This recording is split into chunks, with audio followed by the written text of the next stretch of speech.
Hello and welcome everyone. We are back here with the third Teach Me Total War here with the big Mercy the Mad. Now we are going to be doing the Empire today, so really excited for this. We're going to have a bunch of people, quite a few more games today coming forward for Mercy. We're really going to smash through the games, a lot less talking and a lot more doing. So should be interesting. Getting an alert, thank you very much.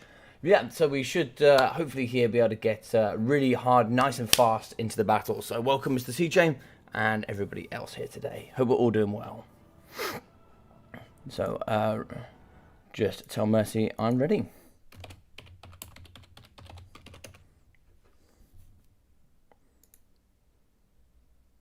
So what we'll do here, we'll just give Mr. Pantalonard, he's in, welcome.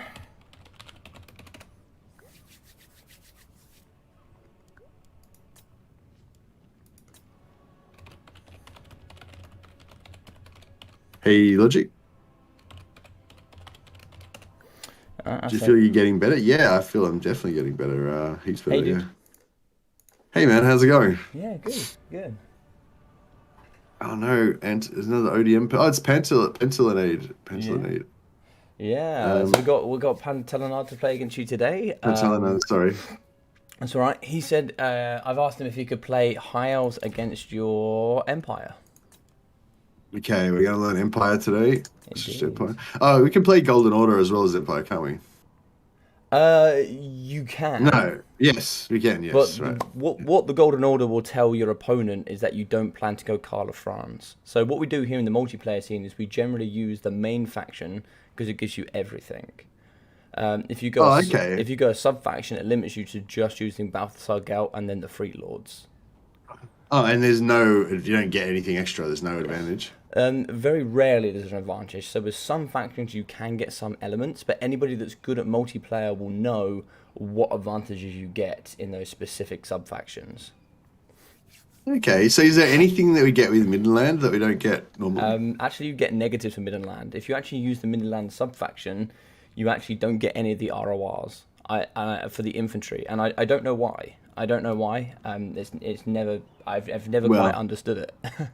Well, the reason why we have been hoping that is because there's going to be a Midland DLC that's going to come that's going to have its own RORs, and they've known about this for a long time and they've been planning it. I was hoping there would be Midland, but the thing is that, well, Boris Todbringer, his thing is to go up against Kazrak One-Eye. That's right. Yeah. So why didn't they just put it in at the start? Like, we should have had it like years ago, like 5 years ago. We've been denied our Boris. Because the thing is like if you put Boris alongside Karl of France, right? You put both of those in together. Put Boris against the Beastmen, and then you put Karl of France against the Vampire Counts and the Chaos. And then you could have brought in later. You could have brought in Balthasar Gelt against the Greenskins. I think that would have been a much better way to do it. But still, I'm still happy we got Boris. So, and Boris is pretty strong here. So yeah, tell me. Yeah, I was going to say he's got some good items, doesn't he? So he's got regeneration. Yeah. He's got regeneration, and he's also got that speed, -5 speed, -10 melee attack, kind of like Marathi, almost like a mini Marathi in a way. Exactly. No, it's good. Yeah. Oh, he's got a Crush the Weak as well. That's only if they're leaderships. Yeah, it's good, but it's really good against low leadership, so cheap units. It's really good against cheap units, but for the majority, he's not going to be fighting cheap units. So yeah. Oh shit! So hold the lines with 150 gold. It's worth a lot of money. It is worth a lot of money. And that's where I don't know if I really want that badly. And that's what I've really liked about your progression, and this is where I've kind of like tried to push you. Like you're now seeing the value of these items, because in multiplayer they're just, oh, why wouldn't I take? Single player, why wouldn't I take it? Why wouldn't I have it? Right? The only reason you don't take it is if it's going to stop you from taking a ward save item or something like that. Exactly. So with this here, it's 150 points. That's halfway towards a spearman unit, right? Am I going to get my value out of this, or am I not going to get my value out of this? It is always the question you've got to ask yourself. But I really like the fact that you're seeing that on your own, and I don't have to tell you that, because I can tell you now, no one else has seen the game in that way that I've seen so far, which is really great. That's good. Hey, Dan and the Blunder, how you doing, buddy? So let me put a little screen blocker up so we can see where you are today. Let's see. So tell me a little bit about what you see here for what's one major limiting factor you can see about the lords for the Empire. Well, they don't have a Mage Lord except for Balthazar Gelt. Perfect. Perfect. They only have one mage lord, and it's he's also your only Law of Metal. So if you want to bring Law of Metal, he's the only one you can bring. Hello. Can you hear me? Yeah, I can hear now. Yeah. All right. Yeah. So Balthazar Gelt is your only caster lord, and he's the only one that can bring Law of Metal. So yeah, that was perfect. You don't have many caster lords, which can be really efficient, because if you can have a lord that is also your caster, it can be really, really great. Yeah, and I was going to say, and the other weakness is that they've got Boris, and you have to take Boris, obviously, so you're kind of limited in that way as well. I mean, it's true. Because of the memes, right? Obviously. You gotta have Boris. I mean, Boris is actually not that much of a meme in the multiplayer scene. So, Carla Franz is great because he hits like a tank, but he's also super glass cannon. He is super glass cannon. He will punch and kill anything, but you almost all the time you have to bring a healing caster for him. Is what happens in the multiplayer scene, because he has no way of regenerating himself, and his melee defense is not even that strong on his Griffin. So the sad thing is that being that the legendary lords here for the Empire are strong, if you want to bring Firecaster or a different caster, you kind of need to bring Boris because he can kind of sustain himself. And then if you want to bring someone who's going to thump like an absolute tank, is when you bring Carla Franz. And then you kind of never see Balthazar because, he's down doing the War of the Dogs kind of thing, So. So with Boris, so yes, so you're saying he doesn't kind of hit as hard as Karl Franz? Sadly not. It doesn't seem like that much. Oh wait up. So Karl Franz has got like 65 melee attack. Boris has only got 47, right? And then there's this slight difference in damage as well. Here's the difference between single player and multiplayer. On multiplayer, Karl Franz gets Gar Moraz and he gets the Reichling Rumfang. So he gets both. So he gets a plus 24 melee attack with 8 leadership and a 40-meter radius. And then he also gets an anti-large buff with a 50% armor piercing buff. So pretty much anything that's large and armored, he just thumps. So that's most legendary lords, that is most large dinosaurs, any large targets at all. He just absolutely well and truly crumps. Which we don't really have that melee attack buff here for Boris, sadly. Trying to think. Unless you use Celestial Magic, but no, I don't really like that. Yeah, so I think... Sorry, Karen. Yeah, no, okay, so with Boris, so I was thinking, so if Boris is not as good of a killer, do we still want to use him as a killer? Like, do we still want to put him on a Griffin and kind of have him hunting down other lords in melee and stuff like that? Or is he not really... Do one thing for me. Take him off his Griffin, put him on foot, and then have a look at his points card and look at his abilities, and then put him on the Griffin and tell me what you notice about what you like about him when you put him on the Griffin. He gets 2 things that are really nice. Oh, he gets piercing damage, which is good. But he loses his stats and his silver shield. He also gains Terror and Blood Roar. Oh, what's Blood Roar? -8 leadership. Whenever he's in melee, everyone gets -8 leadership. Okay, well, that's pretty good. Yeah, so Terror, Fear gives -8, and then Terror multiplies to give -21, and then obviously Blood Roar on top of that gives another -8. So that's -29 leadership. Obviously, the Terror is invisible, but obviously if they break below that 0 boundaries when they get Terror routed. So he's just a really great tool to use, a little bit like Marathi, where you come in with all the debuffs, and then also can come in with that mass negative to leadership with the Terror and also Blood Roar. So having him with Griffin can be like really beneficial to kind of help him So Do you I think got. it's Go on. worth? Sorry, go on.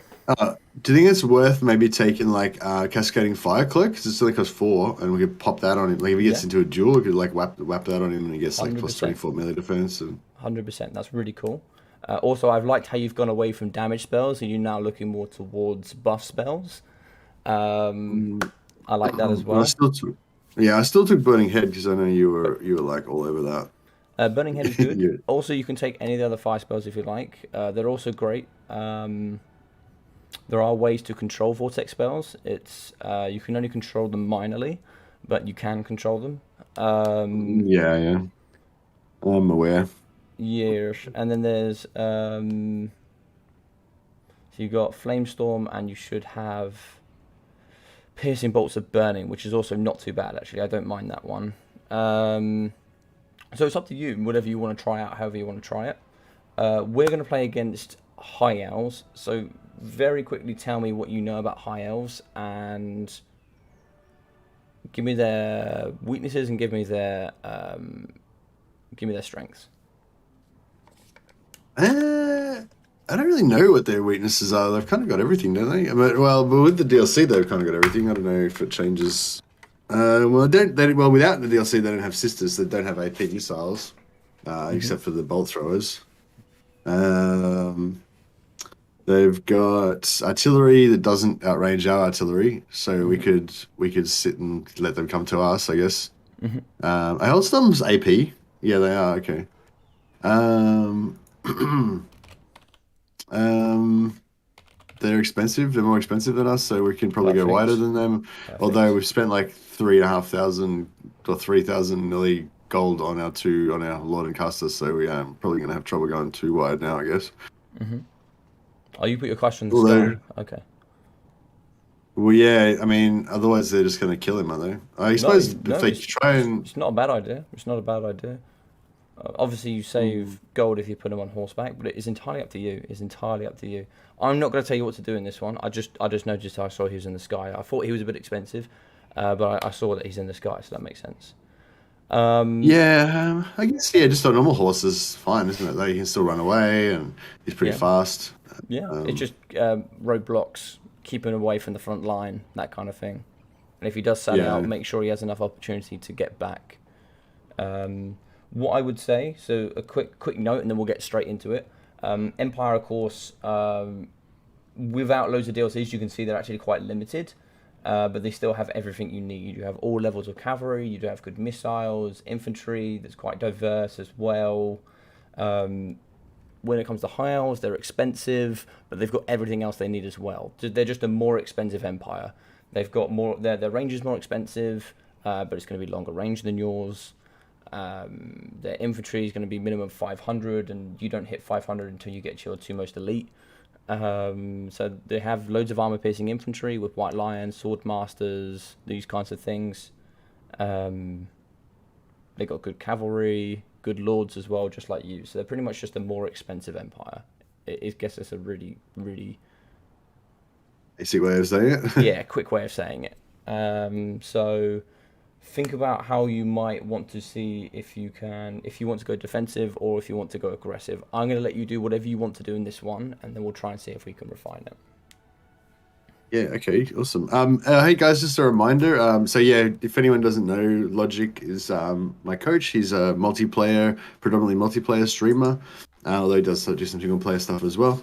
This is a link to his stream. So he's streaming this training session on his stream as well. So yeah, the normal way that you do co-ops is that you get both streams going at once on different monitors, and then you slow down one of the streams until you've got them synced up at the same time, and then you mute one of them so you don't get weird double stereo sound. But yeah, so if you don't have two monitors and you can't really do that, that's fine. Just choose whichever one you like best, I guess. But yeah, if you wanted to go and chuck some views to Logic, maybe give him a subscribe as well if you're interested in learning some multiplayer stuff. Logic's also got his Shortbeards League, which is specifically designed for new players that want to get some training in a community of people trying to help each other to learn. Before you go out into the big bad world of random matches and stuff, or maybe you don't even want to go into random matchmaking because the quality of the games is probably not going to be as good there. Whereas if you play in tournaments, you're going to have, you're going to have better games, more tailored to your skill level. Yeah, that was sorry. I was going to talk about this before, but I didn't really talk about it. But that's another thing that I think about multiplayer that I'm not sure everyone realizes that I didn't really realize.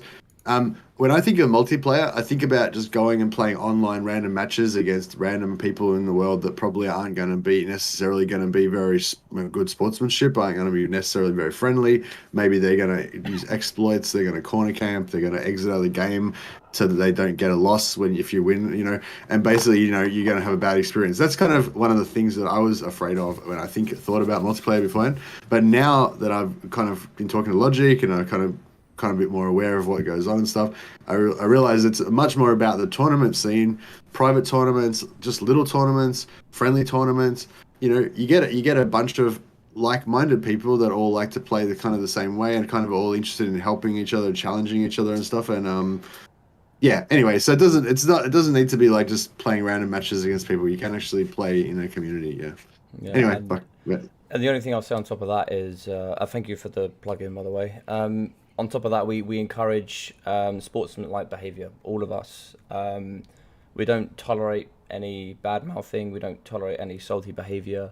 Or at least I can say for myself, I don't tolerate any of that. So people, you will always, I think for 99% of the time, will find great people in the community, because that's all I found, to be fair. They've all been very welcoming to me. Yeah, same here. Everyone's been super friendly. Everyone from your community and your chat, like some people have been coming over and giving me tips. Zypher's here in my chat now, and nice. What's that guy's name? Mamluk. I think he's one of your mods, or Muckluck. Muckluck. Yeah, Muckluck coming over and being quite supportive, and awesome. And a bunch of other people as well. Yeah. So thanks both of those are my mods. Yeah, they're cool. They're cool guys, and they've Muckluck came from Vermintide actually, initially. And then he's... Oh, really? Yeah, he's jumped over... He's like a very, very good Vermintide player. Okay, he just fell in love with the silly Warhammer. Yeah, we met, we started talking through a friend, and he's just stayed ever since. And Zypher found me in the tournament scene. So, I feel like cheap spears are like such a good... they're so cheap that it's kind of like a shame not to like use them to get wider, but then at the same time I feel like high elves, he's gonna have a lot of those crappy, well, not crappy, but he's gonna have a lot of basic archers that'll just destroy my spears, Cool. But I don't know, is it like... If you make one army, I'll then give you, so just go through what your ideas are. I'll give you 1 or 2 gentle tips on your army when you've built it, and then we'll go. So just talk me through what you want to do, and then I'll try and see if I can aid you in any way. Cool. How much money we got left? I've still got heaps of money. Fuck, this is pretty good. Empire's really cheap. Empire's really cheap. Yeah, for sure. Those bad boys. Get a couple of those bad boys. They're the campaign exclusives. Those ones. Oh, okay. Sorry, yeah, wrong color. Yeah, so they have you've only got crossbowmen and handgunners. Where are we? Should just be below infantry. Oh yeah, cool. Yeah, sorry. I'm not like. Sometimes I appear like way dumber than I am. I actually kind of know like a lot of the stuff. I just I kind of forget, or I don't like think about the right things at the right time, or I forget the names of stuff. But it's like, yeah, I was saying to my chat, like I've been playing one for a long time. I got like over 6,000 hours. It's like I don't so much like learn new stuff as I remember stuff that I'd forgotten to know. Like, oh yeah, you're supposed to always do that. I forgot about that. Dude, I always forget things. And like you're definitely not like I know that you know the mechanics of the game and how it's working. I can just see from the way you're playing. I actually don't need to suggest too much. You're already doing it, or at least a lot of the right things. So for sure, you're doing all the right stuff. Yeah. How much have you got left? 2,300. Oh, I want some cav. I want to get some of these elite Empire knights in there. Mm-hmm. They're very heavily armored, actually. Yeah, and they're one of those famously shit units in campaign that you never ever want to take. But I think that they're a much better they're a much better option in single player. Empire Knights are probably one of the best cost-efficient roadblocks in the game. They are so goddamn heavy, and they just pin everything in. Absolutely everything. They're so Yeah, so they good. could be good for like helping Boris to kill, snipe some stuff maybe, or defending, basically defending 100%. stuff. 100%. Yeah, I still feel like we got no shields. We need some shields. So that would be my one recommendation. So if you notice, it's just a small thing. If you go from Spearman and then you look, so if you click on the Spearman unit on the left and then hover over the Spearman with Shields unit, you'll notice not only do they get a shield, they also get +8 melee defense. So Yeah. for 50 gold, that is a steal in the Warhammer community. That is a steal. So I would almost say if you're going to go 5 Spearmen, I'd take them with shields. 100%. And a little note as well, just for yourself, as you probably already know this, but I won't go through the maths of it. But basically, melee defense exponentially grows in efficiency as it goes up, whilst melee attack exponentially decreases as it increases, just due to just with hit chance percentage. So the higher. I lost you, man, for a second. But yeah. I'll be able to maybe show you a graph and maybe show some of the other guys a graph, maybe in a future series, but. Essentially, But that's yeah, like a oh more yes, that's it. Mm-hmm. Yeah, but essentially that's because if you've got like 1,000 melee attack and they've got 10 melee defense, like Yes. after the first 50, it doesn't make any difference, right? Yeah, like for example, Witch Elves, I think it's Witch Elves, they have like 58 melee defense, or maybe it's Sisters of Slaughter have 58 melee defense. For the majority, they pay for a lot of melee defense that they don't even use, for like 90% of infantry. So actually they're really cost inefficient, and they just get shot because they got no armor. So that's why you never see them, because you end up paying a lot for what you don't need, if that makes sense. But here, like 42 melee defense for a 375 spearman unit is really strong. Yeah, it's really strong. Okay, how much have you got left? I've got 400. Okay. What's the range on an Eagle Claw bolt thrower? Do you know? It's like 380. 400? 380. 380.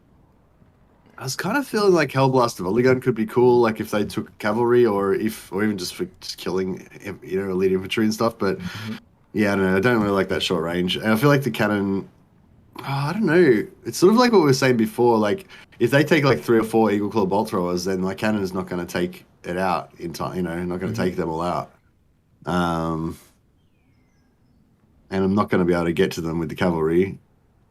I mean, I really like your army so far. Your army so far is a very solid 9 out of 10 so far. It's looking really good. I like your thought process. I like where you're going. And automatically, this is so much more multiplayer. You've got a great battle line. You've only got 4 units of range. You've got 2 units of cavalry, 2 artillery pieces, a lord, and a good wizard hero. This is a great start to an army. So tell me at the moment, what is your damage output? What are the things that are going to cause damage here in this army? Okay, so my Hellstorm rocket battery should be able to do some good work. Although I imagine he's going to be spread out, so it's going to be way less exciting than it would be if it was in single player. And then the handgunners, obviously, if we can get, I don't know, depends if he's got anything like flying or anything, then they might be able to do some work. Boris might be able to kill. I'm hoping that we can pin something, like maybe some cavalry on the flank, or maybe a hero in the middle or something, pin something, and then either Boris plus greatswords or Boris plus cav, and maybe buff them, kind of thing. 100%. I think that, really good analysis. Handgunners, artillery, greatswords, and then, of course, your hero. You've got great stuff here. Really, really good stuff. What I have seen some people do is take a light wizard naked on foot and then just take net of Amatok. That can also be an option here. That's 400 gold, and you get a net that you can use to control the battlefield if you want to. But of course, that's a lot of micro with 2 wizards and then a bunch of other stuff. Or you can just take something cheap to protect your Helmstorm rocket batteries and your great cannons. So you could just take like a spare unit of swordsmen to put in the back or the front or wherever you might want to put it. So it's up to you, really. It's up to you, whatever you might want to do. Net of Amatok, it costs 9. It'd be pretty good though. I mean, it would, I could imagine dismay if I was to get net of Amatok at the wrong time. Yes. Although on foot, though, it's going to be hard to get him to the place where you need him to be, I guess. What's the range on it? 100, it's only 100 meters, yeah. You could use it as like a last minute, I've made a mess up here, net. You know what I mean? Or just put a unit of swordsman at the back or something like that. If you don't feel comfortable with 2 casters, that's entirely up to you. I'm gonna leave that up to you. It's just let's give two, it. Let's, two small suggestions there. okay, sure. Oh, yeah, so we're good? Well, Yeah, let's just dude, go with this this. army, 9.5 out of 10. The wicked army, wicked army. This is the best starting army I've seen you bring so far. Yeah, 100%. Oh, okay. Well, that's really awesome. I'm very, very happy about this army. I'm very happy. All right, we're ready, I think. Let me find so them. just to confirm, so on Toddbringer, I didn't take anything except for the regen. I didn't take the White pretty Cloak much. of Ulrich is quite nice. Uh, That's negative speed and negative, I think, melee defense or melee attack. oh, yeah, I did want that. But it's 231 gold. Oh, it's pretty good, though. It's very good. How much money have you got left? Well, maybe we can just drop the white. We'll drop the wizard again. Maybe Yeah, we should just do that. Okay. Um, I can't remember what it does. Is it negative melee attack? Is it? it's minus 10 melee attack and minus 5 speed in a 40-meter range, so he can Yeah, buff, that's basically really buff good. fights. Yeah. Um, It just if he's not going to get sniped. because he's got pretty low melee defense, so having that's quite nice. Oh yeah, true. That essentially gives him 45 melee defense. Yeah, that's the way I think about it. Yeah, which is decent. And against a lot of their units that are quite expensive, that's going to nerf them quite hard. So yeah, Okay. I would. How much have you got to lose? 231. Oh, exactly. I mean, you don't have to go with it. We could try it without and see how you go. It's entirely up to you. Let me think. Oh, of course, and that we're bringing all of that on your lord. So bringing him on an Imperial Griffin, bringing him with the White Cloak of Ulrich and the Midland Runefang means you do have to do a lot with Boris to get his value. It just means you have to be more active on his micro and you have to protect him quite a lot. Or we could just take it off. Was it a 0 gold build? I assume it was a 0 gold build. Yeah. We could just lose it for the turn and then maybe put it on next time and see if you prefer it with it on. It's entirely up to you, really. Or yeah, lose the wizard and then maybe we'll grab 2 cheaper spearmen or something like that.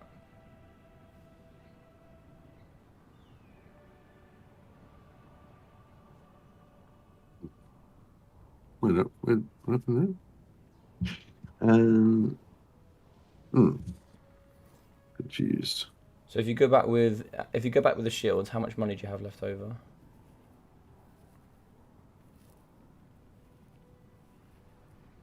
Maybe I'll lose 1 shield. Can I get 2? No, I can't.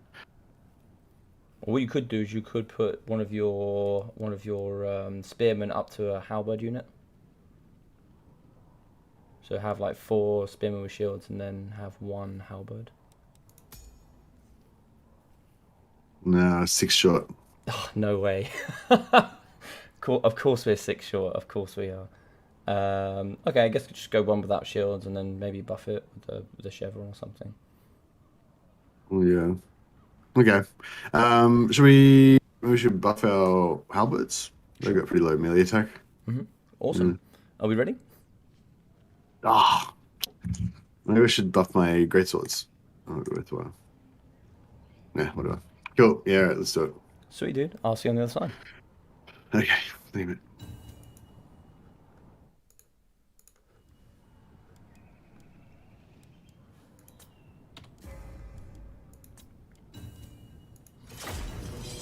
All right, so just so you guys know, hey, how we doing? How we doing? Just so you guys know, MercyTheMad is a little bit under the weather, so we're just gonna play a little bit today, see how he gets on.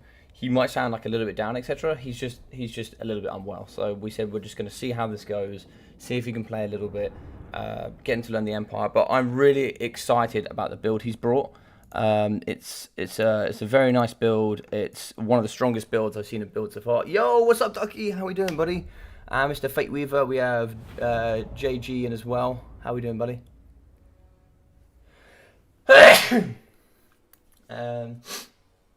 Empire Week, Bertie, pick lizard man. Right, let's go here with the High Elves. So with the High Elves, we are going to be having lots of cavalry. So Silver Helms, Illyrian Reavers, We are going to have, looks like Lothran Seaguard, mixing in with archers, archers, archers, archers, white lines of trace, and here in the front we are going to have some spearmen. We're also going to be having Alif Anar, and it looks like a light wizard with just Net of Amantok. On the side we are going to have a mage of metal with the Plague of Rust, and also Searing Doom, so 2 casters here to protect. For Mercy the Mad though, we are going to be having the Empire Knights on either side, unit of halberds with 4 spearmen, unit of double handgunners and double crossbows. In the back here we are going to have a great cannon and a Helmstorm rocket battery with Boris Todbringer here with the, let's get on with the big boy, the big man himself, Boris Todbringer, with the White Coat of Ulrich, Midland Runefang and Blood Roar. We're also going to have a Bright Wizard with Cascading Fire Cloak, Kindle Flame and Burning Head. Now these were all his own suggestions. I minorly told him, okay, maybe with Spearmen, maybe try bringing Spearmen with shields, and he decided to bring Empire Knights himself. He chose Boris himself. This is a really great army, and this really makes it positive for me when it comes to Saturday, because it shows that all my teachings are working, and he's starting to bring some very, very strong Empire armies. And that's without even playing Empire before in the multiplayer scene. We've done Dark Elves, we've done Dowie, now we're doing Empire, and he's bringing us some really strong stuff, which is so goddamn good to see.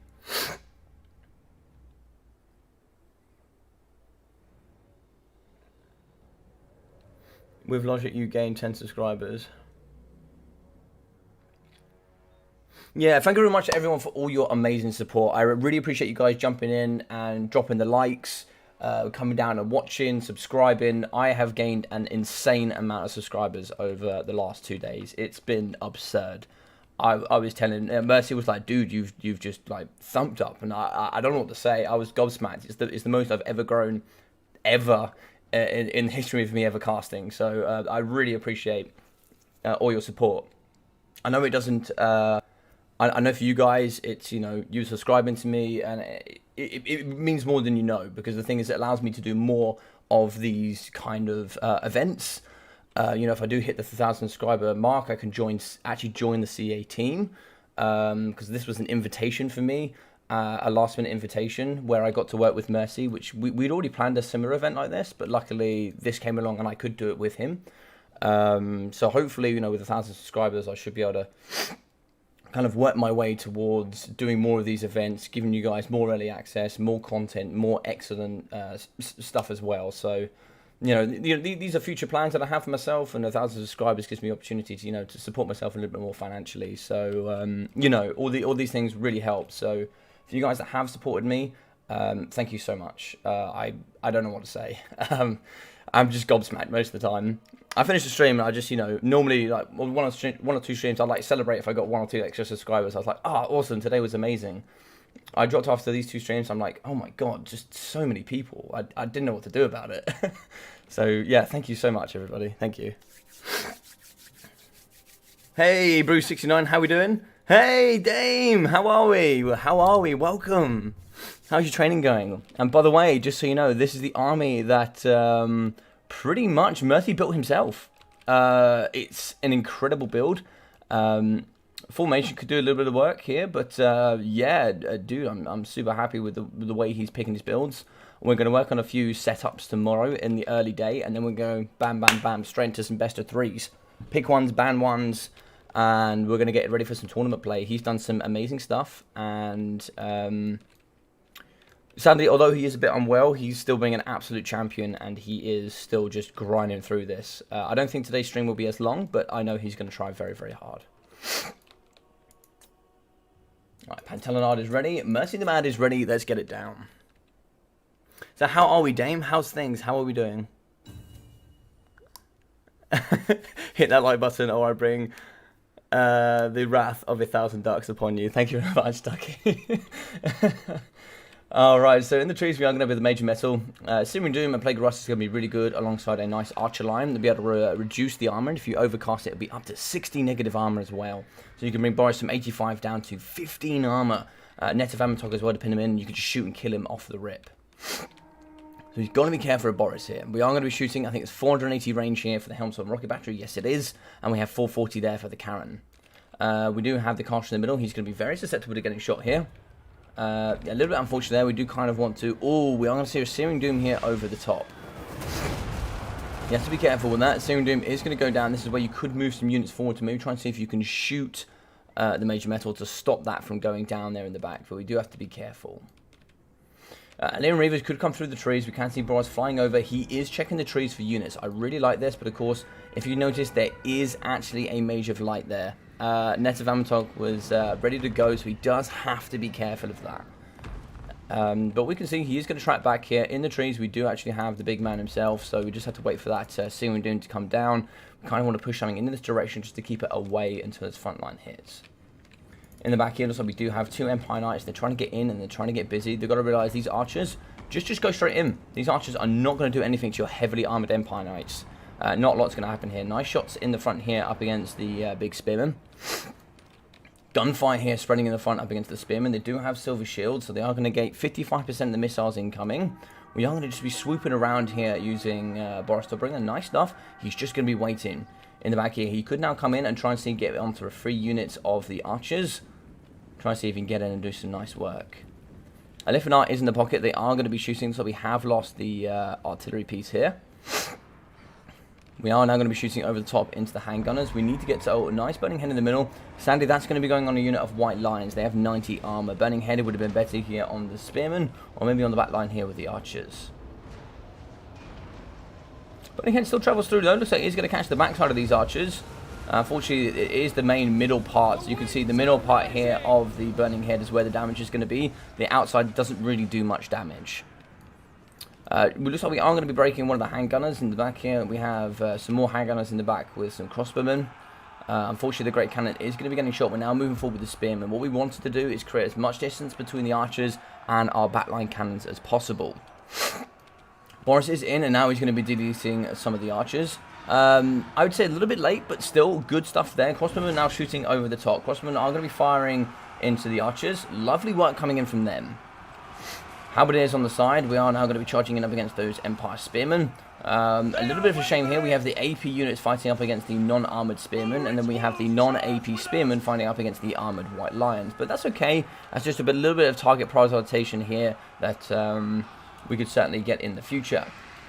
In the middle here, doing really nicely. The cavalry has charged in, but of course, Cascading Firecloak, lovely there alongside the Plague of Rust. So we are actually going to be protecting Boris really nicely. That's really smart coming in from Mercy. Lovely Cascading Firecloak here from the big man. So Boris is going to be in the middle. He's going to be just getting in and among all of those archers. So he's doing a really nice job there with Boris. Now he could really do with some support. We have some great swords here that need to get in and get involved. Great swords up against the White Lions will do some nice stuff. We actually have the artillery crew in the back. There's nowhere really for them to go, I don't think. So getting them back in the front with a bit of army support would be good. Looks like the Moonbow is going to be shooting into the backside of Boris. Boris goes down to -16 leadership. He is going to break, but he should get some regen on the way out. I can't quite remember how. Oh, lovely Burning Head. That is a lot better. Sadly, not doing too much damage there. Not too sure why that was, but that definitely went through the middle of them. But yeah, that is quite tough. One thing to do to wait is when they do their firing animation, they're locked in position for a couple of seconds. So once they're in that firing animation on this line, that's when you do the Burning Head, when they're doing the fire. Courts coming over the top, so they are going to be firing here into the backside of the Lothran Sea Guard. Lothran Sea Guard shooting over the top here. Great swords fighting up against Spearmen. They'll chew apart them pretty quickly. Looks like some of the guys are coming into the back. We are going to be pushing onto the crossbowmen, but we do have some handgunners unfortunately facing in the wrong direction. If we can rotate them to sort of here, get them on the line and firing in this direction, that would be very good indeed. Boris is going to be around. Boris is now going to be charging onto the cavalry. He does, of course, have Blood Roar and Terror. So that's going to be very good on the negative to leadership here. Looks like here, Cascading Firecloak, lovely. Yet again, that's going to be some really strong work there coming in from him. In the back here, we see some crossbows fighting. They don't have to fight. They can just drop and run away. You can see 33 speed up against 33. So they won't be able to run for long, but they will be able to get away. Empire Knights in the back. Hopefully they can come in here and charge up against some of the archers. Looks like they've actually gone for the Lothran Sea Guard units in the middle. In the back we have some silver helms. They're going to rear charge here up against the crossbows, I assure. But looks like they've been broken, so they're not too bothered there. So maybe coming in for the charge up against Boris might be quite nice. In the back, unfortunately, handgunners have been shut down here. We do start some crossbowmen ready to go. They are going to be firing into the front line. Unfortunately, the handgunners are going to be kind of breaking here on the side up against Spearmen and pressure here for the Silverhounds. We can see they have been terrified, the Spearmen. Boris is still going strong, but there's nothing to really put pressure here on that range. So as we can see here, crossbowmen getting pushed off, halberdiers as well getting hit, and they're going to be fighting up against those spearmen. So we are going to come back with Boris. I don't know if oh, Boris is already on the screen. So does that count when we break? It's just constant. That's constant. Yep, it's just constant. So even if he breaks, he's still going to get that healing, which is really, really strong. It can make Boris really tanky, actually. So the Bright Wizard is still going alongside Boris. This is some great protection. Moonboat in as well. Does a little bit of damage up against the Bright Wizard. Also, Cascading Fireclaw going down here on top of the Great Swords. That's a really nice play there. I really like that, actually, from Mercy. Really strong from him. That's going to protect them nicely here as they fight in the middle pocket. We have some more Great Swords that could do with getting back in the middle. In the back here, we are going to get some Thunderers that could do with shooting here. These ones need to turn back as well. I don't think they've seen the immediate pressure. What we could do is shoot with the guns in this direction and then drop these ones over here so that we can shoot while the White Lions are trying to chase. We do have some crossbows coming back. So crossbows should be back in a second as well here. And we can see Boris still fighting up against the Silverhelm Cavalry. Unfortunately, Boris is going to be weak. He still has quite a bit of regen left to give. He is going to break. And now he kind of needs to get his wizard out of there. That is going to be army losses. GG's and well played for Mr. Pantelinard.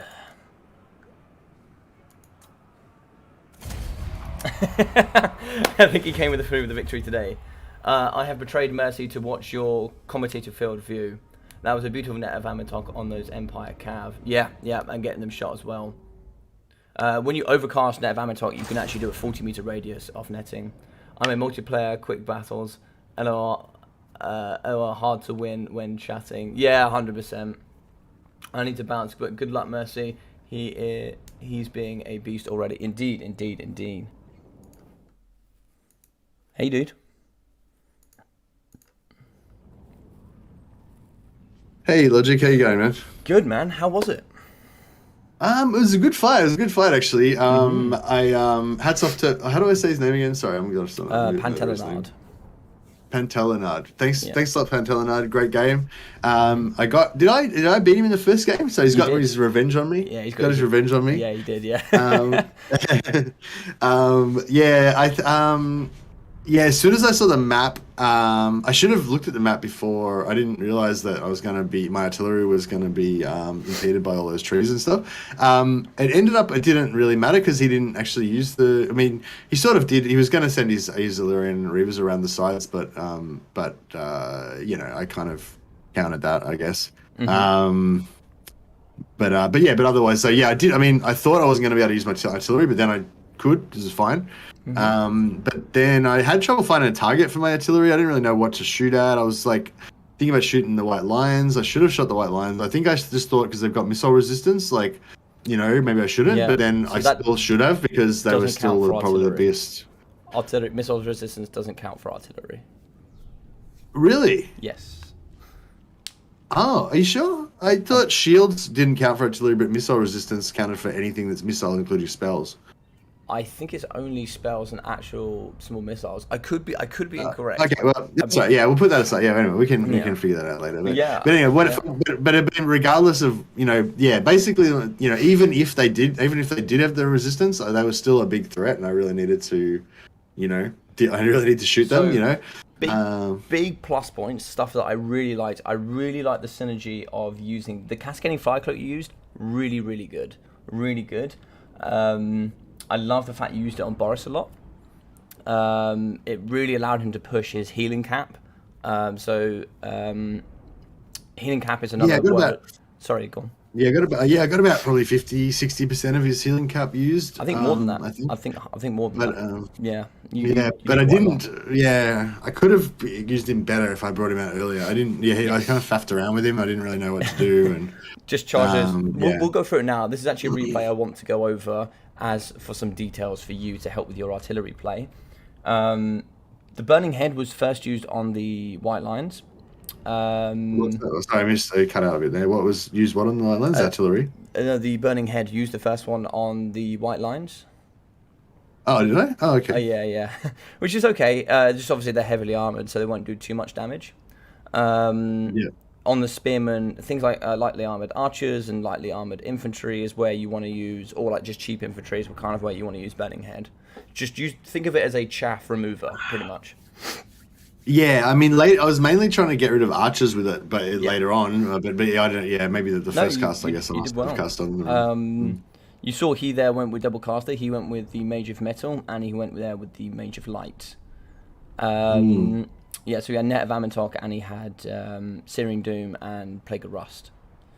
So he was Plague of Rusting certain elements and then trying to shoot it when it had weaker armor, because a lot of his range doesn't have armor piercing. So if he Plague of Rusts it, it doesn't matter, which is also quite nice. Yeah, I think you played very well. You held the box quite nicely. Artillery was unfortunate, but I think I've got something there for you to improve. Okay. Do you know what was killing Boris? I felt like Boris was losing health all the time, but I couldn't really see any threat that was really doing anything. Oh, it was Alithanar. Yeah, Alithanar Lithanar was shooting him with the moon bow and stuff like that. Yeah. Yeah. Okay, that makes sense now. So if maybe I should have been jinking him a bit more when I wasn't using him. Yeah, I guess.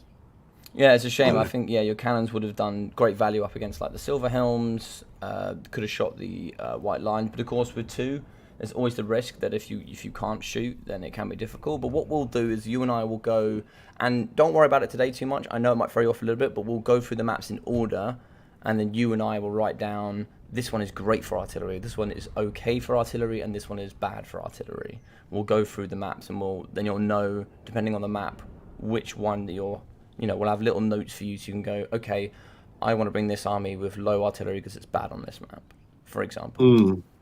Yeah. But yeah, I'm going to say thank you very much for Pantanone. Yeah, thanks a lot, Pentelinod. If I said that right. Yeah, well played, man. Good battle. It was a fun battle. Like, even though I didn't do super good. I still had fun. Like, I still, I was still, try and fight until the last minute. Trying to do stuff and that. And it was still good. Like, I still felt like I had some little successes. When I like routed off some archers or routed off some, routed off some white lions or whatever. But just still wasn't quite enough. I also love that cascading fire cloak on the. I didn't expect you to do it. But you did a cascading fire cloak on the great swords. Yes, that was really good. That was really good. Well, I noticed they still had quite a lot of numbers, so I figured that a big unit of great swords that potentially still had 70 models left or whatever. That's going to multiply that. You're going to get a lot of value out of it. So yeah, and they were fighting, and it gives them good melee defense. So that was decent.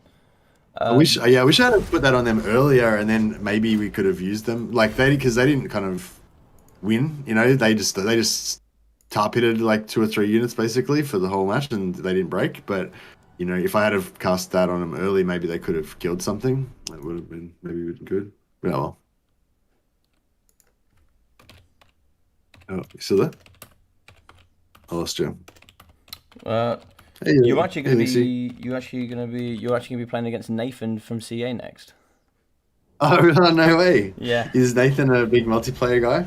I know he plays a little bit. Jeez. Okay.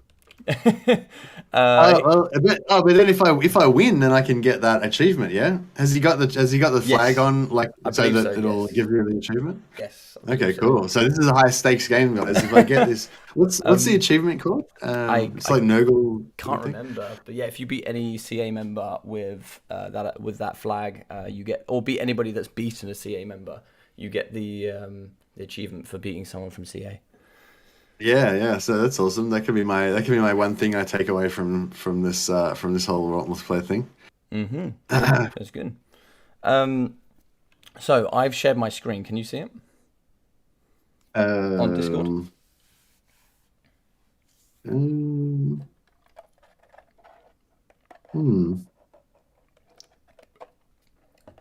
might just have to join. Yeah. Cool. Just let me put it up on my stream as well, so that anyone who's watching my stream can actually see what we're talking about. Yeah, no worries, dude. No worries at all. No, is that it? Yeah, that's it. Okay, cool. Yeah. Okay. All right. What's happening? So we're just going to go through the game very quickly. So one thing I really like, so you got your artillery shooting instantly. You can see it's very inaccurate here, the Helmstone rocket battery, unfortunately. But what I really like you did with Boris is you got him in and amongst the trees. Were you here like scouting out to see what's around here, maybe? Or Yeah, that was the idea. Yeah, it's just I yeah, thought they might, yeah, put some because I saw the Reavers on the other side, so I figured he might have something on that side. Well, I kind of already thought he might have something there too. That's why I tilted my artillery. So that, I was sort of thinking if he does come out of the trees, he's just going to get a face full of artillery because I had the left-hand side I of love my it. fire arc covering the trees. But yeah, So he didn't. not something I would expect you to know, but what is one threat with you being this far away from your army?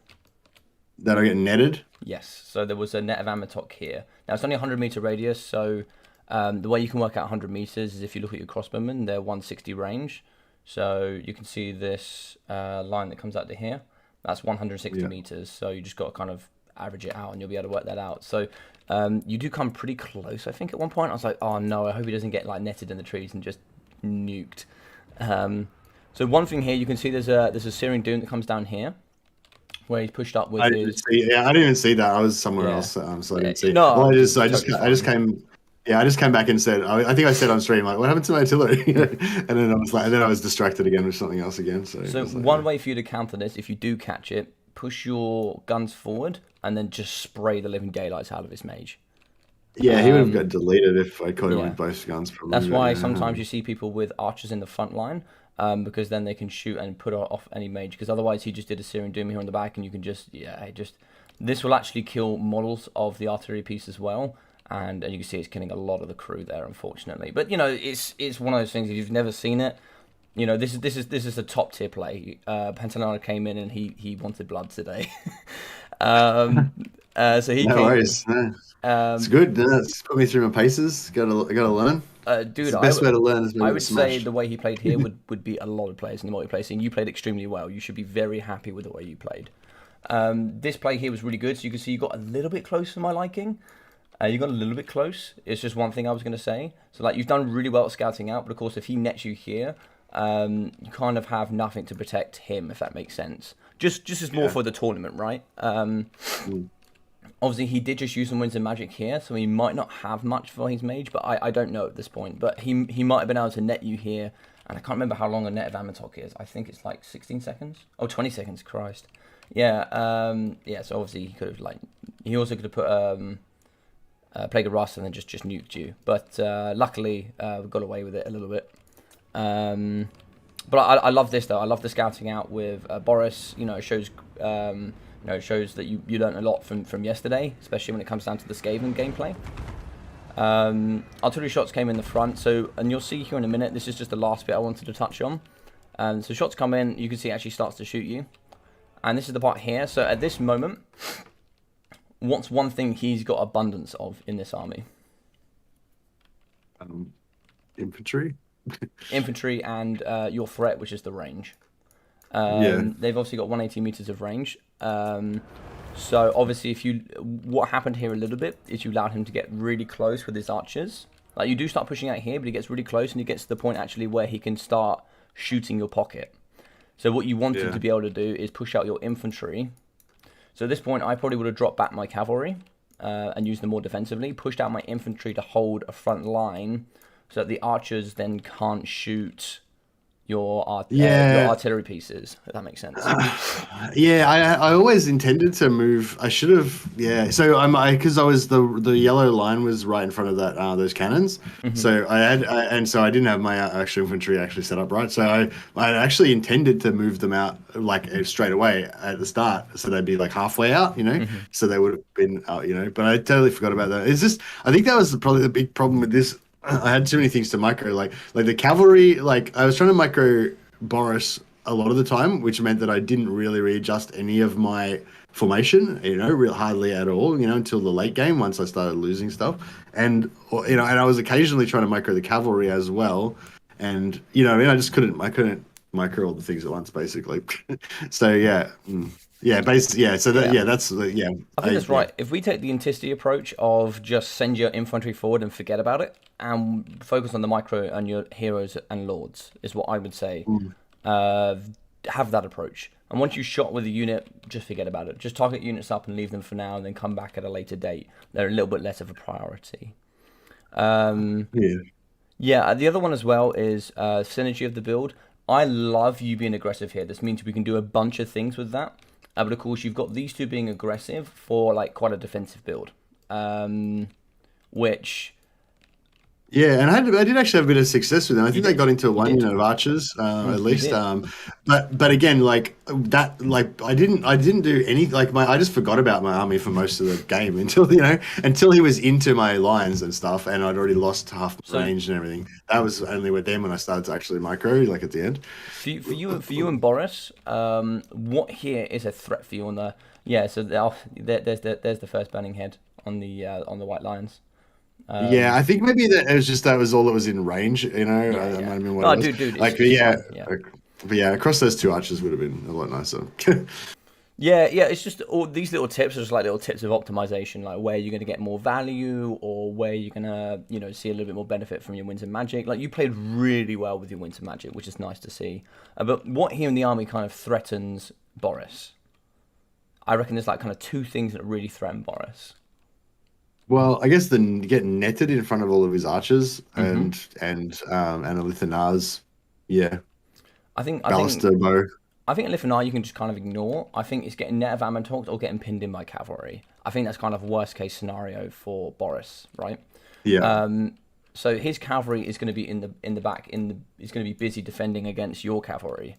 At the moment, the Mage of Light is in the back, but of course, Boris has kind of got a bit of a free angle here. He's got a free angle to come in and start sniping up against some of the archers, which I think is. I think that could be good there. I think you had some good opportunity to get in, and I think you did recognise that very quickly. I think Boris does fly around a little bit, but yeah, don't be afraid to get him involved in combat. And I think you do get him in here. I think, which is great. You get him in. Look at that smash on the impact as well. But he does come Yeah, in with that's the big cavalry. damage. So at this moment, he comes with the cavalry, and then you use Cascading Firecloak and he used Plague of Rust. Excellent stuff, brilliant stuff. You recognised he's in a bit of a crap situation. How am I going to protect him? This is where, for example, the net of Amantok could have come in. You could have pinned in that cavalry here and then allow Boris to get away, as it were. Yeah.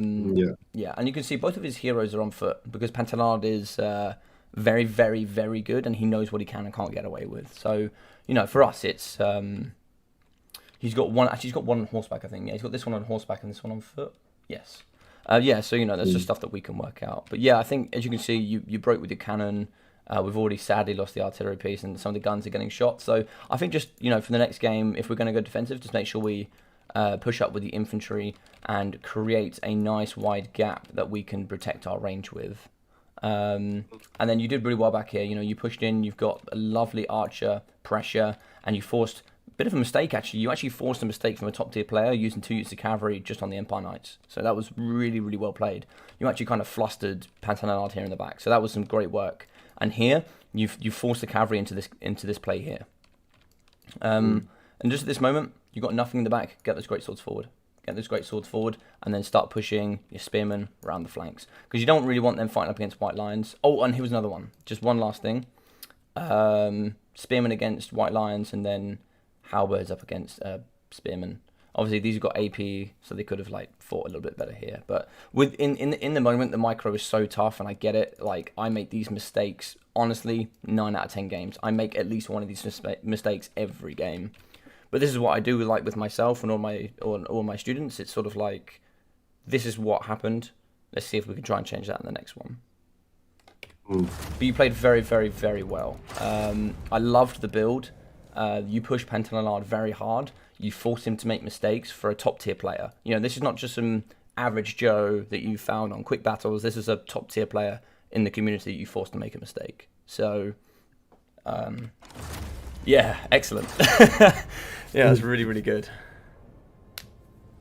Yeah, it's good. It was a fun game too. It was really fun. Yeah, that was good. It was. I appreciate the learnings. And thanks a lot for the game. Yeah. Right, so I think let's get you in. I've rehosted, and I will now send it to Nathan.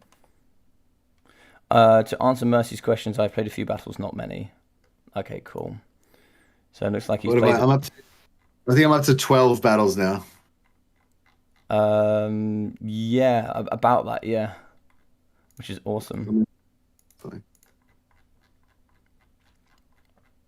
there's a bit of discrepancy about Loopy's like using 2 cav to beat one is not a mistake, and then Govier's like saying it is a mistake, and I don't know. There's a bit of arguments going on.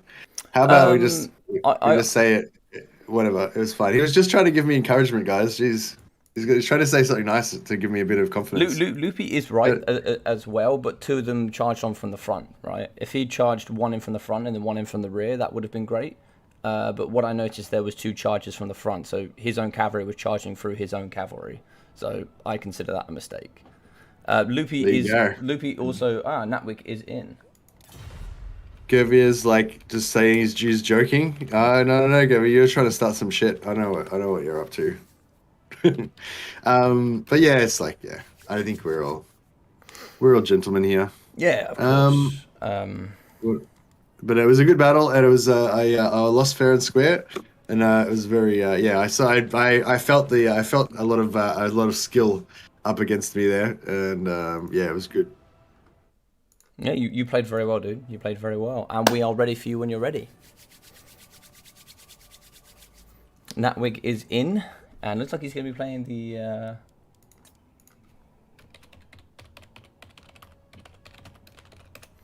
Oh no, undead! It's my curse. Yes, it is. Shit, I don't even know what I want to do with this. So he's got time for one game. So. Let's just maybe we should just get into it then without talking too much, because we could potentially talk for half an hour before we even. Should I just go with the same kind of build-ish to start with, just so that we don't waste too much time? Go with the same base idea. I would. I would say artillery is not as prevalent here.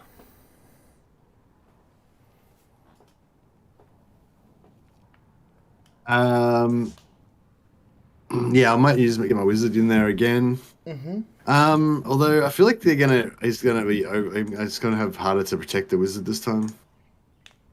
So you could bring some more infantry to protect him, perhaps. Yeah. Or more cavalry, whatever you fancy. Yeah, I mean his cavalry is going to be a lot better than my cavalry, isn't it? Yes and no. Yes and no. You do have some lovely. I don't think I want to take the Hellstorm rocket battery. I feel like it's hard to get. It's hard to get use out of it. You know what I mean? What about mortar would be good, just to like. Mortar because you can always put the damage good. where you need it. Mortar could be very good. You can put that damage wherever you need it, get things crumbling as well. Maybe we could get double mortar, or is that getting a bit too excessive? You could go double mortar. Okay. They're pretty damn cheap. Yeah, they're pretty damn cheap. Let's get double mortar. We're going to go all the spears. Let's see how most spears we can have. How many spears can we have? No, wait. It's not got unicaps on. It's letting me have 10 million spears. There we go. You should only be allowed 5 of that type of spear. Yeah. Yeah, cool. Okay, we've got 5 spears. I could take another 3 more spears as well, couldn't I? If I wanted to. Shielded spears. Is that right? So 8 total? You can take another 3, because you got 5 of the regular spears, yeah. Yep. Perfect. All right. So that makes us pretty wide now. That's pretty Super good. wide. So what are you going to deal with his more elite infantry, and then how are you going to deal with his cavalry? So should I even bother taking demis with halberds, or because they're not going to do too well up against his blood knights, are they? I mean, their stat line are anti-large and armor piercing. Yeah, I mean, but okay. So blood knights cost 1,700, though, don't they? So they're like even better than demis, but they're not as good of a matchup, maybe. Or they pay for other things, but I would say just bring what you think is going to be great, and then we'll go over it at a later stage. You can bring up to 3 demigryph knights of the same type, so you could bring 3 demigryph knight halberds. I believe I'll have to double check the rules, but I think you can just think you can bring 3 at maximum. Well, actually, if I'm gonna go for demigryphs, maybe I should switch out my fire mage for a healing mage, because he's gonna do some spells on them, maybe, or something. But if you've also got a healing mage, what else might be good as well? Karl Franz? Indeed. So you could try that combo and see if you like it even more.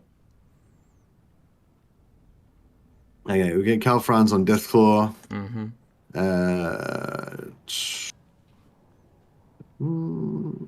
No, what abilities I want to give him? I would say So we want to give him both of his items are very good, I would suggest. both of his items. All right. Mm-hmm. And then abilities wise, I mean, they all kind of seem kind of useful, but I mean, if we get rid of them, it's like 300 with no abilities. That's a free unit of spearmen, essentially. Yeah. All right. We'll try that out. So you're saying get the Life Wizard instead of the Bright Wizard, or as well as? Probably in. You could Because we could just just go take. instead and then take Dwellers Below or something. Not Dwellers Below. Yeah, Dwellers Below instead of. Certainly can do. That's not. That's a good way. Like maybe like life, maybe like a healing one, and then like Dwellers Below or something like that would be very good. Yeah. Okay. That looks And I'm putting him perfect. on a horse again. Yeah, Sure. so he can. Mm-hmm. I would say that's very good. Yeah. And Okay. then how much have you got left? 2100. Cool. Did you want any guns? Oh, yes, yes. I really want two guns and where's my guns again? Yeah, two guns. Mm-hmm. And I probably want at least one unit of crossbows. Maybe, oh, so I guess we could just go two units of crossbows and then we're done. Sure. I kind of wanted more cavalry, but I don't know. We got the demis. That's pretty cool. Yeah, sadly, Empire Knights and the other cavalry are quite expensive. Unless you want to go, obviously you've got missile cavalry as well. If you wanted to bring any of that, you got Ooh, pistoliers. yeah, Oh, that's too much micro for me probably though. I'm gonna have trouble micro. I'm gonna have to micro Carl Franz and the two demis and heal them and everything and try to not forget about my army. yeah, it's good that you've recognised that. Yeah, I think this looks great. I think this looks fine. I think this should be really good. I think all of your focus should predominantly be on the Demogryph Knights, Carla Franz, and the Jade Wizard. Keep the Jade Wizard alive. Keep him close to Carla Franz. Keep the pressure off of his caster. Vampire magic is very strong. Yeah, I think you look good. How much money have you got left? One gold. Bang, there we go. I think we're ready to do it. I think we're ready to go. All right then, let's do it. All right, One man. gold left. The true battle. Good, good luck. Have fun. Exactly. All right, I've done my GLFH, my GLHF. I've done my courtesy. First rule of combat is to be a gentleman. Indeed, All indeed. right, You're man. doing very well. See you in a All bit. right, catch you later.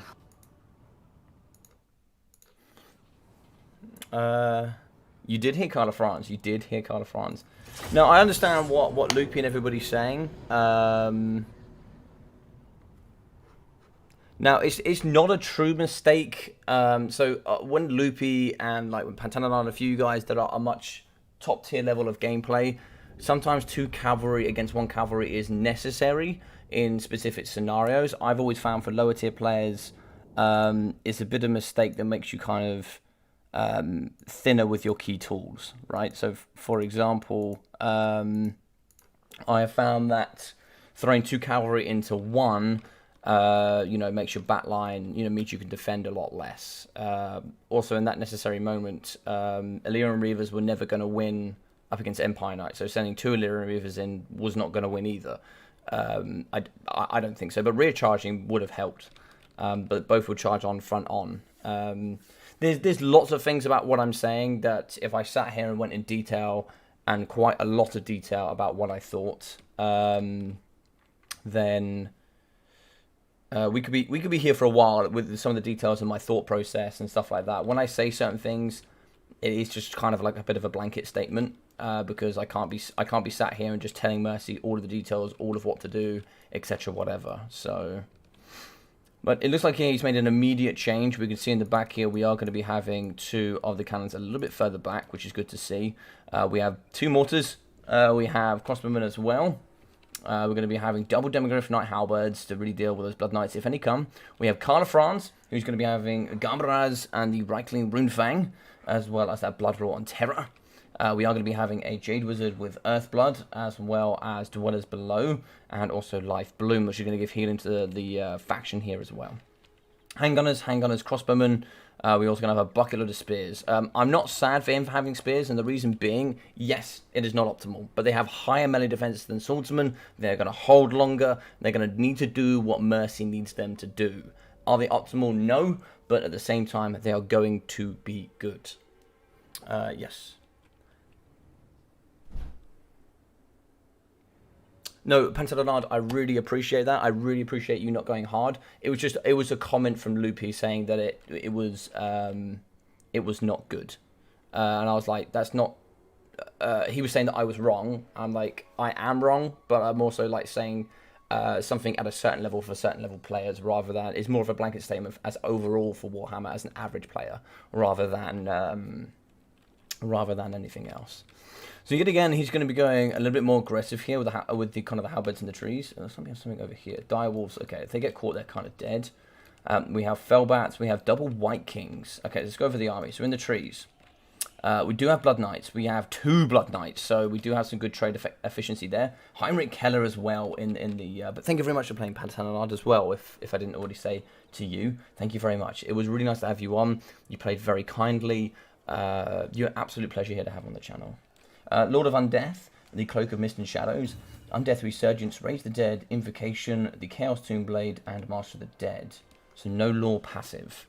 So Blood Knights there with regen, Fellbats as well over the top. We are going to be having White Kings, Graveguard, the Conquerstein Stalkers. You can see here that Natwig has a strong idea of what he should be bringing. Direwolves as well. Doggos are very strong. I like the build here as well.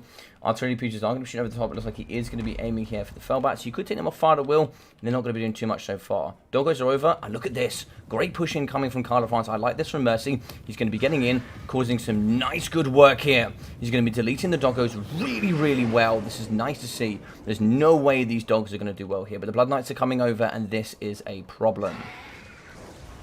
Can he put his way out before the Blood Knights come over? If they do happen to come over beforehand, we're in big trouble. He is trying to get him out. We can see here he is certainly trying to get them out.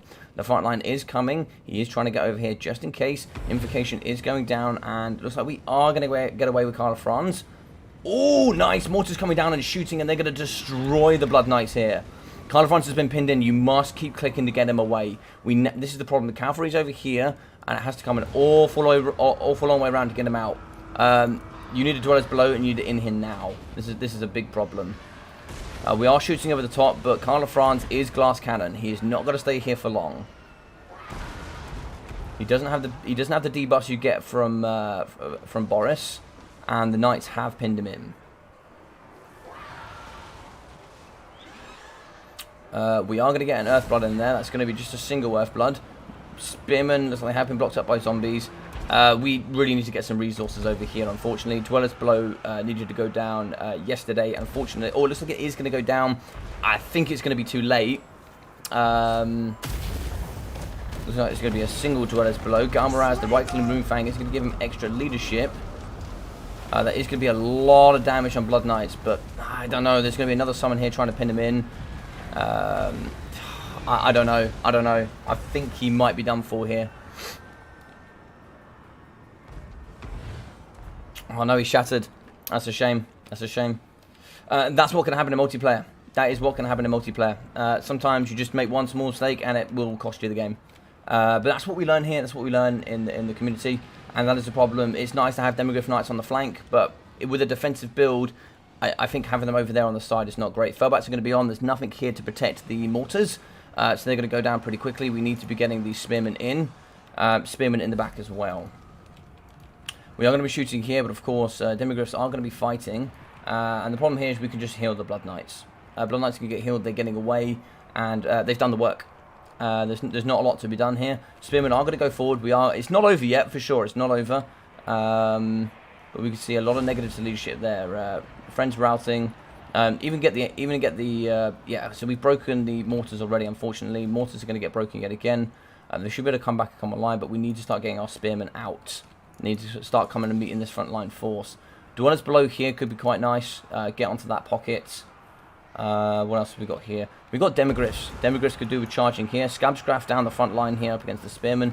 I assume we have double Scabsgrath on foot with the Wikes. Yeah. This is a particularly tough matchup here for the Empire. Empire is not a particularly strong first pick faction because in this you're going to have to fight against vampire counts. So as you can see, spears are in the back, but also we have pressure in the front. We have crossbowmen here that kind of need to get involved, but we have just a bucket load of spears that just need to get forward. Spears are done away. Okay, here against zombies, we are going to be thwapping up against Krell. We could do a drop in the handgunners here and just shooting with the handgunners.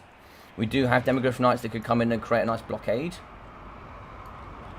In the middle, we do have Demogryphs up against Blood Knights now, but they're going to be on their own. Are they going to get a heal? So they are going to get a heal. Crossbow shots going to go in the back here up against the Direwolves.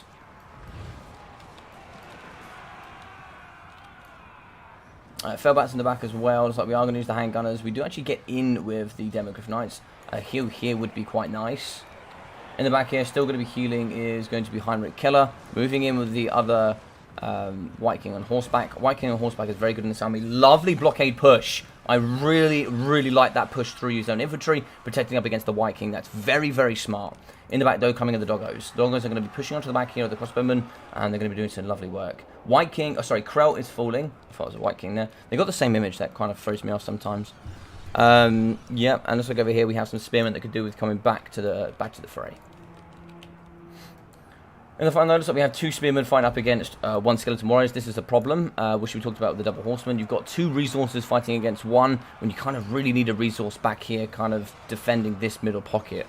Because you've got crossbowmen fighting, Jade Wizard is here. We could do with the Dwellers Below somewhere here in the pocket. So spearmen have managed to catch in. Oh, that's a beautiful pin. So we are now going to have Heinrich Killer caught in the pocket with a bunch of spears and also Demogryph Knights. He's going to be using the Cloak of Mist and Shadows on Death Resurgence, but now we're going to recharge. It looks like it's going to be a bit of a bait and it's going to be a bit of a switch. We are now going to pin in with the zombies. We're now going to charge in with the Blood Knights, and that's going to be GG's well played there for the Demogryph Halberds. So spearmen are coming back, but looks like they're going to be charging here against zombies. I would kind of ignore that. You kind of need to go around and redeploy your resources where they're needed. They're not really needed here to fight up against the zombies. Zombies are there for Chaffee to fight. We do need some help here. The crossbows in the front. Handgunners are broken there in the middle. Do we have any more in the back? There's been some great clear up here from the Direwolves. Direwolves going to be chasing off some of the spearmen. So great use of mobility there. Really great use of mobility. Natwig, obviously, he says he's had a few games, but of course he's somebody that watches quite a lot of multiplayer. So he knows exactly what needs to be done. Spearmen, not too sure where they're going right now, but if we get those back into the middle pocket here, that could be quite nice. As we can see here, we have broken the Demogryphs, we have broken the Spearmen. I think we're one Demogryph away down here from breaking here. It all comes down to the Jade Wizard. Jade Wizard probably need to get a Dwellers Below in here. That's going to hit Blood Knights and the rest. Nice charge there from the Jade Wizard. Spearmen is forward. Looks like they're going to blockade up against the Blood Knights. We cannot afford to get our Jade Wizard caught, unfortunately. Demogryphs are returning. They could certainly do some smash here. Demogryphs are now going to pull towards the Blood Knights. Could we get a kill in the middle here, maybe? I'm not too sure. Scab through the pocket. That's going to really delete some of these naked spearmen.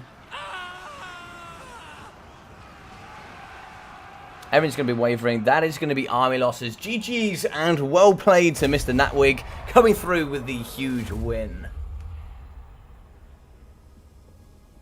Telling him about grouping could be using. He does use grouping, Cypher. He does use grouping. I've seen him play single player. He does use grouping. Unfortunately, Pantananard, we cannot use war wagons. They come in the Hunted and the Hunter and the Beast DLC.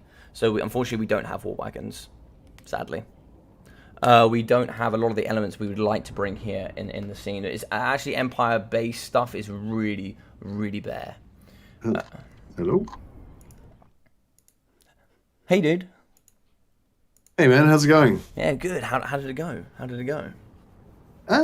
Yeah, it was, not too well. I don't know. I don't know much about it. Oh, if Nathan's listening in your stream, I just want to say good game, Nathan. Well, very well played. Yeah. Definitely outmatched me there. It was fun. It was fun though. He played very well.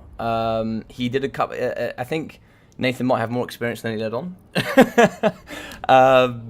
He played extremely well. He did a couple of bait and switches, which is something we haven't really been through. So, for example, he baited out his direwolves in the front right for Carla France to jump onto, and then obviously jumped you with the Blood Knights.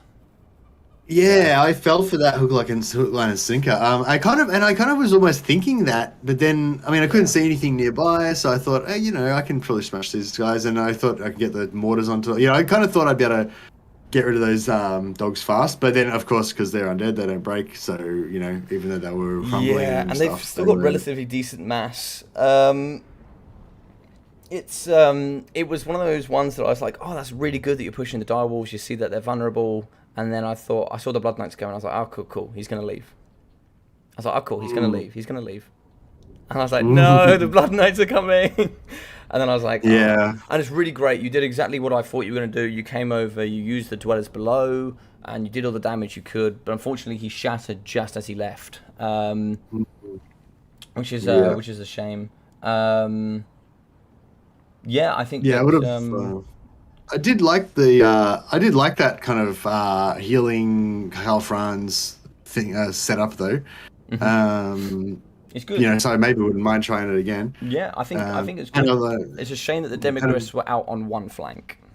It's a shame because if they yeah, yeah, I think on that defensive build, maybe we want the cavalry a little bit closer to the battlefield. yeah, I was hope, yeah, I don't know, I didn't think that through, yeah.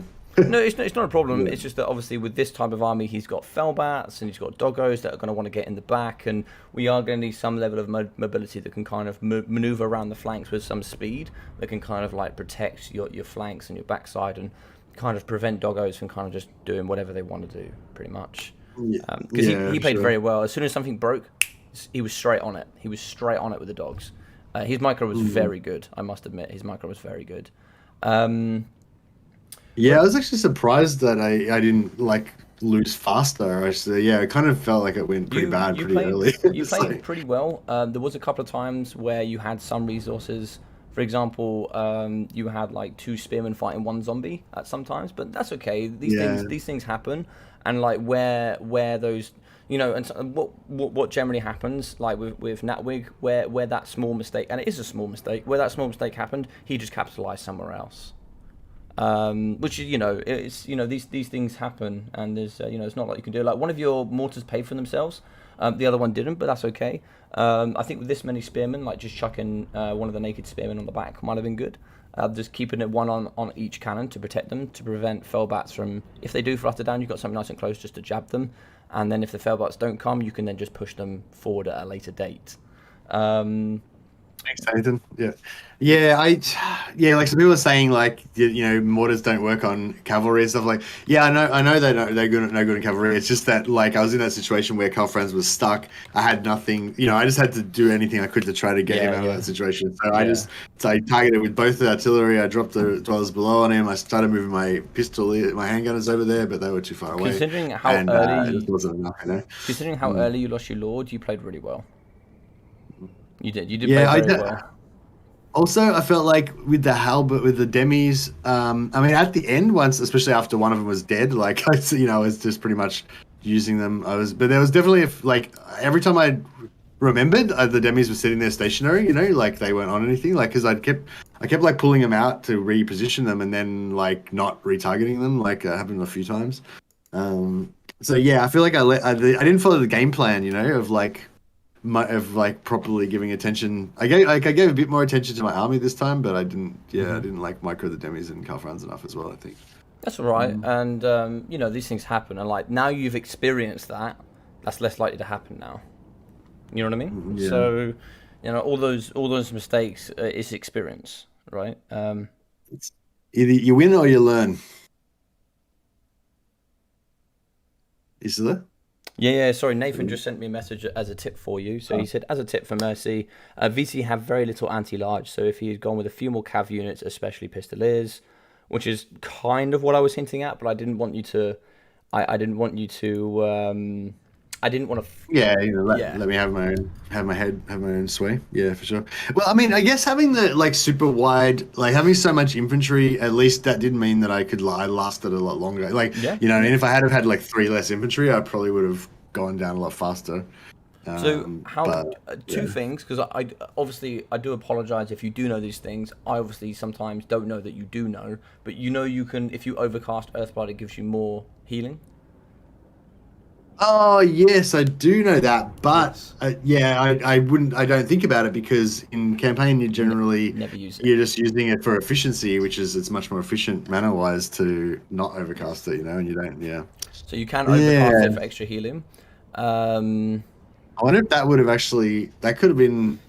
I mean, because yeah, he only just shattered, hey. So I mean, maybe if I overcasted it, that might have yeah, I think you actually got two saved heals him. off. If you got two overcasts off, and let's say you have a 50% chance of it causing damage to you, which you're not too concerned, but you would have got 1200 Yeah, HP instead of like 600. So it yeah, could have made I a was happy difference. to.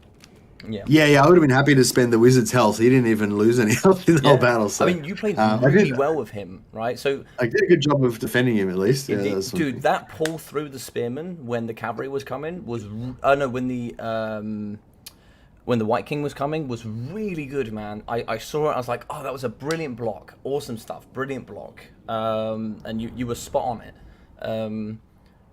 Of Yeah, it course, was just a really, yeah, yeah. of course, Sorry, for you go. me, sorry if I'm sorry if you feel like, oh, I'm losing and this. And don't worry, of course, I'm going to slightly pick out some of the mistakes you made. But of course, there is a lot of positive in what I see. Please trust me when I say that. There is a lot of positive. There is a lot of positive, and even mistakes are positives because you can now know to grow from them. Yeah. So for you, um, I liked what we had going on there. The build composition was great. There's a couple of things we can change. What was something else as well? Oh yes. So with your micro, do you assign units as what was it called? Oh, do you do grouping? Yeah, just like Yeah. roughly, just sort of to keep them separate. I don't usually control them by group that much, but Yes. yeah, just to kind of visually like organize them, I So guess. for you, if this helps, this is how I run it. I normally put, so if I've got a lord with a bodyguard, I normally put them in the one slot. Yeah, Or if that it's sounds just a good. lord, it's in the one slot. And then I put my hero or caster in the two slot.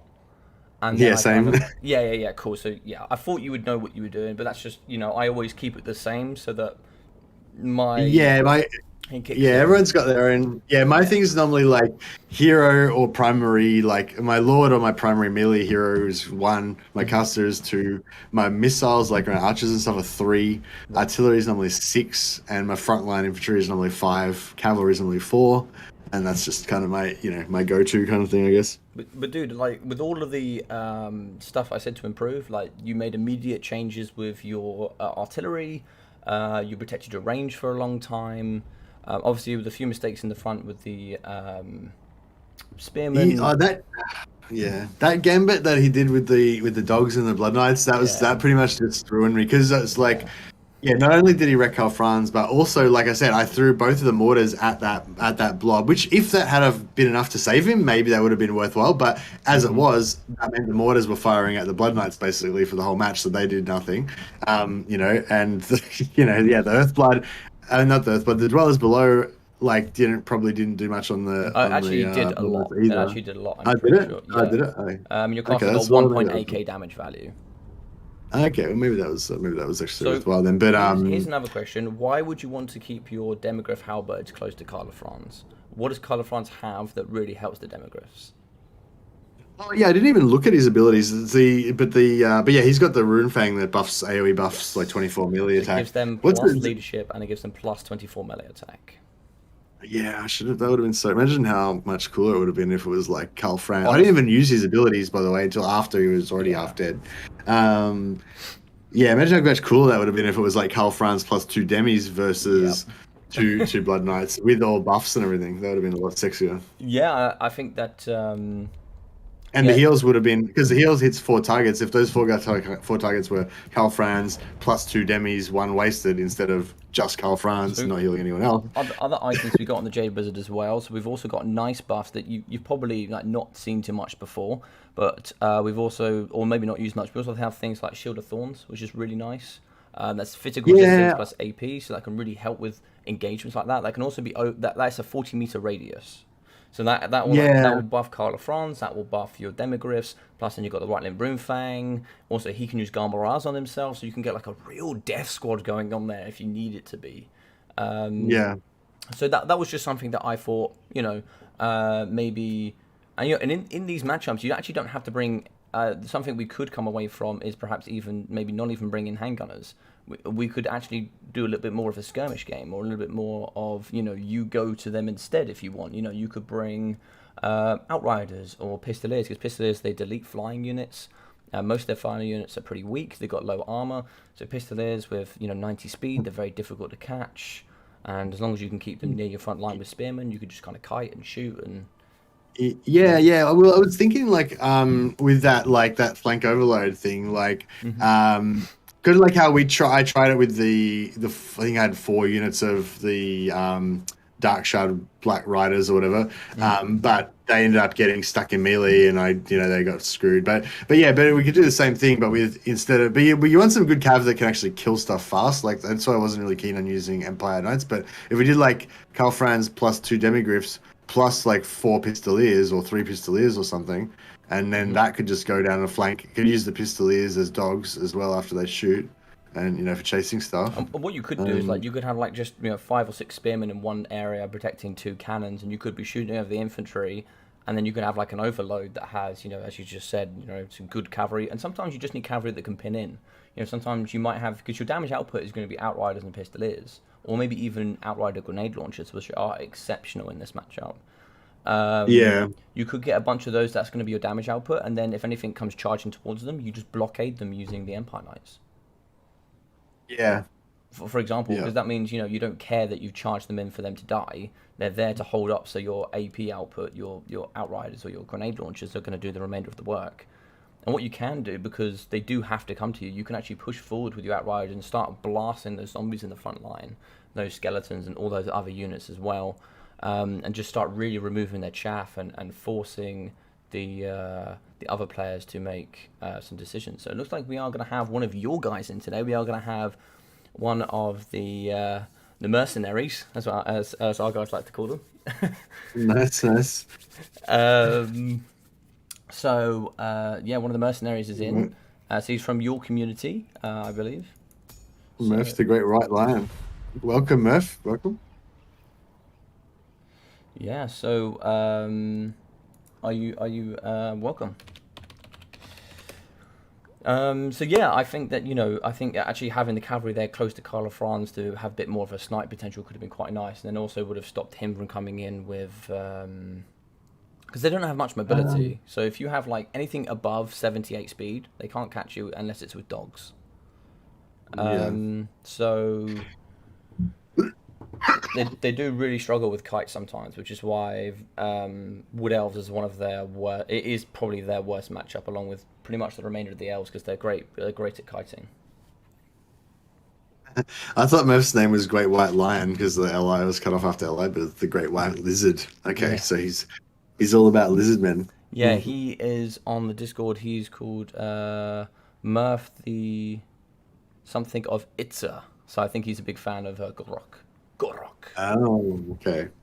And Gorok is allowed in this game, isn't he? In this matchup, because he's free LCO. Yes, he is.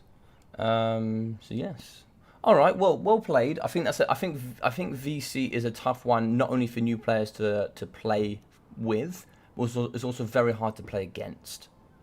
I think I've played more matches versus vampire counts than any other faction so far. So by the end of this, I'll be well used to dealing with vampire counts.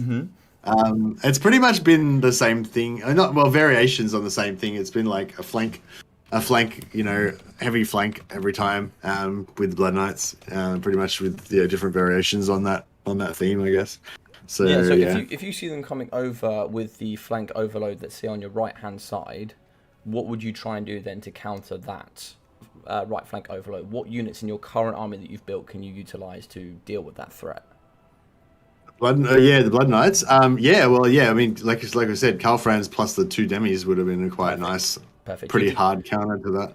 Perfect. You just come across, you screen them out, and then he has a decision to make. Am I gonna thump straight into this that I'm probably gonna lose with healing and the Shield of Thorns and this kind of thing, or am I gonna reposition and come back at a later date?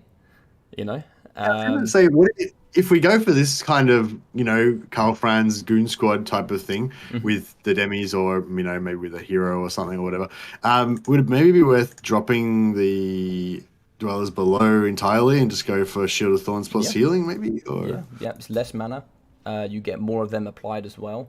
Dwellers Below is a really great damage spell that also reduces speed, so it actually stops them from pulling out as well. Mm. Also does some great poison damage. It is a great spell, but yeah, Shield of Thorns as well. It's a cheaper spell, so you can do more Earth Bloods. Yep, I think both, either or, are very good. Very good, yes. All right.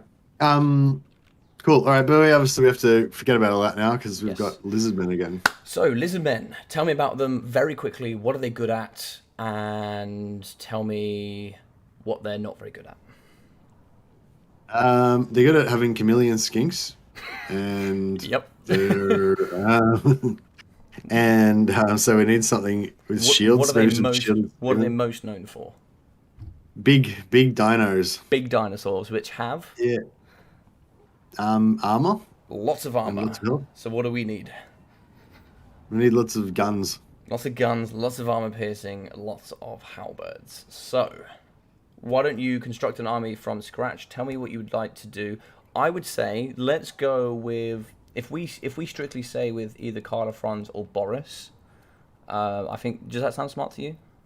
One of the two? Sounds good. Or do you want to just stick with one of them?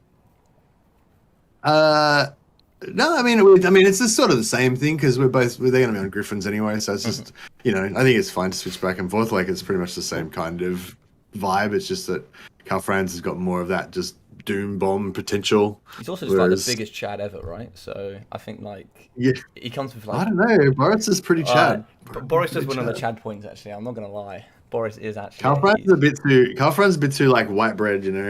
I know what you mean. Yeah, I know what you mean. It's a bit too all American quarterback kind of thing, you know. Yep. All right. Okay. So why don't you show me an army? What would you like to bring? Okay. Actually, what about some cannons? A cannon, at least one cannon, to shoot some of those big dinos. Sure. It could be good. I was sort of thinking 2 shielded spearmen for the back line, just to kind of chase chameleon skinks around and maybe not die as much. But maybe it's not even worth it because it probably is going to get shot in the back anyway. I don't know. Maybe we should go to the cheap ones. So one thing you can do that's also good for you to know. I find that all of your units are also facing forward when the battle is when you have your defensive builds. If you've got some units that are facing from behind, you can actually face them in the direction that you expect them to either get shot from or get charged from. So don't be afraid to have your spearmen facing away from the frontline battle and be waiting in the back line for a rear charge. Don't be afraid to have them ready to protect the back side facing backwards, if that makes sense. Yeah, that makes sense. Actually, could we do some cav this time? Because their cav's slow. They've got those crappy slow cold one things. Certainly can do if you want to. Do you want to do a bit of missile kite or do you want to do a bit of actual cavalry? Yeah, no, I meant missile kite type stuff. Yeah, certainly can. That way we could do. They could actually chase the chameleons. So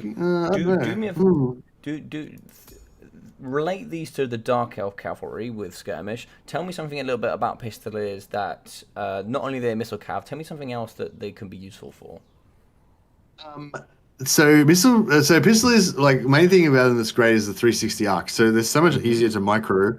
You know, even if you don't have time to micro them, you can just put them on Skirmish and like let them just kind of do their own thing, and they'll probably survive for a while. Plus we can use them as dogs to chase stuff off, which would be pretty good. Perfect. So of course they suffer with they've got great missile strength actually, but they struggle with AP.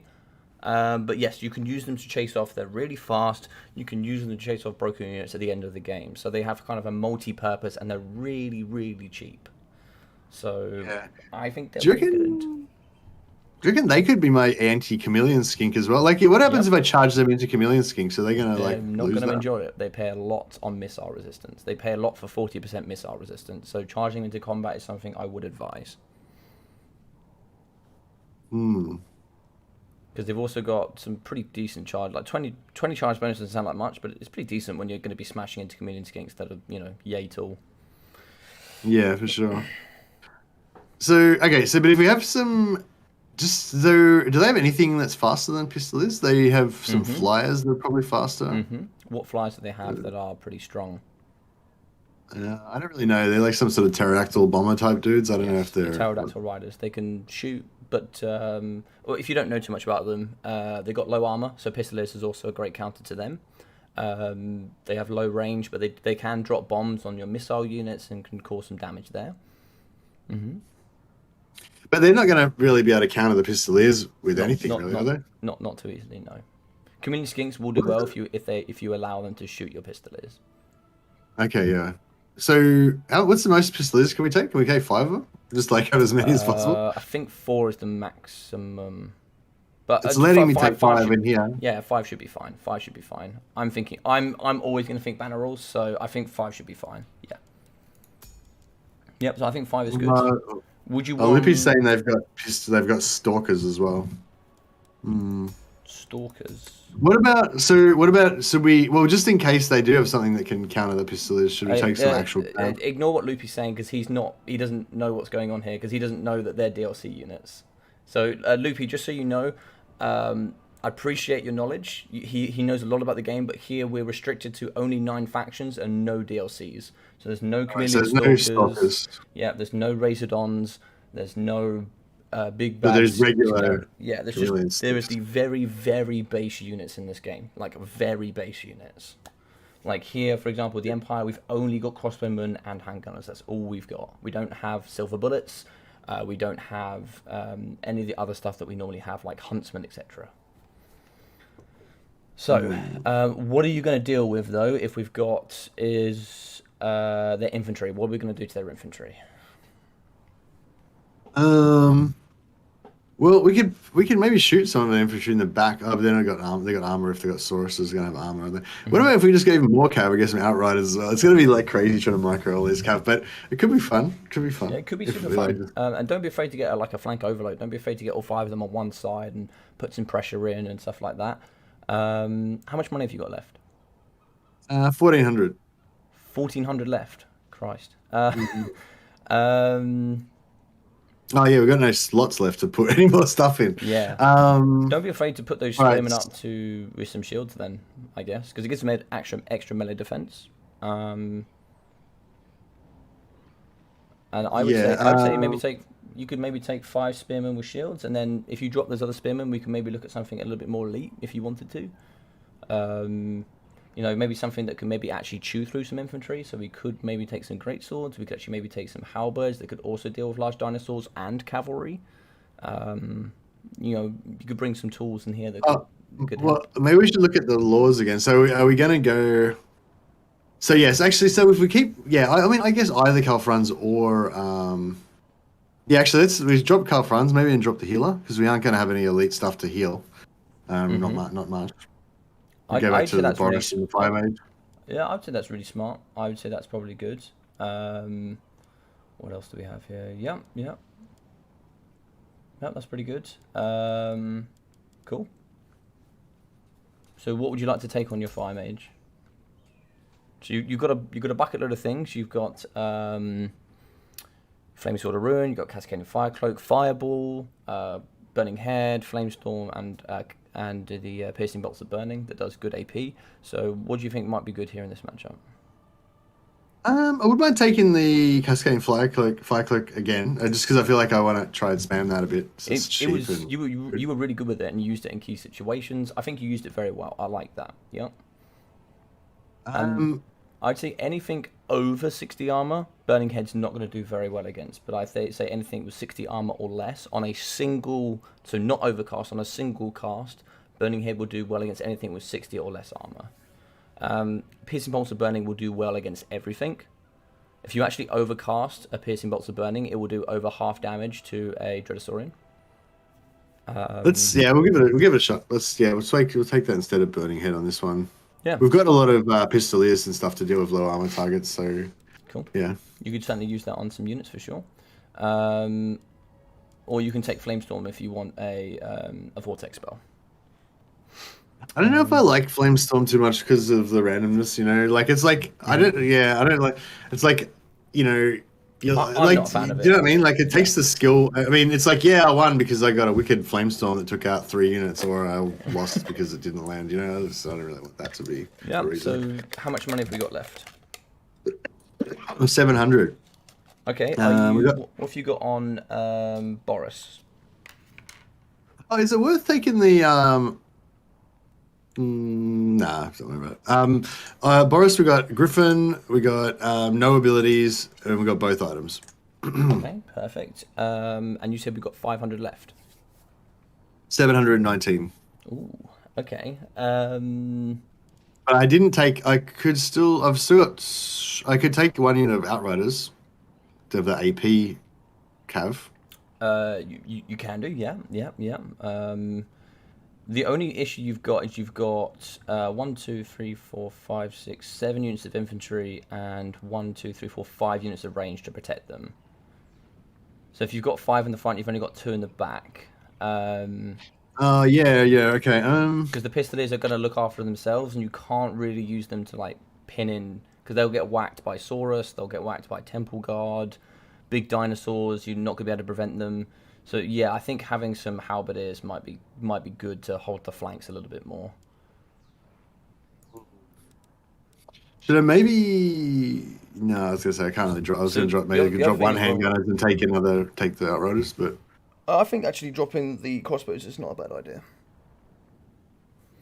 So what you could do is you could use the great cannons and the handgunners to focus on big dinosaurs. You could use the pistoliers to do the anti-kite and kill those pterodons. Spearman's going to hold the front line with halberds, and then you've got great swords to really punch anything elite. I think that would be. I think this is a good build. Yeah. all right. Well, what am I gonna do with the other 500 gold? That is up to you. You may place it however you please. I just want to put the crossbowman back in again, then, because like Cool. at least then you got just because you can just put that fire somewhere to help break stuff and. Yeah. Perfect. Yeah. Can't see a problem with that at all. Yeah, I don't know. I can't think of anything else to really do. Well, I could take another unit of halberds. Actually, yeah, maybe another unit of halberds. Yeah, because I don't like. I want my back line to just look after itself because I want to be kiting and running around and doing stuff. Okay. Light caster would be nice too. Yeah, that'd be expensive though. I like this army. Yep. I can't see a problem with this. That's right. Yeah. All right. Yeah, it's a start. It's a work in progress. We'll give it a shot. All right. Should we get into it? Yeah, I'm ready when you're ready. Good luck, have fun. All right. Thanks, mate.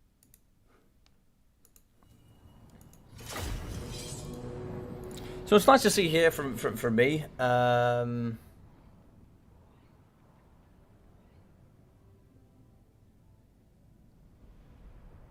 Oh, so what happened there? Sorry, you don't have a name, so I don't know what to call you, Mr. Blue Dude. But I'm gonna call you Mr. Blue Dude.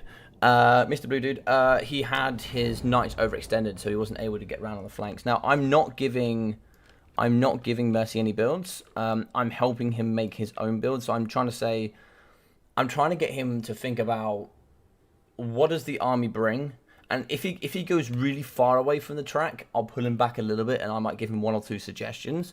But I'll be like, is there anything we can do to deal with elite infantry? And there's multiple ways you can deal with elite infantry.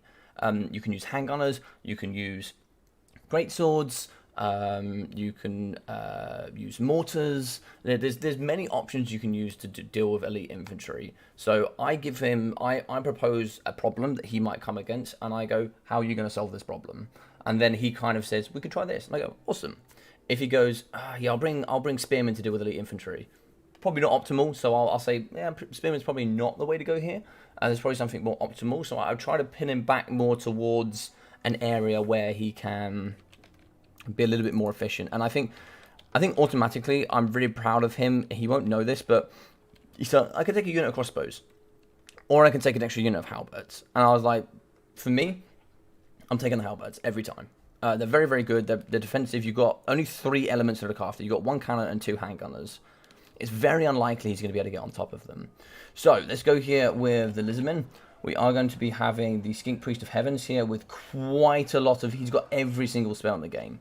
So this is a common problem I see with new players. A very, very common problem. He's got 1, 2, 3, 4, 5... He's got 5 winds of magic. There is no way on heaven and earth. And this dude, I'm sure he's very, very lovely. He's come here and he's really stepped up to play into the multiplayer scene, considering he's come from single player and he watches Mercy. He's come from Mercy's Discord. So big up to this guy coming in and playing. Just one little thing for him, five lots of magic, he's never going to use that much in multiplayer. I'd say for you guys, bring between 1 to 3 magical spells, because even then with 3, that's still quite a lot. You're never really going to use that many. The third one you might be saying something like Cascading Fire Cloak, might be a spare ability you could bring just in case you need it for like ethereal units, or something has regen, or something like that. Yeah, so I think fire is quite a lot, because there's no way he's going to be able to use them all. You just don't have enough winds of magic, and you're not going to get any extra winds of magic. So that would be one thing there. It's going to go quite tight box. We are going to have Temple Guard mixing in with Skink cohorts. We are going to have Gorok in the front, of course, because he's going to have the nice big white lizard.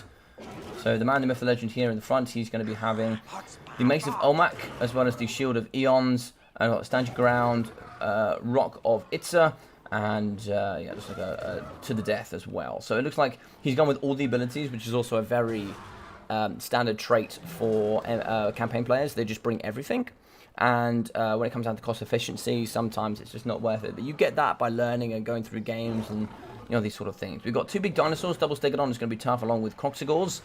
We are going to be having the double Skink Javelins in the back as well. Skink Javelin's very strong here in the multiplayer scene. So automatically, I like this quite nicely. We are going to have spears dotted around the back. We are going to be handgunners in the middle. We've pushed out quite nicely here. And we've got, look at this multi-layered defense. This is really nice here. Mercy's learning very nicely. We've got Pistolers in the front, ready to go. And he's going to be able to survey the battlefield pretty quickly. Bright Wizard can move, so can Boris. I'm very excited for this. And of course here, with this as well, not only do the spells are not also going to get used, a lot of these are quite expensive. Blue one's minimum 150 cost. So that's 300 for 2. If you do a Comet of Cassandora on top of a Chain Lightning, you'd be lucky if you get 2 or 3 more spells after that. Yeah, it's going to be tough for this guy, I think, because he's put, a spellcaster here was sort of 800 on horseback for Mercy. Whereas this one here is going to be, on top of a pterodactyl, he's going to be somewhere in the range of about 1.2 to 1.4k. He's going to be a lot of the balance of power, and once his Winds of Magic is gone, that's going to be a lot of the balance of power here gone from the bar, because that is where all his value is held. The Pterodon is not going to hold much value for him, but that's just a small improvement that I would suggest. Yeah. No, dude! Don't ever say to me, "I'm typing too much." You type as much as you possibly like. Do not worry about that. Ask questions, be involved, and ask as many as you can. It is a very open space here to ask questions, and I just hope you're having a great time. Please ask as many questions as you can. The dude Logic usually doesn't do coaching like this, but people in the community are willing to help others. Always, yes, the community is very helpful. I am willing to do more coaching for those that do want coaching. If people do want to get on and try and get involved a bit more, this is something I don't know if I can do in this capacity full time. Financially, I wouldn't be able to support myself doing so. But I can certainly help those that need it. So it's going to be a wind blast on the back. Doesn't really do too much of it in the Great Cannon, but I like the idea. Gun's now going to be spraying here, and that's some nice work. He pushes forwards with the guns, and now he's going to be shooting and pushing back the Skink Priest. And you can see immediately, he has to drop. He can't stay. Boris is coming. There's no other threats in the sky. There's going to be nothing that can stop him. If he actually just moves Boris in, he's dead. Boris just needs to go, I think. Pistolers in the back, they're going to be shooting up against Temple Guard. Lovely kite, really, really great work. A nice right-hand push here from 5 units, so lovely stuff there. We've actually broken the Skink Priest, and that's a lot already gone. Balance of power already in the Empire favor, and he is going to push him off using Boris. Brilliant stuff there coming from Mercy. A little bit of a common mistake. We can see quite a few units here in the pocket. Going to be a little bit too still here at the moment. With the Stegodons, if you just click, they're actually going to shoot. They're not going to move forward. You need to get them into combat. And get them fighting for sure. These Bodons can shoot for quite a long time, but he's going to be right in the face. Like, Bodons have 360 range. Now, it looks like we did get a rock drop here on the Great Cannon, so we need to try and see if we can get in and shoot the guys in the sky, but it looks like we are going to focus down here. We need to start getting some halberds forward. They did actually get caught by the spearmen in the front. Halberds need to really come forward at this point. These need to get in here and here, because as you can see this line here, there's not much room. There's not much room to protect our Pistoliers. Sorry, our handgunners, I should say. So Crosswords are pushing, and now, unfortunately, it's a little bit too late. If he just keeps clicking through, they will fight here. But it's a little bit too late there, unfortunately. Nice work there with the Pistoliers. We are going to be chasing off. We're still exploding in the back here. Now we can chase off a Stegodon. More Pistoliers in the back can come through here and do some work. The rest of the pocket is going to be holding quite nicely. The cannon crew have been depleted. They have gone down. They have broken. In the front, Gorok is going to be doing some work. We have a Stegodon in here up against the handgunners because there wasn't really much protection for them. This moment here, we need to start... the Fine-Each Bowlers, actually. Fine-Each Bowlers are very nice. But in the front here, we actually left the Pistoliers out just a little bit too long. And we've obviously got lots of infantry, so we just need to make sure that we're more careful in the future and that we are pushing forward with the halberds. Lots of units getting broken here on the left-hand flank, so we really want to get our Pistoliers in and start pushing those bad boys off. Gunfire is going to be spreading into the backside of the Croxicors. Spearmen are coming over as well. Pistoliers is going to be shooting here. This is pretty much GG's already. It's been a lovely game. Mercy's done very, very well. It's like Shield of Eon's going down. It's going to be plus 60 armor, expert charge defense as well, plus all those bonuses. That's not going to help them for an amazing amount of time. They are going to be getting shot by Pistoliers. Halberds here as well, which did actually have the extra AP and melee defense, fighting up against Gorok. And now we're going to move in with the Great Swords. In the middle, Temple Guard alongside the Stegodon, fighting here up against the double Halberds. Guns are just going to be pouring like hell. Hell, rain and fire here into the Stegodon. Nice work there. Looks like Carl France is going to come in maybe for a little bit of a break. No ITP here, so immune to psychology for the Temple Guard. So they're going to get terrified pretty quickly. Good work there. And then it's just going to be the big bad Gorok in the middle. We have broken here, so we are going to push off with the Halberds. Halberds kind of need to get back in there as well. We got two here. Just push off with one that has actually shattered. That is actually probably going to be army losses, apart from just Gorok. And we are moving back in here with the Pterodons. So what we want to do, get our handgunners over here, try and see if we can kind of screen out the big bad Pterodons. Piston is pushing off. They're going to be fighting up against King Cohort Javelins. They are going to shatter. That is going to be army losses. GG's and well played. Great victory there from Mr. MercyTheMad. Does the concluding Teach Me Total War tournament... Oh, sorry. It doesn't use banner rules. It's a watered... So I don't know how to explain watered down. It's a smaller... It's basically, if you grabbed banner rules and you made it as simple as possible, that is the rules we're using. So instead of using actual army limits, we're actually using unit caps. Because it's just simpler for the players. And there's very, very few attack. They have to follow the attacking rules, and then there's a few others, but there's not many, just to make it really easy for the brand new players. Hey, dude. Hey, man, how you going? GG's, well played. Yeah, I felt like I definitely had it over Murph in that one. I thanks a lot for the game, Murph. Really well played, and thanks a lot for having the bravery to jump in there and have a crack as well. Like, 100%. That's that's the thing. It's you can't try it out. You gotta have the bravery to give it a shot. So that's the most important bit. And 100%, I think I'll give. Is it right if I give him a few tips for you on your stream? Yeah, sure. Yeah. I like the army. There was some great elements about it. There was some really nice elements. Gorok, nice pick. Biggest change. His Skink Priest of Heavens brought 5 spells. I don't know if you noticed that. No, I didn't even check his army. Yeah, I probably should have done that. Yeah, he brought 5 spells, which is probably a few too many. Also, I don't know if I love that screening out from you as well, from the handgunners, that you push forward and just shot him so he couldn't get too close to your army. I like that. What he needed to do there was just reposition a bit. He went back into the same slot and then just got hammered by your handgunners. But yeah, he played very well. He tried hard. He bought double Bodon is the last thing. He bought double Bodon, which I like. Think of them as artillery pieces for large dinosaurs, and he just kind of brought them a little bit too close to the matchup. But apart from that, he played very well. Yeah, I like the build. Had some really good elements in it. Had not too much range.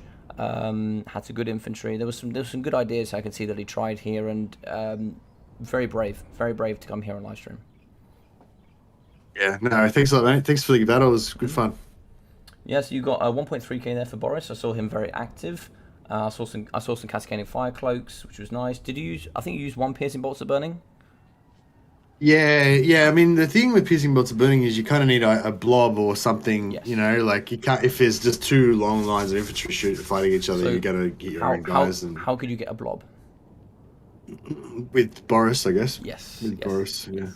So you could always, blob something around him and then use piercing bolts to burn him. But that's why I like burning head, because burning head's a lot better at deleting just range or infantry, a lot easier. Yeah. That's what I found. But yeah, dude, you played very well. There was only one mistake in the entire game, I think, which was, and you did get there in the end, but it was just a little bit late on the halberd push to protect your handgunners. Okay. Yeah.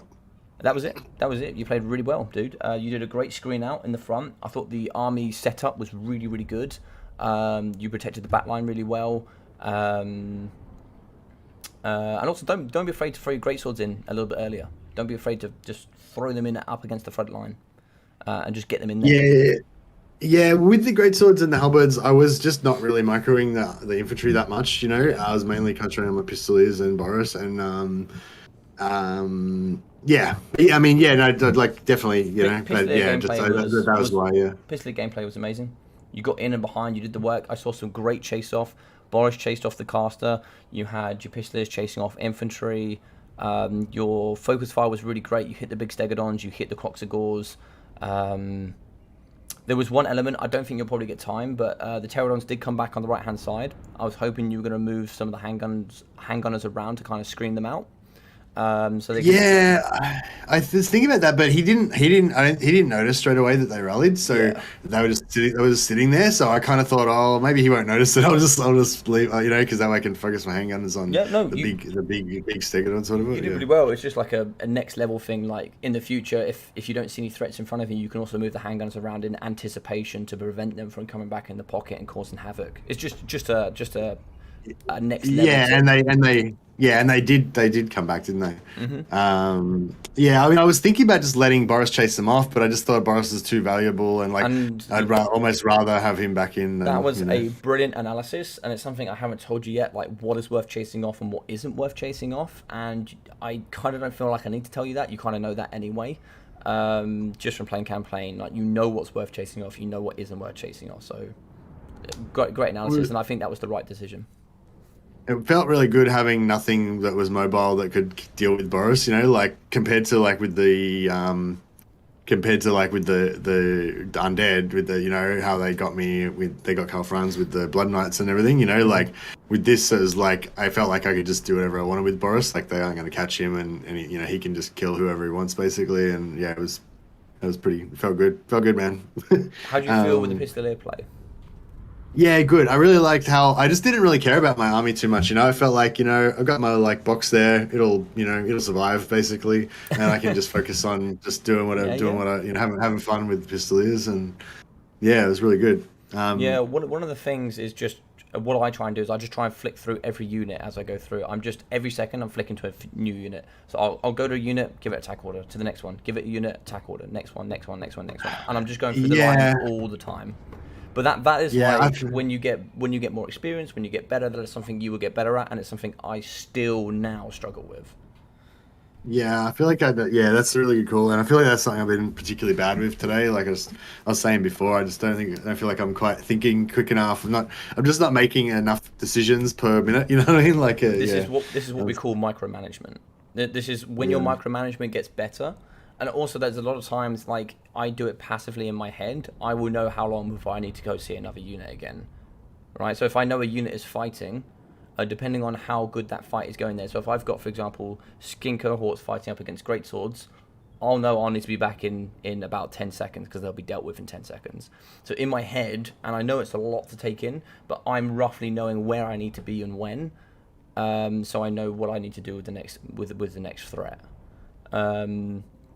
And that's something you will develop yeah, as you go. You'll know how these matchups differ because obviously, like a campaign, you have armies with lots of chevrons or some with no chevrons, or you get armies that have certain buffs or debuffs. Like for example, you might have temple guards that have a lot of red line buffs and also buffs from the Lord, and then they might be triple gold chevrons, so they perform way above they normally do.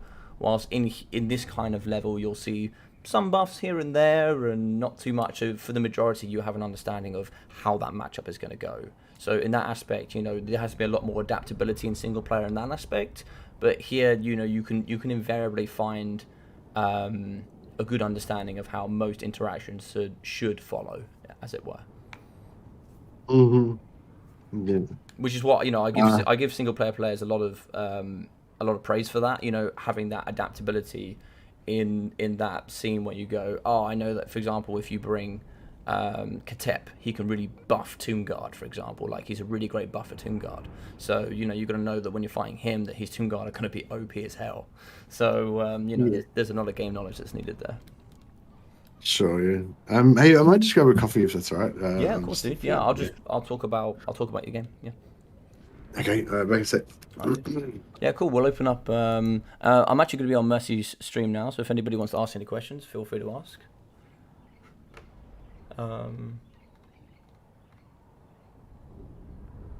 How's everybody doing today? Hope everyone's doing well. Let me actually drop a like on this video. How did I not drop a like? That's rude. All right, so we're going to go for the army. So 1.3k for Boris. Yeah, really strong. We've got 272 there for the Bright Wizard, of course, using Cascade and Fire Cloak. He's not going to get too much damage value because, of course, that's just going to be a passive buff. But he certainly definitely helped with the army. Frontline did pretty well. We've got a couple of hundreds here on the front for the Spearmen. They're there just to kind of hold and be that nice meat shield for the Empire. The state troops is kind of what they're used for.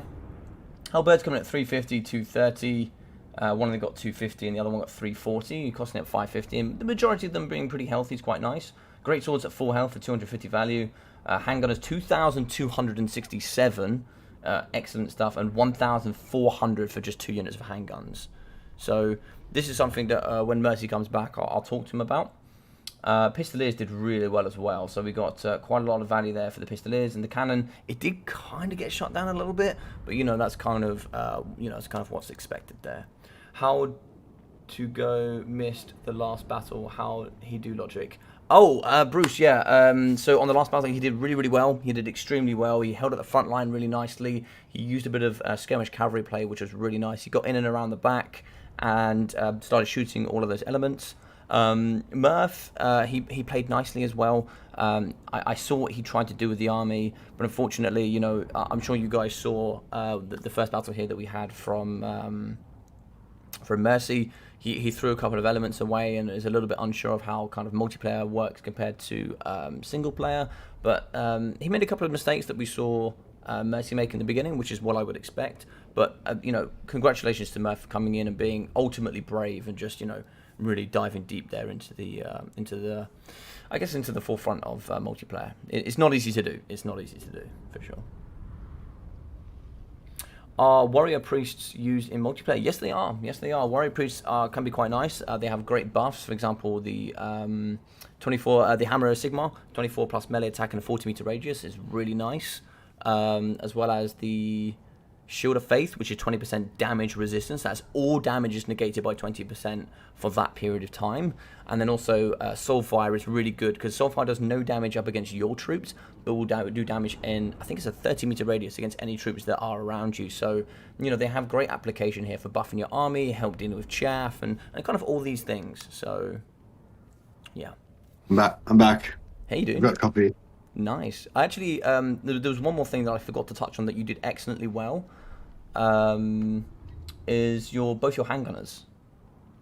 You only had 2 units, but one of them got 2,260 value. The other one got 1.4k. Yeah, I was just trying to drill them big boys with the cannon as well until I let the cannon get killed by the flies. Me and Rubber Duck were talking, and I was talking to some of the other guys as well. That we've always found that in the community, it's always better to get 75% of your ammunition out of 2 units of range than get, say, 15% out of half of them and 50% out of the rest, because they get pushed on by infantry. So sometimes just having a fewer units of range that get 75% of their ammunition out is just way more cost efficient.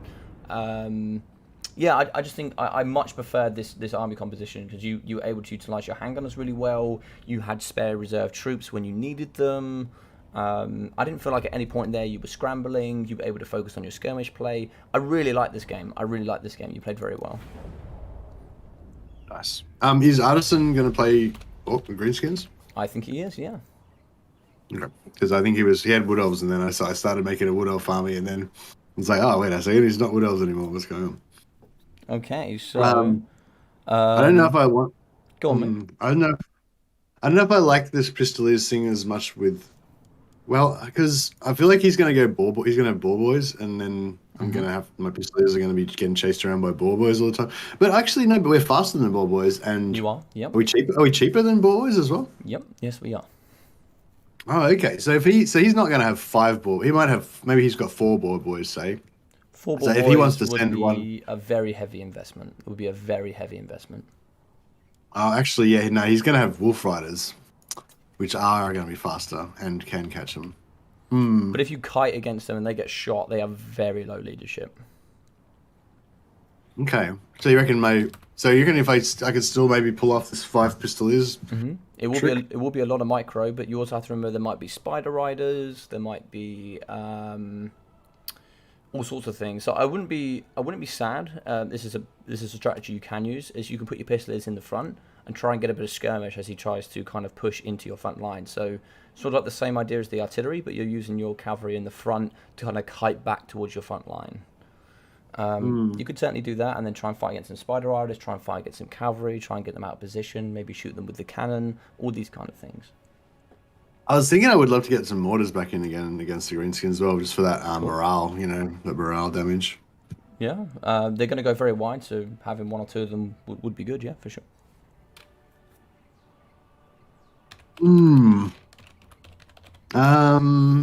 We still probably want 3 shielded spearmen for the front for their goblin archers, I guess. Maybe we could have some unshielded for the back line.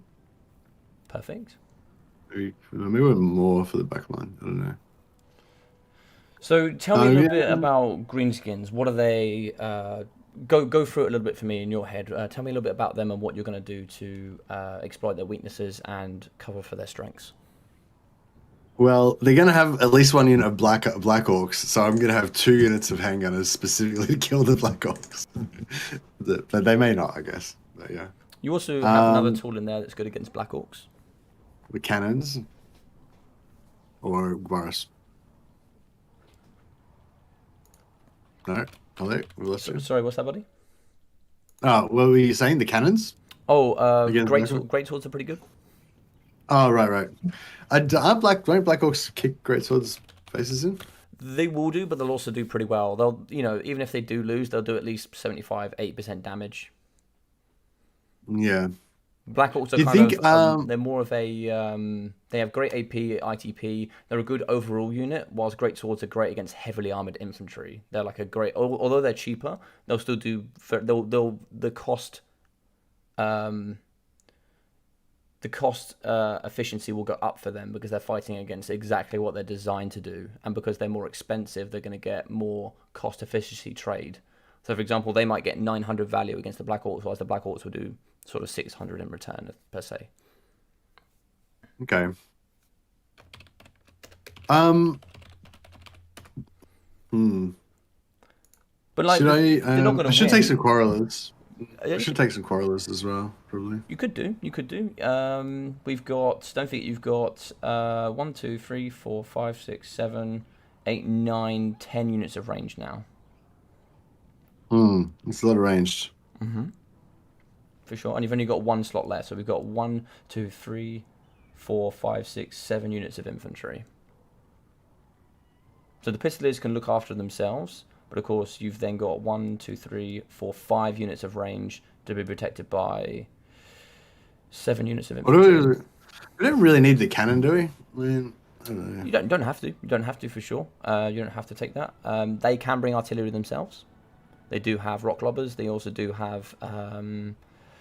Do they get doom diver catapults? I can't. Yeah, but we've got the Pistoliers though, right? So Yes. if they want to try to have artillery, then they can either get it destroyed by the Pistoliers, or they can protect it, but with something that the Pistoliers will probably wreck as well. I'm thinking. I think if you wanted to go. So why would you bring a mortar and also? So what's your objective with the crossbows? What do you want to use the crossbows for? I want to use the crossbows and the mortar combined with recharges or whatever to break shit basically, and just to kill and just to fire and forget on random low So the mortar is great for goblin spears because they don't have the shields don't work on the mortar. The crossbowmen are just good to be able to if I've got them in the middle, they can just add their fire to wherever the battle's happening. Kind of my thoughts. Okay. Maybe double. I was thinking you've also got handgunners to do that as well. So I was thinking, Yeah. would it be better to have two mortars instead, or Yeah, team motors would be good actually. Yeah, cool. because then you can have the handgunners to take out all the elite stuff, and then you could use the artillery to kind of break all the chaff. So maybe just 2 more units of infantry. Is that kind of what you're thinking? I'm not going to tell you. I'm not going to tell you. But I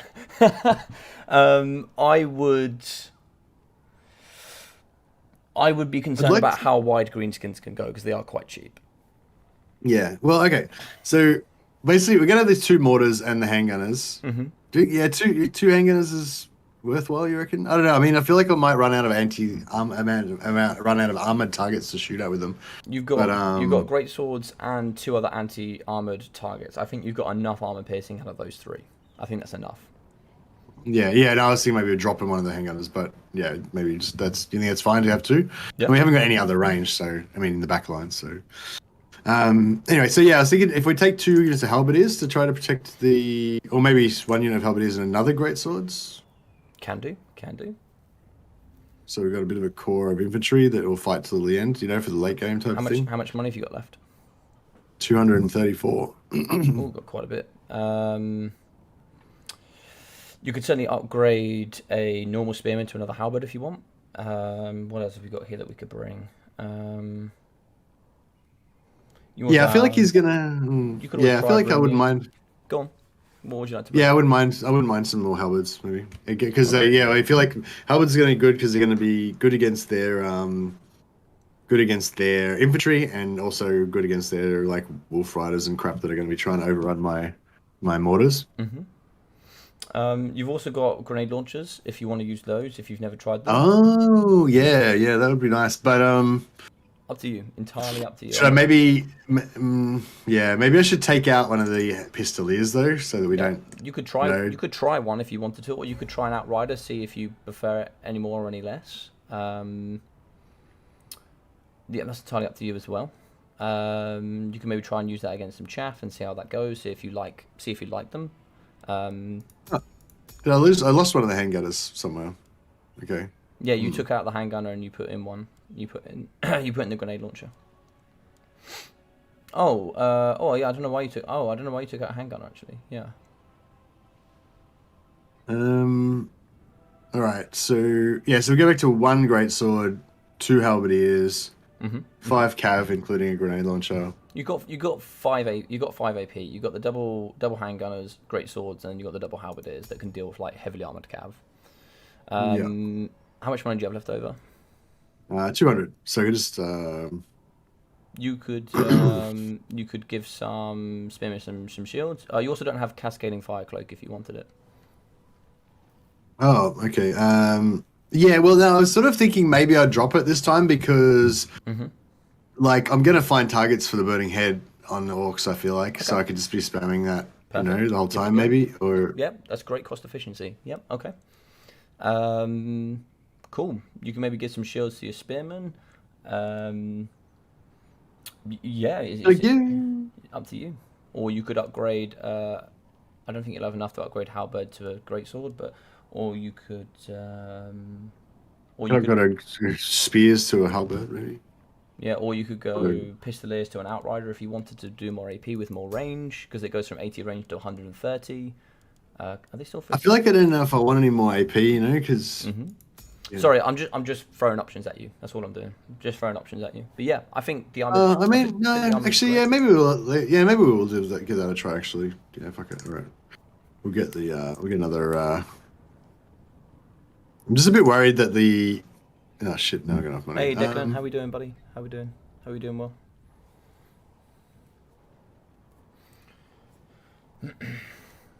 Okay.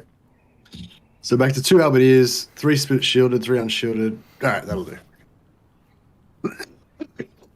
Um, so you Cool. got 1, 2, 3, 4, 5, 6, 7, 8, 9 infantry, and Yep. they've only got to protect 4 ranged in the wizard in the back line. So I feel like that's Perfect. I think that's a good combo for you.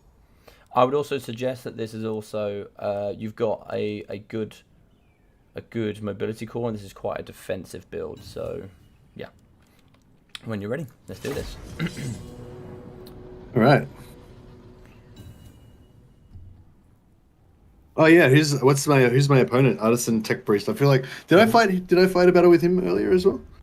Or no, this is my first time. He unfortunately Or missed was out. he? He missed out on the last 2 days, so he hasn't. This is going to be his first game against you. Oh, okay, he was in the list, but we didn't get to Yes. him. Yeah, Yeah. Yeah. yeah. I thought I remembered seeing his name. Yeah. All right, dude. Well, listen. Good luck. Have fun.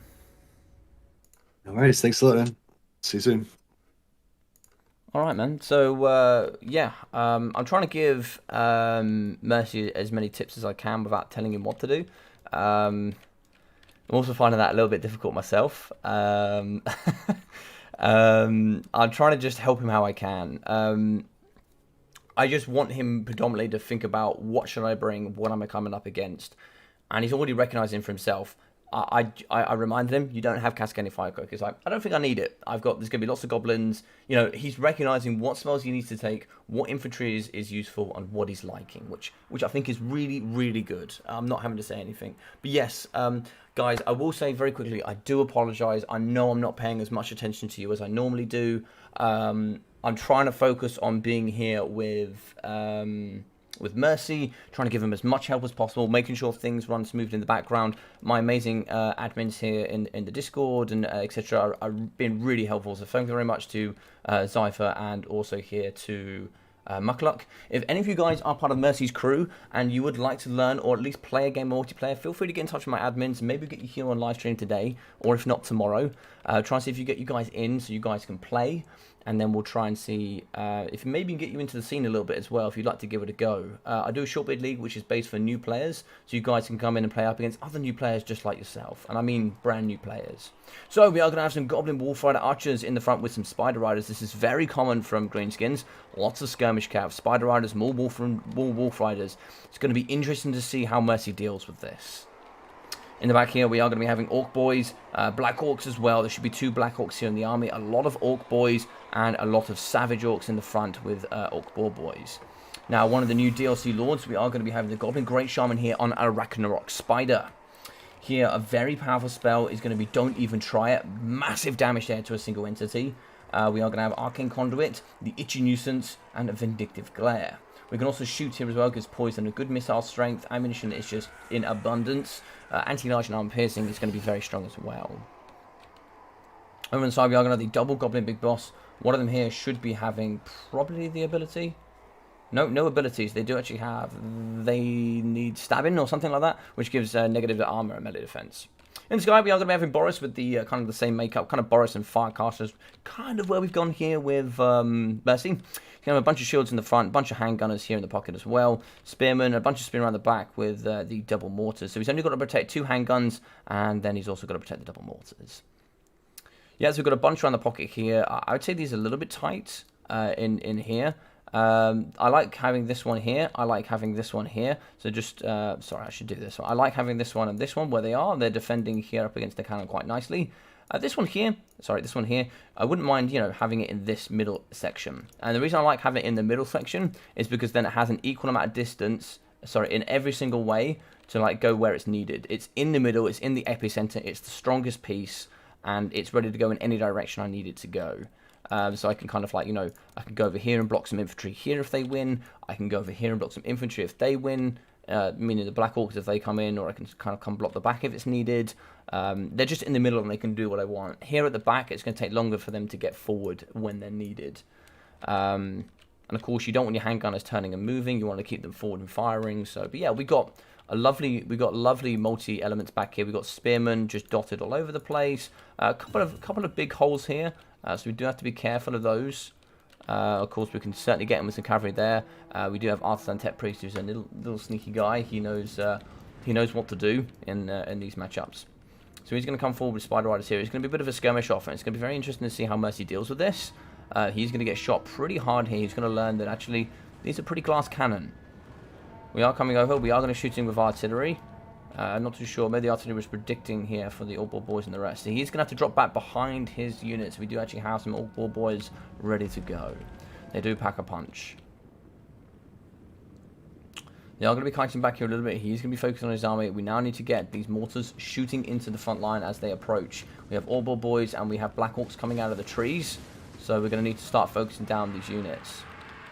Carl France is going to hop onto the Spider Riders. We have to be careful there. They do poison, and if they slow too much, yet again, he's been pinned in. Because he's been pinned in, we're now going to be having the all-ball boys coming around the corner, and it's looking difficult. We have terrified the spiders, and we should be able to get Carl France out, but it's going to be tough. We're going to be shooting the boys here. They're going to be getting hit really hard. They are actually going to break, and that is very lucky there. That was nearly a very costly mistake. So Boris needs to get back on Sky. We are going to be shooting here in the front. Artillery is going to be shooting in as well. Spider Riders are starting to pour in here. They are certainly going to come through if you're not careful. So you can see the infantry's coming over, but he's pulled the infantry from the back rather than the infantry from the front. So they're now just going to walk through. Because they've just walked through, they can now come into the back on the artillery pieces and on the range. And unfortunately, because here the gaps weren't covered, he's now going to be in the back. It looks like the cannons are going to be dropping back. And there's kind of been just a bit of a mess here in the middle. We needed to keep the units on the back. We need to hold that box. We did get more goblins in, but of course it's because we have these kind of gaps here in the middle that can be utilized. Not too sure what's going down here. Maybe Itchy Nuisance. Itchy Nuisance is going to go down. Negative to melee attacks and base weapon damage. Just move him with Savage Orcs.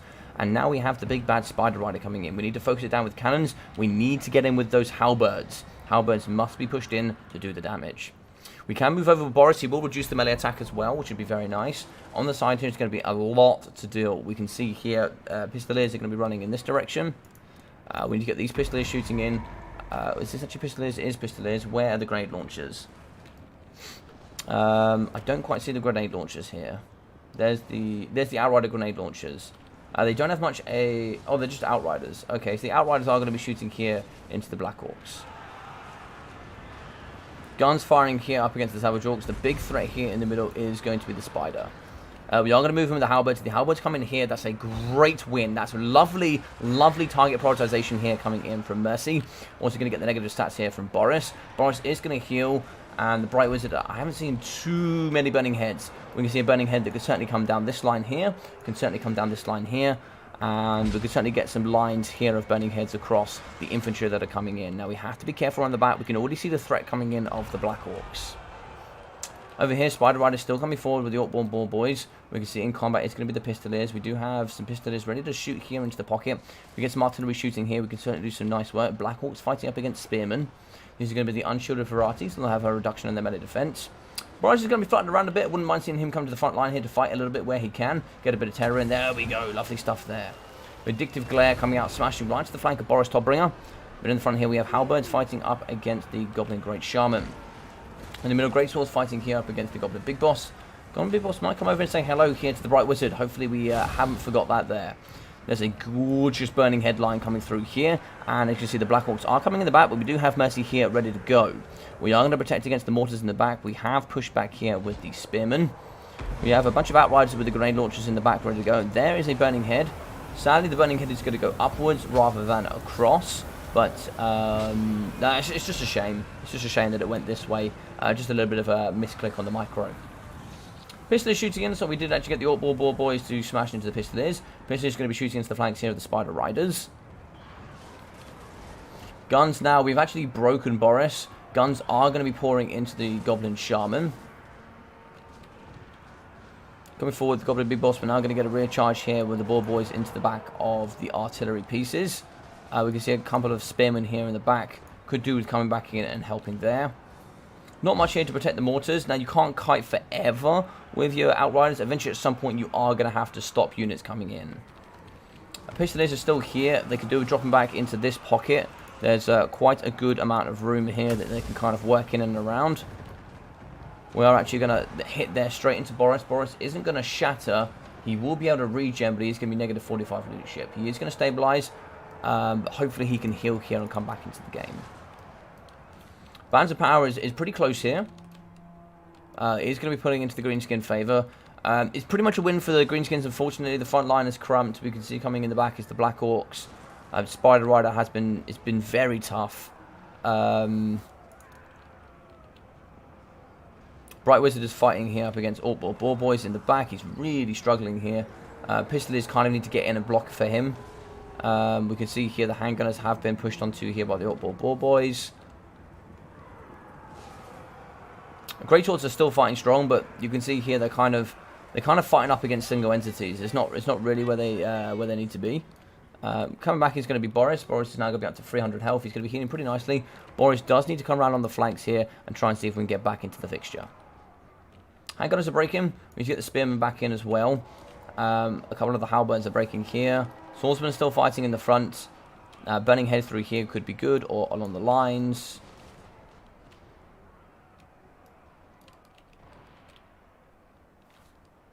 Black Orcs are going to be chasing. We're going to try and come in here with the Halberds. That's some nice work there. That was a lovely Burning Head there. That was a lovely Burning Head going through the Orc Boys. Perfect Burning Head coming through. We are breaking some of the units. We're now going to be shooting here into the Goblin Great Shaman.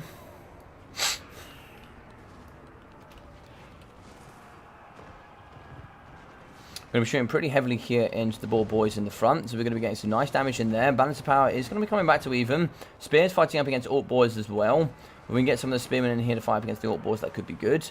We do actually see Boris coming back into the fixture. He's going to be healing. I don't know how much healing he's got left here in the tank. 912. So he's going to be at about 1.7k when he returns. Spearmen could come back here to fight up against the Orc Boys. Gunfire here is going to be pouring into the front up against the Goblin Great Shaman. Spider Riders in the back could certainly come through in the middle here, in the middle hole. We have shattered the Orc Boar Boys. That's exactly what they're going to do.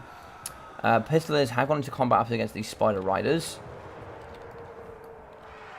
Quite a bit has been shattered here. We can see the War is going to move forward onto the Outrider grenade launchers. They have been caught here a little bit. Dropping back would be quite nice. And moving in with the Halberds as a bit of a block.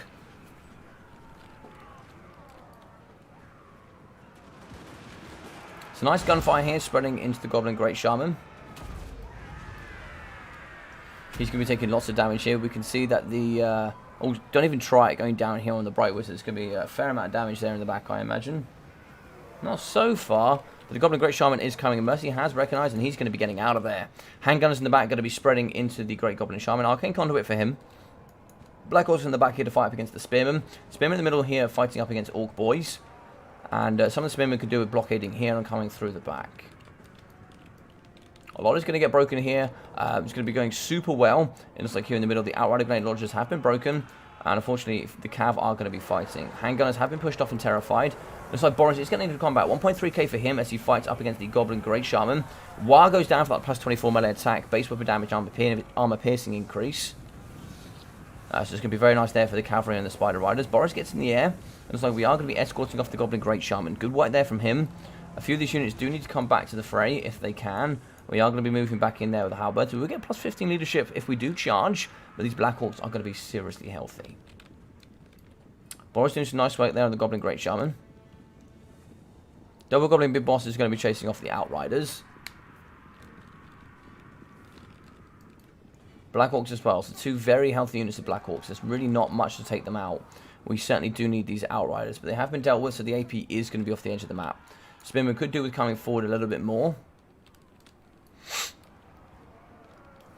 Black Orcs here are going to fight pretty hard up against the Halberds. The gods have abandoned us!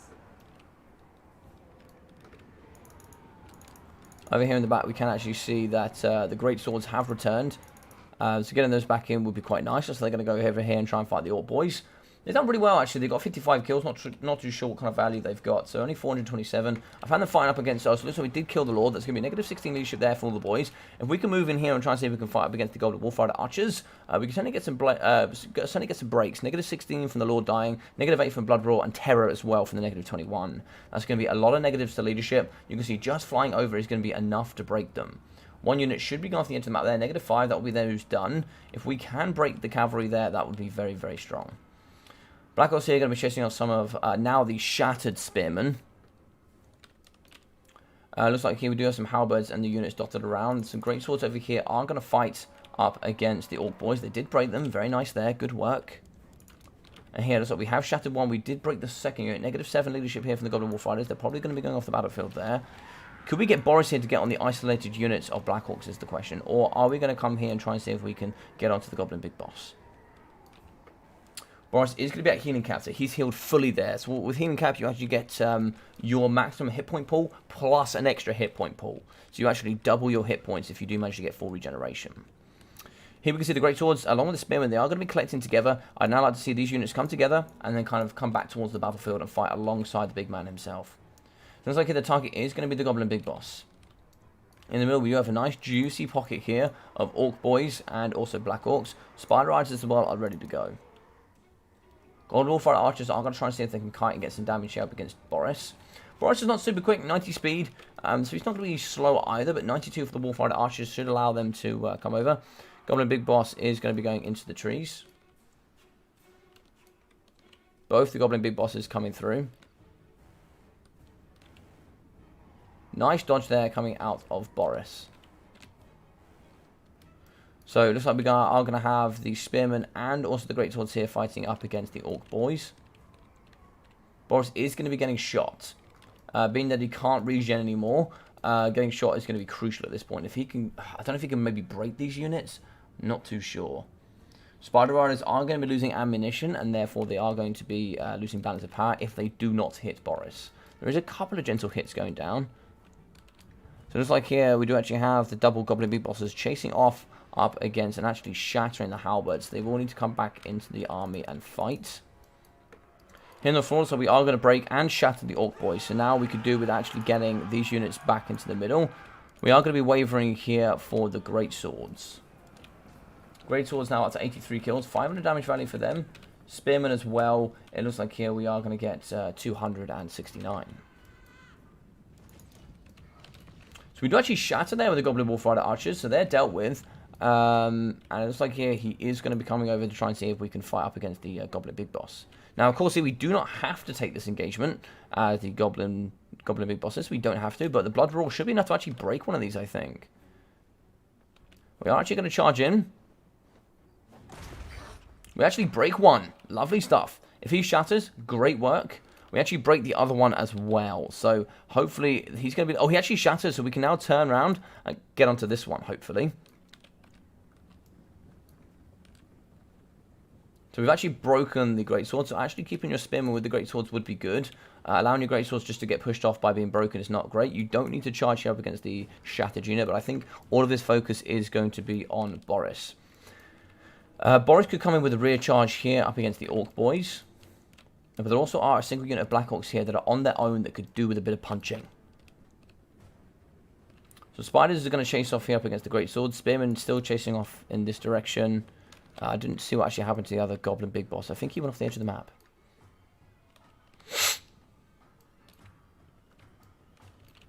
So that's shattered, so it will go off. He needs to kind of reposition here. So we need to see what we can do there. In the trees, what have we got here? And then the other Goblin Big Boss came back, which is a bit of a shame. So those Spearmen are going to get isolated here because there's no protection because Boris is chasing off the Goblin Big Boss, unfortunately.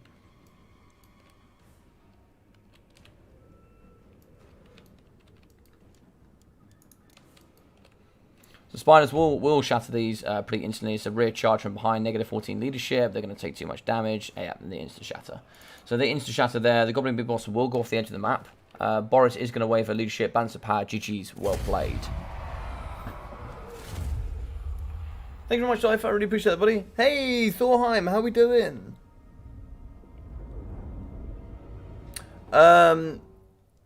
Vernex, there is no Tomb Kings in this tournament. There is no Tomb Kings. All right, so GG's well played. Let's have a little chat there. Hey, man. Hey, man. How did you like that one? Did you find that entertaining? Yeah, that was really good. How did you find it? It was fun. It was fun. Boris again being the Chad, just going around Of course, being a beast. Of course. How did you find out fighting up against the Goblin Great Shaman? I did. What the fuck? The dude was like invincible. I couldn't. I was shooting him, trying to shoot him with handguns the whole time. I couldn't get any damage to appear on him. I don't know what the hell was happening there. Do you know why he was like not dying? He's uber tanky. He is uber tanky. He's also got a massive hit point pool. He's got a lot of health. He's got like 7.5k health, I think, something like that. Okay. So he's just uber thick. He's got like 120 armor as well, or something like that. Something absurd. He's just uber thick. So was the play there just not even bother shooting him and just go for the Blackhawks instead? You had the two big strengths he had was the double Blackhawks. One got 162 kills, the other one got 150. The damage value on them actually wasn't that great. It was 813 and 613. But the fact that see, jokes on him. I didn't have anything worth killing. Yeah, but once he got into the back with those bad boys, it was I thought your skirmish game was really good in the beginning. How did you feel playing against? So this is what we call the. This is a very current meta play for the skirmish cavalry. So 6 units of skirmish cavalry. How did you find against that? I was a bit like, what the fuck? There's just like so much cavalry. Like, that pretty much just negated my. I did alright out of it because like he wasn't really microing them, and I was able to just kill a lot of them with artillery and with my skirmish and stuff like that. It didn't. I mean, it's negated my whole plan, which was to like just be around, just pulling him apart with my skirmishes, which obviously I couldn't do because he had more skirmishes than me. Plus, he had the 2 boar boys as well. So previously, what made Greenskin so strong was their skirmish game. So Goblin Warfighter archers and Spider Riders used to be cheaper. And poison used to be worse as well. So people would come in with 4 Spider Riders and 2 Goblin Archers, and it was very, very powerful. It was so powerful, it actually dominated the scene. Which is why, sometimes in this matchup, although pistols are great, these are more cost efficient because they're cheaper than say pistol is. But that's just like that's another, a higher level discussion point. But yeah, this is kind of like. This was a true multiplayer game, I would call it. This build wasn't optimal, but it had some optimal elements to it that it was great for Artisan to play, actually. Artisan Tech Priest West came in and kind of showed you what the Greenskins have to offer, which is a great skirmish game. Okay. The Goblin Spider got 3.3k value. It was. God, yeah, he thumps hard. He's anti-large and armor piercing as well, and he has some great stats. He has like 70 melee attack, I think. He's very strong. And he has some great abilities like Don't Even Try It, which you can it's like a really OP Spirit Leech. So I thought the army was great. I thought you played really well, dude. How do you like the grenade launchers? I didn't really use them. I didn't really use them. I mean, they probably did one of the best damage in my. Nothing in my army did anything. Like basically everything didn't pay for itself. The grenade launcher is the only thing that actually paid for themselves, I think. Oh, and the pistol and the Outriders. Yeah. Yeah. So the grenade launchers got 900, and you got 1,044 on the Outriders.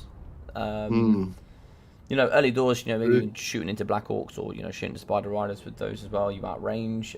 You did really well with the Skirmish Cavalry. I thought the Skirmish Cavalry was great. Yeah, it was like the thing on the left versus his Skirmish Cavalry was alright, but it just kind of shut me down from using it. Like, I couldn't I couldn't really get to anything. Like, I felt like, you know what I mean? Like, I felt like I couldn't, even though, I was, after the initial engagement, I was trying to reposition my Outriders and the grenade launchers, but, like, the Outriders were just shooting the Great Shaman pretty much most of the time and just doing nothing, it felt like. And the grenade launchers, I just didn't really micro them. I guess I had them shooting, a couple of times. But... Do you know how we got into your back line so quickly? We had some boar boy riders that came around the right hand side and my right hand side that is, and I think some other stuff maybe came through the front as well, like some spider riders. There's just a couple of gaps in the front that he just, when I showed you couldn't like make your unit thinner, he just made the unit thinner and just kind of very sneakily in artisan fashion poked through the front. He's a very sneaky guy in the multiplayer, but yeah, I did have a he snuck through. Yeah, I did have like a spears there and a a unit of greatswords there to try to kind of plug those gaps, but yeah, I just felt like he was kind of all over me. Like I was trying to react to something, and there's more shit in my back line, and there's more shit in my back line. It was just like, yeah, I couldn't You really, played well. yeah. You had a really nice burning head at one point over some orc boys that actually decimated one unit. Because the nice thing about the burning head up against cheap chaff is it also causes a burnt effect, which is -8 leadership. Yeah. So not only are you like nuking units, you also give them negative leadership and breaking them. So yeah, and I thought, I saw a really nice burning head there. One of them looked like it was going to be really good, and then I believe, I don't know how well I can confirm this. Hey, Caradoc, how you doing, buddy? I believe burning head is actually affected by terrain. I don't know how I can prove that, but I'm pretty sure it is. I'm not sure. Yeah, I don't know. I mean, it kind of goes straight, but I mean, when it goes over a bump, it does kind of look like it wobbles a bit, but it's still kind of like bird's eye view. It would still go basically straight, but yeah, just one of them you lined up. I was does, like, oh, that's going to be beautiful, and then it just like went nowhere, and I was like, oh, okay, never mind. Well, it does curve as well. Like the burning head will curve, so maybe it just curved randomly at a certain point or something. But no, you played really well. Just two things. Really, really small things. One, you were chasing Boris off with your with Boris. You were chasing off a shattered Goblin Big Boss. Yeah, I didn't. I thought it was shattered. Like I saw the color changed. I'm like, oh, shattered, and then I moused over the unit, and it said routing on the thing. Oh, and okay. I didn't know. I thought maybe that meant, oh, maybe he's not shattered, and yeah. So I mean, I still would have lost anyway, but like I would have liked to have just moved on and shattered the other one, and then shattered a couple of units of orc boys, and then just been like Boris versus the Black Orcs, and then lost at the end a bit closer. You know what I mean? Like, and yeah, I was really pissed off that I wasted all that time chasing that. Like, yeah, like. Well. No, you played pretty well. The reason it ended with army losses in the end is just that he caught your spearman at the end, unfortunately. But that was it. You played really well. Great target prioritization. The only one that let you down was the great swords. They were just kind of fighting up against single entities. Just a little bit of shuffle there in the beginning, because what he did was he put one black orc on each flank, and then kind of hit hard around your flanks that way. If you put one great sword on, like move spearmen into that middle. I was actually saying what I do with my elite unit like that. I actually put that in the middle of my army, because then it's got an even amount of distance to every single corner of my army. Because that means it's the shortest amount of distance possible to anywhere that I need that elite unit, if that makes sense. Yeah. And then I put that elite unit where I need that elite unit to be, and I don't worry about the rest. But maybe that's something we can think about. Yeah, I was gonna say, do you know, like, so if I move two units through each other, like, just say I've got greatswords on the left, spearmen on the right, and I try to move the greatswords to the right and spearmen to the left, so they go through each other, right? Obviously that's gonna slow down their movement a little bit, but but it won't stop, like, because sometimes things seem to lose their orders a little bit, in certain situations. Like if you I don't know, like if you try and charge a unit and your unit clips another unit just on the edge, sometimes it'll just forget about its original target and onto that one or stuff like that. So there's a few ways there's a few ways you can do this. If you walk through a unit, it shouldn't. So there's one thing as well. If any one of your units if any one of your models in a unit is being attacked, all the units will go back to defend that one unit. So sometimes you just have to stay there and keep spamming until all of them come, and you'll have to keep spamming until either those units die or they're able to get their way out. The other one as well is if something goes into a stalked position, i.e. if they jump into trees, if they go behind cover, they'll essentially the unit loses visual sight of it. It will stop going for it.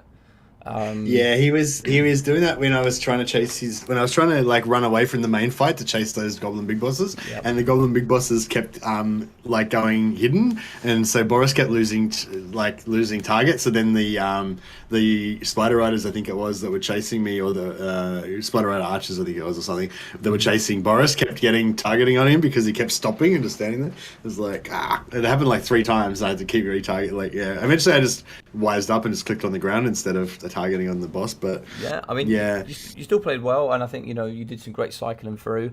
Just yet again with more experience, with more games, which we'll go straight into another one now. It will become easier for you to recognize, there's some black orcs, right? Great swords over there. All right, we got some Yeah. just chaff over here. Right, spearmen over there. All right, we see a bit of skirmish over here. Okay, off you go, outriders, whatever, etc.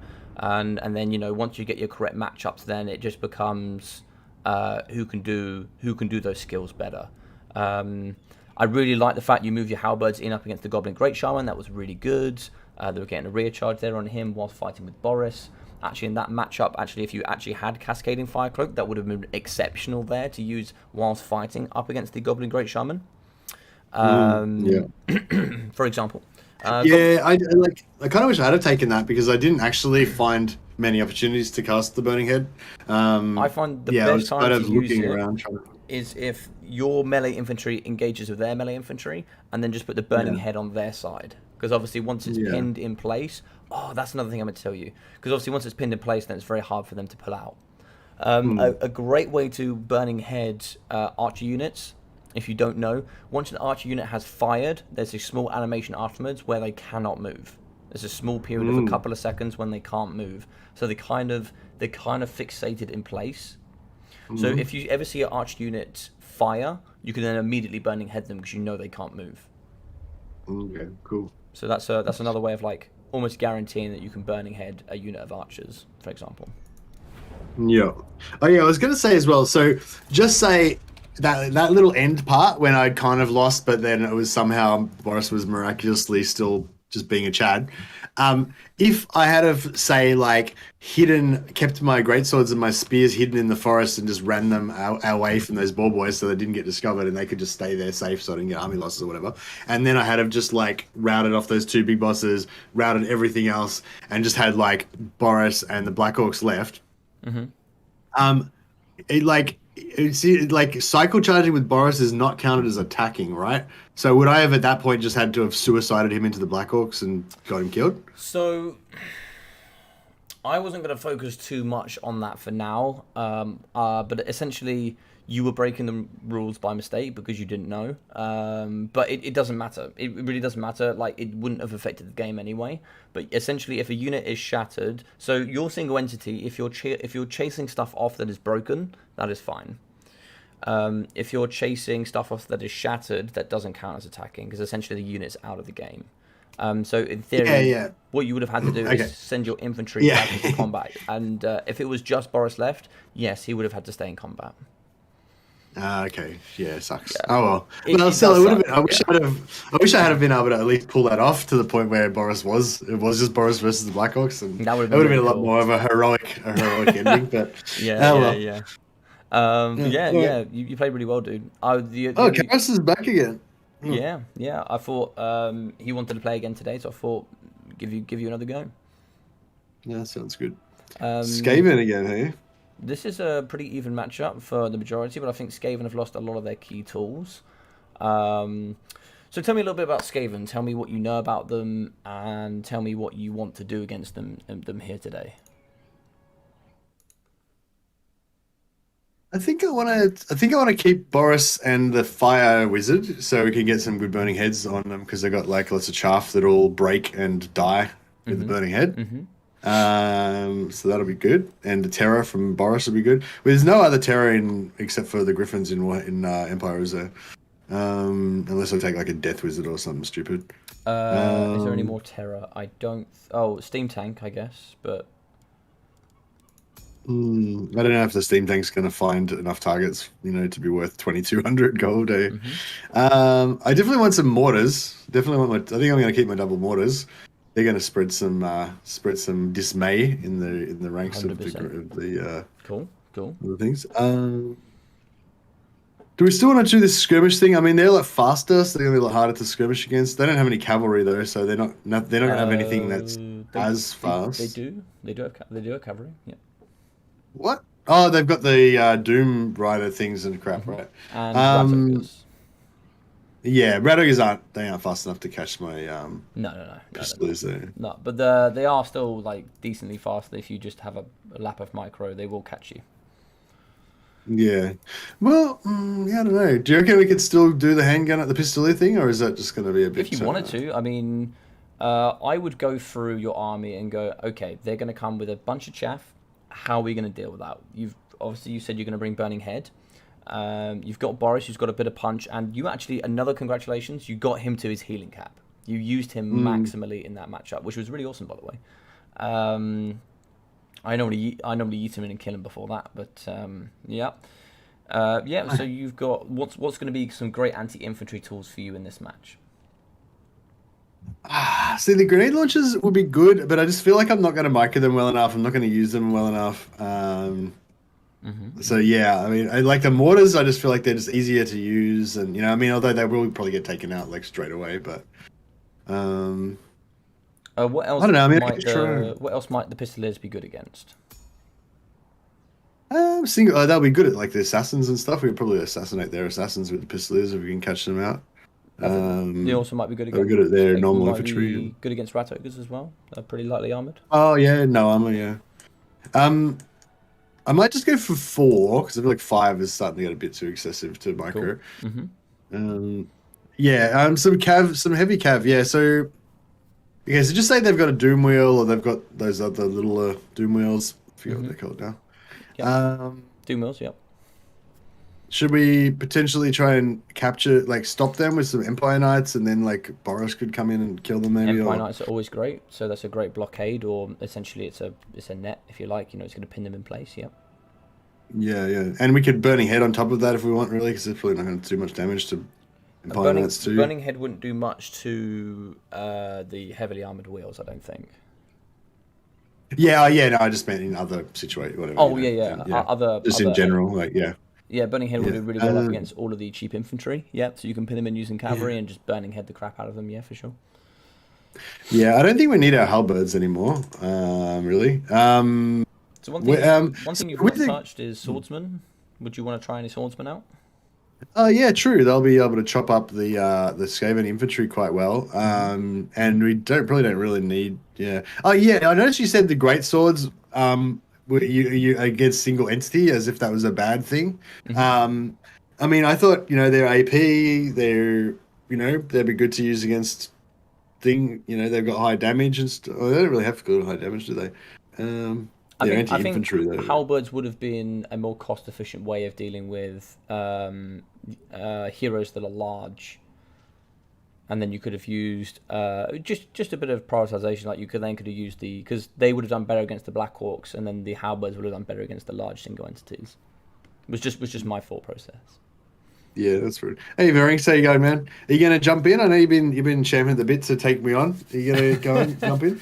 Just go and say hi on Logic's stream. That's the link to Logic's stream if you wanna get into the battle order. Hey, dude. Varings is one of my moderators and members now. He just joined up as a member of the channel. Thanks a lot, Varings. Much appreciated. Totally not necessary, but I appreciate the support, man. Oh, Varings, he's here as well. Actually, I've just noticed. Oh, awesome! Yeah, and he's a great helping me with me. He's helped me with a bunch of videos and stuff I've done. So, he's a dude. He's a dude. Nice, man. But he's probably shit at multiplayer though. So doesn't matter how much of a nice guy you are. It doesn't help you on the battlefield. It's true. It's true. So, I don't know. Yeah. So we've got. I shouldn't talk too much shit though, because I think he's a lot bigger than me, and he's a lot better at jiu-jitsu than I am as well. So he's gonna throw you around afterwards. I won't talk too much shit. Yeah. Okay. So what do you remember that you struggled with, or what are some elements that you think you might need to think about in this game? What did the Skaven player bring against your Dowie? What might they be able to bring today? Yeah, so last time he didn't actually bring any artillery, and you said that's kind of common for multiplayer. They often don't bring the artillery because they're too easy to target. You don't have any cannons today. You don't have any cannons to deal with those artilleries. Yeah. So we're not gonna take any cannons because we learnt last time that was maybe a bad idea. I mean, who knows? This time we'll probably have like 4 plague claw catapults, and that'll absolutely destroy us. But hopefully we can deal with that with our pistoliers maybe if we need to, if that does happen. The Pistoliers, man, I don't know. Maybe the Pistoliers aren't a good idea because he's just gonna have so much crap, I was gonna say with the map, am I always gonna be on the same side of the map, or is it like random? It can change. Yeah, it can change. Oh yeah, so maybe I don't know if we want to change that up a bit or something. So if you're in the slot that you're in now, in this first slot, you'll always be on the side that you've been playing on. If you're on the other slot, you'll be on the other side. Oh, okay. So if I want to know what it's like, I have to go on the other side. Yeah. So I've been playing you on this side for now, just so you can get used to one side, and then we'll do both sides tomorrow. Is what I was thinking. Oh, okay, cool. Is tomorrow the last day? Is tomorrow Friday? Yeah, tomorrow's Friday. Yep. That's right. Okay, yeah. Sorry, I'm losing track of the days. It's all right. It's It's just all like right. sleep. It's just like sleep, training, work, sleep, training, work. Repeat, That's my repeat, life at the repeat. moment. Yeah. Yeah. All right. Yeah. So So I'll tell you what. I'll jump through a few units for you to think about. So of course we've got good lords and heroes. We've got we've got anything from cheap to elite chaff. So we've got obviously storm vermin. We've got things like they brought death runners last time. We also have like clan rats and skaven slaves. They got still good missile infantry. They've got like gutter runners, gutter slingers. They've got poison wind globes, death globe bombardiers, and stuff like that. They've got hell pit abominations, rat ogres, and then a bunch of artillery and war machines with the doom wheels. So that's roughly their makeup. yeah, I feel like he's gonna have. I don't know. Would it be good to maybe just go for like an all cav type thing? Because he's gonna have all those like poison things and crap that are just gonna like Could be. decimate all my infantry. You could Whereas if I have certainly like we could bigger certainly try a cav. entities, We could try a cav overload if you like. I was just thinking, yeah, because if we go like bigger entities, like if we have like demigriffs would probably be a bit overkill, but yeah, if we go like a bunch of Empire Knights or something, do Empire Knights have any decent? No, their stats are really bad shit, but they got a wicked charge bonus, so Yeah. yeah. But yeah, like those poison wind globities, like I don't know what they do. They do like some damage over time, but that damage over time is going to be a lot less significant against entities that have like 120 health instead of 65 health or whatever. I guess. I think you've got a good start to a build here. I think swordsmen are going to do well. I think you've got a great sword there in case anything elite. If they're going to come with bucket loads, how much armored units do they have? Yeah, I mean, probably not too much armored units, I would guess. I mean, they might have a couple of units of storm vermin. They might have the doom wheels and stuff. So what good The doom wheels. counters have you got to storm vermin on the battlefield? Well, the great swords and the infantry AP are going to be pretty good. The handgunners would smash them up. Some of them don't have that high armor, do they? 90, I think. Oh, okay, that's pretty high. I was going to say maybe I yeah, should get some halberds because he is probably going to have some. He quite likely might have some doom wheels or some. What are the little ones called? Doom flares. Doom flares, yeah. I think doom wheels or doom flares. Doom flares are DLC, so it's just doom wheels. Oh, okay. Doom wheels. Okay. So he may have. Maybe I should just get at least one unit of halberds just to try to counter them. Cool. Sweet. How much have you got left? 950. I could go another unit of knights, 2 knights maybe. Yeah. Seems good to me. What you could do is you could partner up the 2 Emperor Knights with the 4 Pistoliers, try and get maybe on the right or the left hand side, try and see if you can get a flank on there and get some shots. Did you want to switch? Did you want to switch up the map a bit, or do you want to try one of the other maps, or are you happy to keep practicing on this one? Don't mind. Yeah, whatever's clever. Is this the one? Yeah, switch it up if you want. Yeah. It was. Is it Karek Angor? No, it was. I have to remember the maps. So I just keep cycling through the maps for tomorrow. It was. That's the wrong person. Oh, it's Karek Angor. Oh, this is the map. Okay, so we'll start. This was the day 1 map. So we'll play on this one then. All right. Well, I like where you're going with this.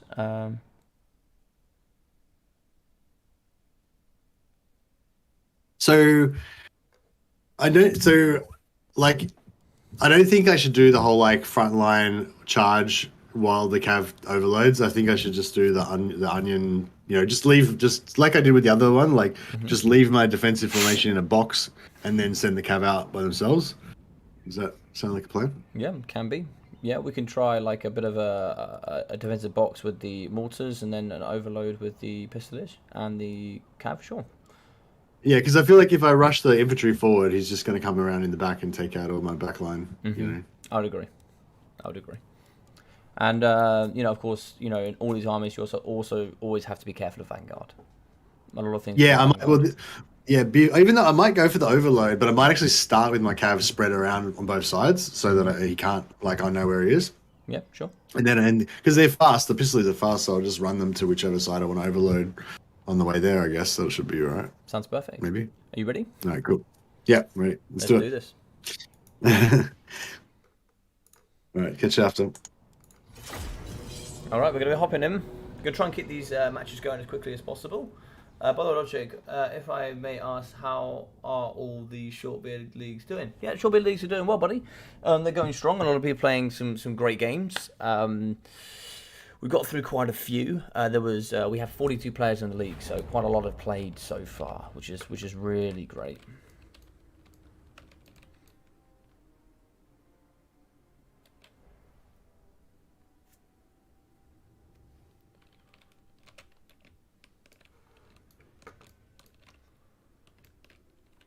All right, so we're getting pretty close there with Mercy. I think he's getting some of the ideas of how to play, how we're doing this. I think on the next one, what we're going to try and do is we're going to try and do a bit more of a... It's tough. We're going to do a bit more of an overload, I think. We'll try no artillery on the next one and see how he gets on. I don't know who's up next, but hopefully we can get somebody in, Mr. ASAP Rocky, and then we can we'll get some more games and keep getting sent messages. No, don't need those.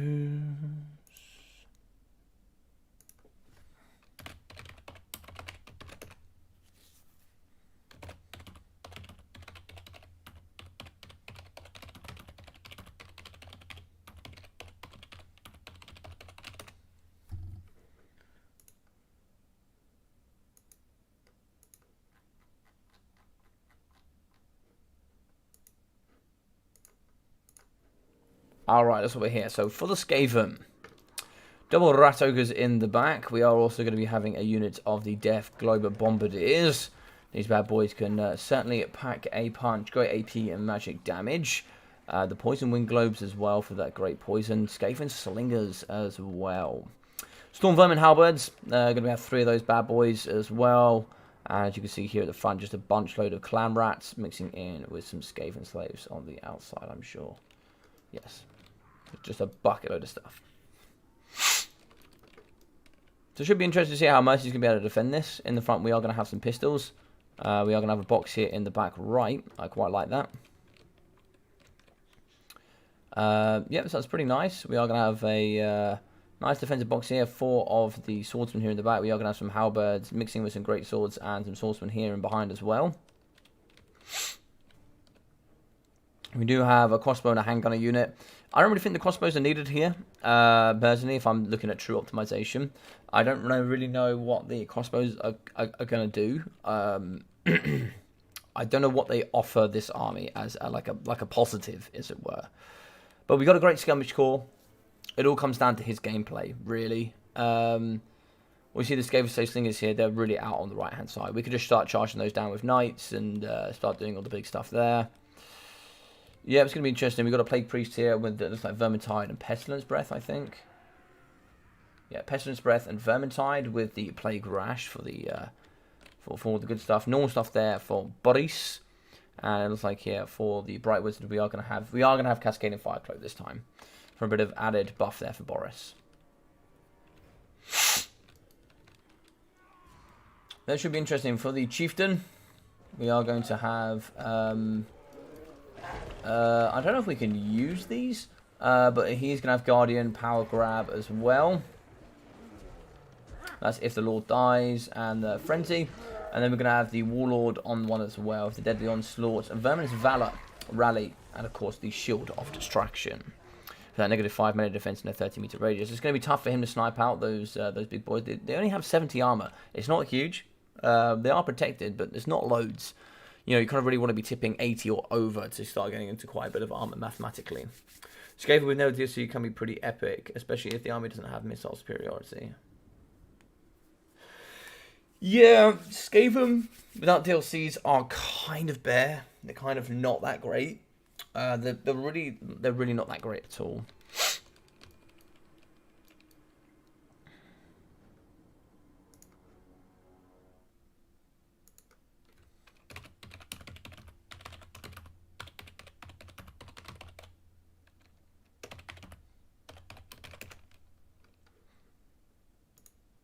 Perfect. So I think we're going to be ready to go.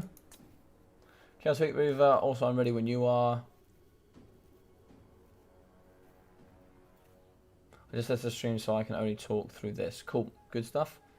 Ready when you are. Cool.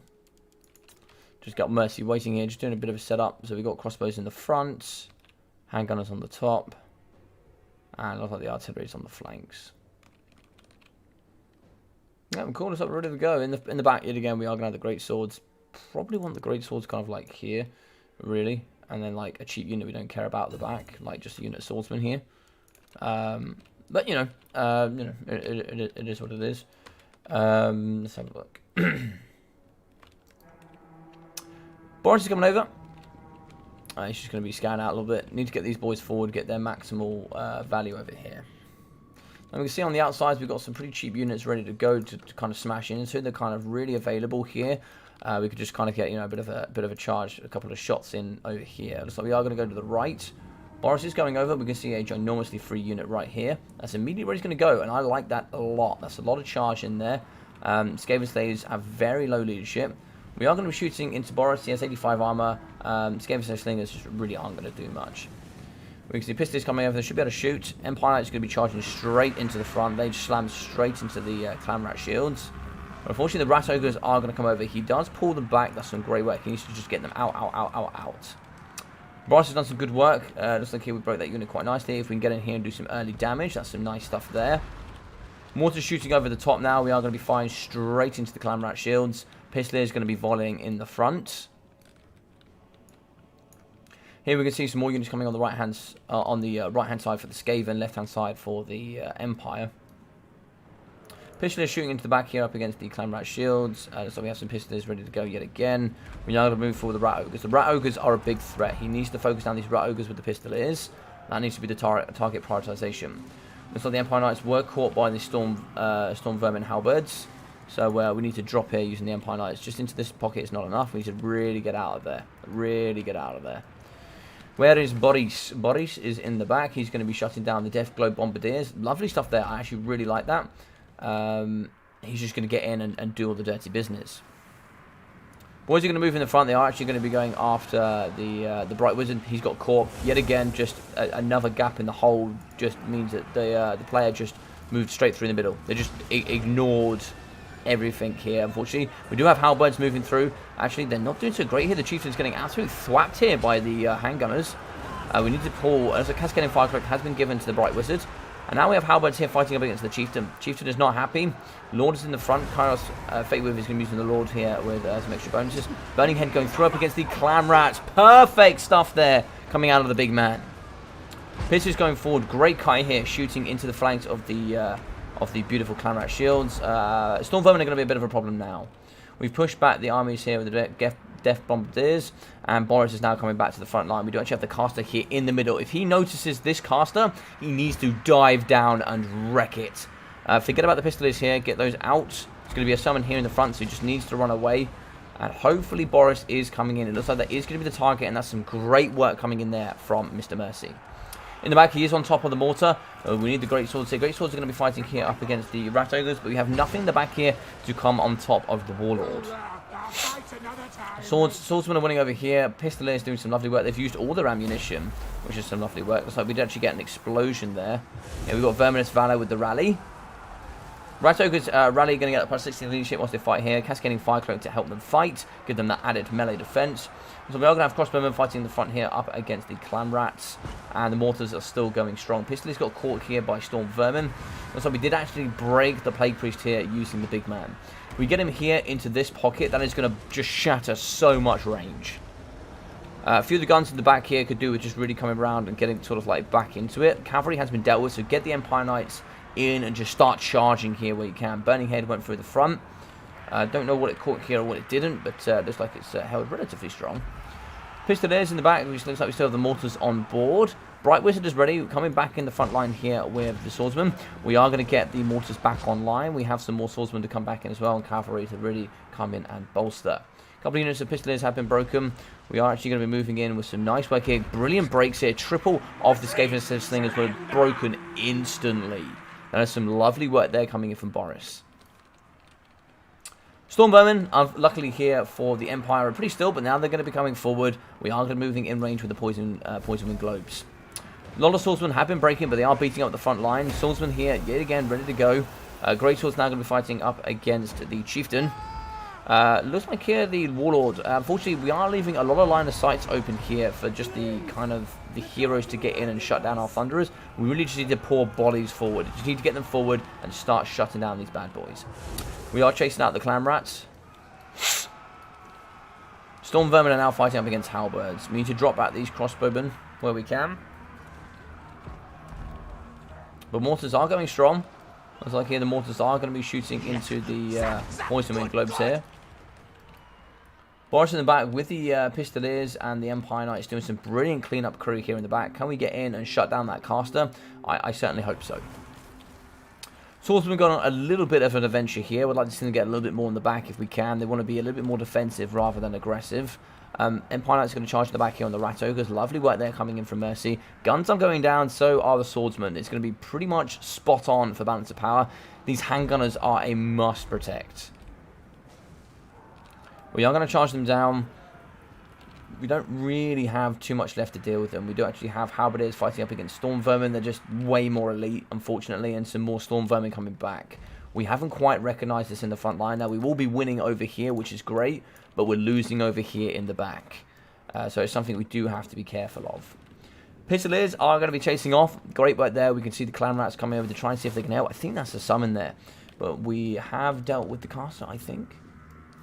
Didn't see the caster, so looks like the caster has been dealt with. A couple of units are coming in the back here. We do have some Pistoliers, some handgunners ready to go. They can spread fire here into the Warlord. It looks like Rally, Verminous Valor, and a Deadly Onslaught going down. It's like the Empire Knights and some Pistoliers fighting in combat. Really going to pin it up, try and see if we get the crossbows back as well. Get some of these really important units in the back here to shoot. Great Swords coming forward, Swordsmen coming forward. But over here on the flank, we can see that we are going to be moving in the Storm Vermin. So we are going to challenge them with the Great Swords. Lovely prioritization there. Dropping back here with the Swordsmen. We need to get these handgunners shooting in the middle up against the Lord. Crossbows as well. Looks like they could be shooting in this direction. Need to drop back here. Good stuff from Mercy. Get that mortar away.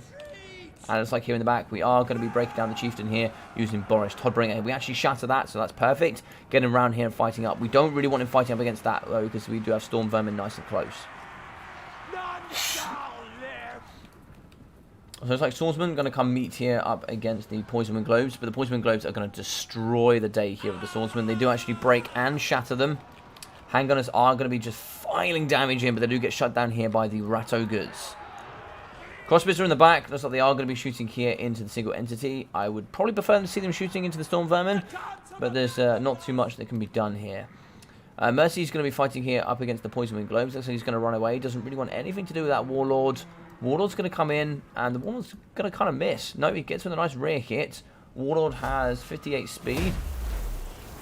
Verminous Valor is going to give him added speed there. That's going to bring up to 72, but we do actually get in the sky for Boris.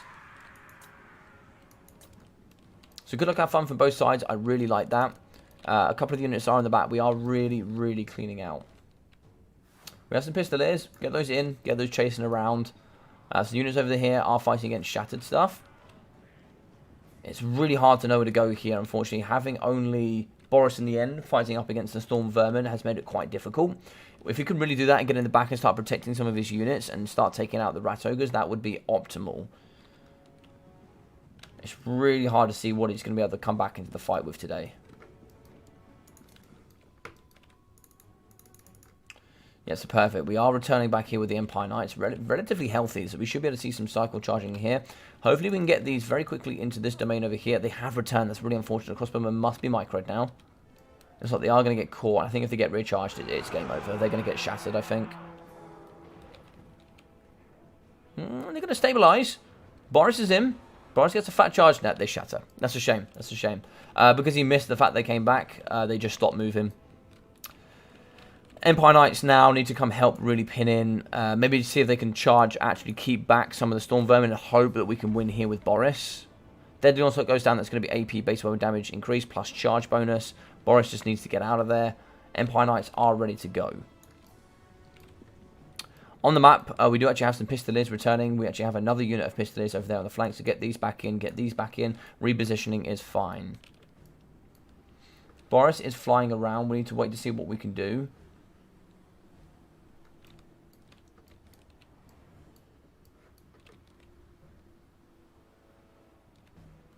a bit of a waste of ammunition there coming in. We do actually catch Boris. It is going to do some damage. It's a bit of a waste of ammunition. A lot of that is going to miss. Sorry, give me 1 second, guys. Sorry, hay fever is... well, not even hay fever. I'm not sure what allergy it is, but I've got some sort of allergy here. Flying over and trying to see if we can get on top of the rat ogres would be nice. We could break them. They are wavering. So even if we get close here with Blood Raw, it's gonna be pretty bad for them, I think. Yeah, we do get a nice charge in. We should be able to break those actually. Yeah, Rani gives plus 16 leadership. We are not gonna get caught. Boris just needs to get out. Boris needs to get out. Boris hasn't got out, so I think Boris here is gonna have a bit of a problem. Empire Knights must go. They've been a bit slow, unfortunately, but they need to go and get in and try and see if we can shut down and prevent the Warlord and give a way for Boris to get out of here. Boris has stayed, unfortunately, a little bit too long. He's now fully surrounded, and I think that's GG's well played. Really unfortunate, and they're not even going to come help, I don't think. Pistoliers do a great job of pushing into the back up against the Poison Wind Globes, but if he just stays in combat, Boris is doomed. Boris is doomed. Not too sure what the Empire Knights are doing. They need to get in now. I don't know where they're going. Looks like he is going to try and come round like so. But he just needs to go, I think. Yeah, he is going to get broken pretty hard. That is going to be GG's and well played. Unfortunately, they're leaving the Storm Vermin to the very end was a bit of a problem.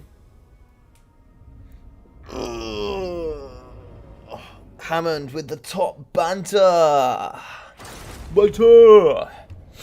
GG's well played though. So Fate Weaver has been with us for a couple of days. He's been playing, and you know that was a really great matchup. That was a really, really excellent game. 1.5k for Boris, with 484 there for the Bright Wizard. 195 for the Swordsman, 144, 320, and 320. We got 630 for the Halberds, 600 for the Great Swords, 1,000 for the Handgunners. I think the Crossbowmen didn't really offer too much, but the Empire Knights did okay. They got lots of kills, 228. Pistoliers did nicely as well, just shooting cheap, cheerful chaff. And we got 390 and 380 for the Mortars, with 180 there for the Swordsman.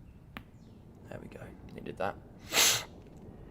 Yeah, good stuff. I don't know if we can use those mounts. I don't know, but you can see the Lord got 3.3k.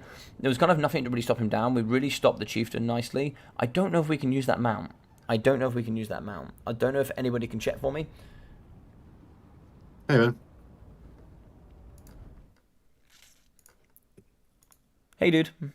GG's well played. Hey, yeah, that was a good battle. It was a fun one. I got to do the Boris Chad thing, but it was the same problem. I couldn't cycle charge anymore after that. At the end, I could have probably won that, I reckon, if I was able to cycle charge, but I think really bullshit. The rules are really difficult. Repositioning at the end there, so you could have actually waited and repositioning your units, getting ready to attack, also will fulfill the rule.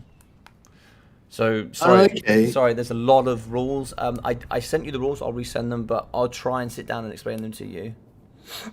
Yeah, I didn't read the rules, so that might it's all be right. why It's all right. Don't worry about it. Yeah, I mean, the first day when we were talking about it, I was reading it, but I haven't had a chance to look at anything since then. So. I must say, you played excellently. I loved your cavalry play. You got in, you saw the units that were on the outside that couldn't really defend themselves. You took advantage of that. You shut them down. You did really, really well. You also shut down the Chieftain really well. Of course, the Lord got 3.3k value. But apart from that, yeah, it was really good. Of course, I think I would have liked to see the Mortars shoot the Storm Vermin, but apart from that, excellent. You deleted all his chaff. You made it a super tight game. Actually, Fate Weaver, he probably hasn't told you, but he was playing all of last night against my admin team. He's really? He's like training up? Yeah, he's also joined the Short Beard League, so he wants to come and play multiplayer. Excellent. Yeah, so he's actually been training a fair bit. Oh, that's awesome, man. Yeah, just to come back to what I was saying before, for anyone who's been here the whole time, as I said, when people think about getting into multiplayer, you probably think about playing in the just random matches against people online, and maybe you're not going to you haven't had a good experience with that. But I imagine it'll be a lot different if you're playing in a private league. Logic's got his own private league called the Shortbeards League, specifically designed for new players. Basically, what happens is you go join up. First, before you even get into the league, you'll play against Logic or some of his admins. They'll evaluate what level you're at. So if you're a brand new beginner, or you played a little bit and you kind of know what you're doing, or you're actually pretty good already, or whatever, and then you'll go into the appropriate level. So there's different, Short Bid League's got like I think 3 or 4 levels, and you'll go into whichever level is appropriate to a skill level. So you'll be able to learn while you're playing people about the same level as you, and you can go up. You can go up to the next level if you get too good for that level or whatever. But I think the really important thing about it is that it's great to fight people at appropriate skill level, whereas random matches, you could go up against the top guy in the world or whatever. You don't know.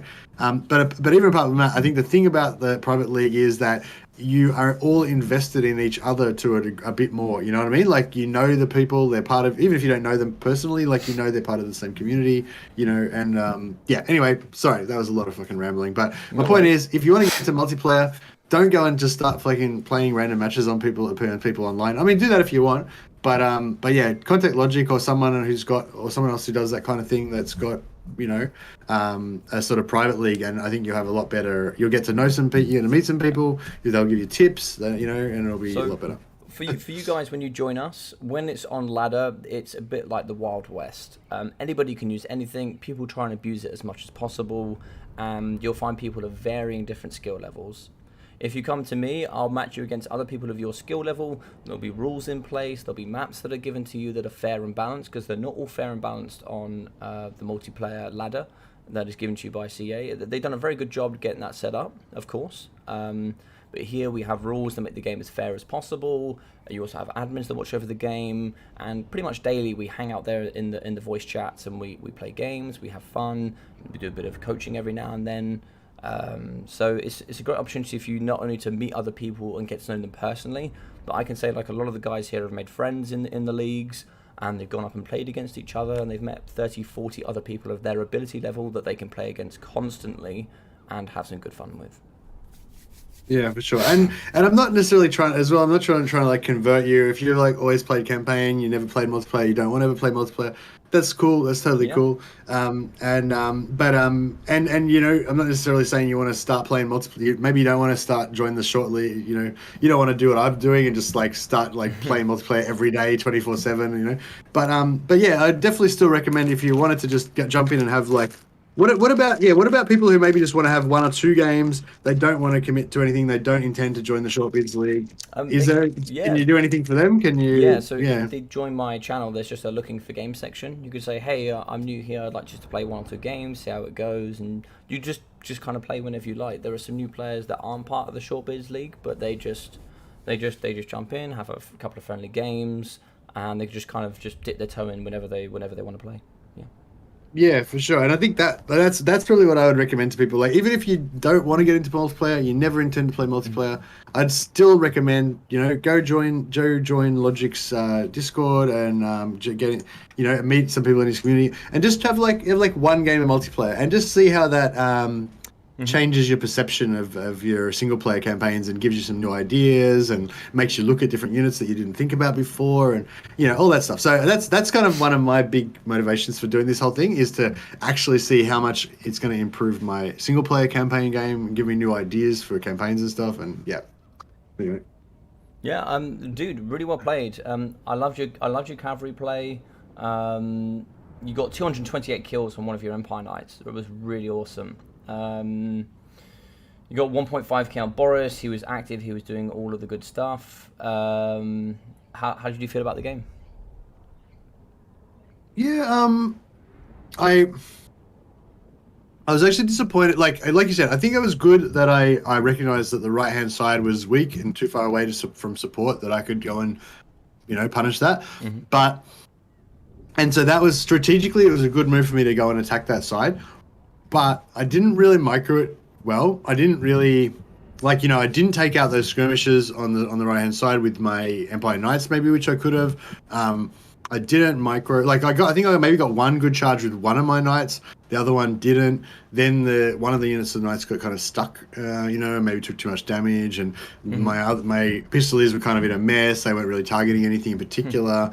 Luckily, Pistoliers just still do work even if you don't really target them at anything, so that was good. But you know what I mean? Yeah, so I feel like the idea was there, but I just didn't execute it, and I feel like that could have been pretty devastating if I had have really, done the work on that right-hand side. But instead, I kind of got distracted. I was worried about my mortars a little bit as well, whether they were targeting stuff, and I just didn't. I don't know. I don't think I did executed it very well at the start there. I think that you did extremely well. I think you shut down a lot of the army. You did some great work on shutting down the single chieftain. What I would have prioritized early doors is gone, what is the immediate threat? What do I need to deal with? The answer for you, you had about 6 threats. You had double rat ogres. No, I think you had 9 threats, sorry. Double rat ogres and the poison wind globes. Triple of the storm vermin, and then obviously the triple hero threat. I love that you sniped the plague priest. Great work. Used Boris there. You really got rid of the chieftain. Unfortunately, a big problem was the warlord. I do think you left Boris away from the front line for too long, because by the end stage where you dealt with all the chaff, there was only elite halberds and the warlord left, which obviously if you've got no chaff left, you can't cycle charge with Boris anymore. And that end stage, what I would have done is I would have charged my Empire Knights in, and then recharged with would have recharged there with Boris, so he'd be able to pull out and then come back in and recharge. That's what I would have done. But yeah, I think, for example, getting the mortars on the storm vermin, or maybe even moving around the flanks with the pistoliers, so they can get in position to shoot the rat ogres. How do you find fighting against rat ogres in multiplayer? Yeah, they weren't. I didn't think that I wasn't too worried about them. No, really. I mean, I don't know. They how much damage did they do? They got about 1,001 and 600 on the other. They're pretty good. Yeah, I don't know. I mean, I felt like I could kill them. You know what I mean? Like I felt like I could kill them with mortars. I could kill them with pistoliers. I could kill them with Boris. So I wasn't really that worried about. I wasn't in the right place at the right time to take them out, when I needed to, maybe. But it wasn't like when the Blackhawks are in your back line and you've got no AP and you're just like, I can't. What the fuck am I going to do about that? There was nothing disasterly about this game. This game was very, very good. It came down to just who prioritized better than you. Both prioritized very, very well. He got in, he shut down your cannons. That's immediately what he went for. You kind of tried to trade pretty effectively with where the weaknesses were. You shut down his Deathglow Bombardiers early doors using Boris. You shut down his caster, so excellent stuff. You did some good damage up against the Storm Vermin Halberds. You shut down his hero that was really good on a Bonebreaker. You both did some excellent stuff, and in the end it just came down to the fact that unfortunately Boris had to take on the Bonebreaker and the triple halberds. That was it, really. That was it. There was nothing more to it. It was an excellent game. Honestly, truly, it was an excellent game. Excuse me, thank you. I think next, I'm not sure who we've got next, if you're still able to do next. Yeah, if we're quick, we might be able to get 2 more in. I've got an hour and 15 minutes. Sweet, let's try and get two more in. Let's see who we got. I'm not sure who's next. And thanks a lot to Karos Fateweaver for coming back again. He's got his revenge on me as well. I think I won the first one against Karos, so we're one all. We gotta have a trilogy. We have to have a trilogy sometime. It looks like the admin team are playing against a few people, so I think I need to find somebody. Did Varys want to play, or was he? I don't know what he said. He's welcome to play if he wants to jump in. Yeah. Yeah, I don't know if he's never played multiplayer before. Or we do actually have an old rival for you. Okay, yeah, let's do it. Stormrunner wants to challenge you again. Oh God, he's gonna get me this time. I don't know. I think I should I'm never gonna play Stormrunner. I'm like, no. It's like I've beaten him twice. Like he doesn't. I'm the champ now, and he doesn't get to fight me anymore. Like we just have to leave it at that. So that's it. No, I'm happy to have another battle. Stormrunner is probably my favorite guy to fight. Like I've had. Yeah, you've had some really close games. It's been really, really fun. Yeah. How about we get Stormrunner in, and then we get your admin in, and then we'll wrap things up. Yeah, sounds good. Perfect. Let me just message Storm.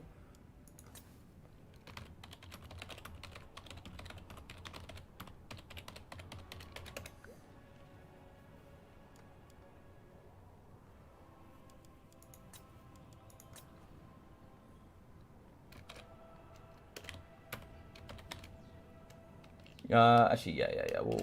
I might try and see if I can get into play dwarfs against you. Um, Oh, okay. yeah. So just gives you a bit of practice, like using Empire against all of the factions.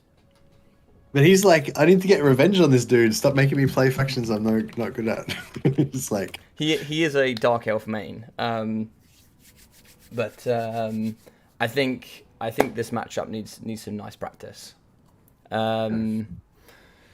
So this traditionally, so in the traditional sense, when you bring all the units in, is a pretty hard matchup for the Empire. They generally have everything you've got, but just a little bit better. they don't have healing and they don't have Galmaraz. This is true. But is Galmaraz all that helpful? Is the question. Galmaraz gives us bonus versus large. Okay, So I that's guess not really very good. you could thump Thor. 50% AP is not bad though. It doesn't have a yeah. Okay. Okay. Well, maybe we don't take Galmaraz, but we just take the Reichel and Runefang. I think. Wait. What's his AP? Because the thing is like AP. You know what I mean? Like the 345 AP. What's? I don't know what it won't show off for Boris because here we go. 290. Yeah, he hasn't quite got as much AP. Well, I was just sort of actually I don't know. Yeah, maybe we would get some shadow magic, get some pit of shades going on for some AP damage. There is a really nice spell in the roster of Shadow Magic that does really well against the Dowie. It has great AP, and it's pretty similar to Burning Head. The penumbral. The Penumbral Pendulum is really good. Yeah, and I guess pit of shades. You really need a blob for it to be good. How did Dowie? I tell you what, talk to me about Dowie first. So how did Dowie operate? What are their pros? What are their weaknesses? Okay, so they're elite, so they're not going to be as wide as us. Well, potentially, unless we don't go wide. We could go wider than them, basically, is what I'm saying. They're pretty elite. Everything's got heavy armor, except Slayers. I wonder if it might be good having some archers just to try to deal with the Slayers. I don't know. Indeed. Yeah. What else about them is a big negative? Oh, actually, Pistoliers would be really good against Slayers, wouldn't they? They'd smash them. Negatives about Dowie the slow. They don't have any anti-large. Yep. So they're pretty slow, heavily armored, and I'd say they're about the same cost. Like miners are sort of 325, and that's kind of the same as your spearmen, right? So they're going to be like medium cost, I think. Oh, minus 325 as well, though. Yeah, okay. 325 for miners. Blasting charges are 425. So tell me about your front line. Why might you struggle against the Dowie with some of your front line? They got a lot of artillery. They got Corollas. We don't have any armor. Yeah, so like blasting charges is going to be pretty tough for you because they'll pretty much rip apart your front line unless they're greatswords. What else does your front line struggle with? Like your state troops. What do your state troops struggle with compared to fighting the Dowie? Well, they don't have any armor piercing, most of them, so unless they have halberds, but the halberds don't have any shields, so that's not great either. Also, they pay a lot for anti-large, right? So. Oh, that's a good call. Yeah, so we don't. So we could either go spearmen for cheap, or we could go swordsman for kind of useless still. So tell me more about the Dowie. So what is a stat line that they have that's very high, and what's a stat line they have that's pretty low? So they have very high leadership. Very high leadership, very high armor, and very high melee defense. Yeah. That's what they're known for. They're just super uber tanky. So we just need to think what is going to be a great way to deal with these guys. So you do have abilities in your army that can reduce armor. You do have abilities that. So there are other lords that you could use in this matchup. For example. So, like for example, speaking of outside count might be good, yeah. Because he's got a good Searing Doom ability, which can do pretty nicely. He's also got Plague of Rust. He's got some nice spells there. If just throwing thoughts at you, of course, Carter Franz and Boris are always going to be great AP options. You've got the Great Wizard. You've got Spirit Leech. You've got you can summon Manticores with the Amber Wizard if you like. You've got Handgunners. Handgunners have got great AP. They can be very good indeed. You've got a mobile AP with the Outriders. You've got lots of artillery yourself. You also have, yeah, that's pretty much it really. Your infantry, you do actually have greatswords if you want to use them. They are anti-infantry and armor piercing, so they can do quite nicely. So it all depends on kind of what sort of makeup you feel like might be good for this matchup. Yeah, and I mean our artillery does outrange their artillery as well, isn't it? So we could like go Gently, cannons. gently, but theirs is going to be way more accurate than yours by quite a percentage. Yeah. So if you are going to, like for example, 3 of their cannons will outtrade 4 of yours pretty comfortably. Mm. But you know, there's no problem with going lots of artillery because if you outrange them, then they have to come to you. Yeah, could we go like maybe we could go like artillery and cav maybe? Certainly can. And Certainly then can. Yep. something like that. There are ways that this matchup can be played. There's a couple of ways like this that can be done that plays quite well. All right, what are the general philosophies I should be thinking about? Like what are the ways? So general philosophies. So this is probably in the open game. This is probably the worst matchup for the Empire. But of course, we've got a massive change here to what can and can't be brought.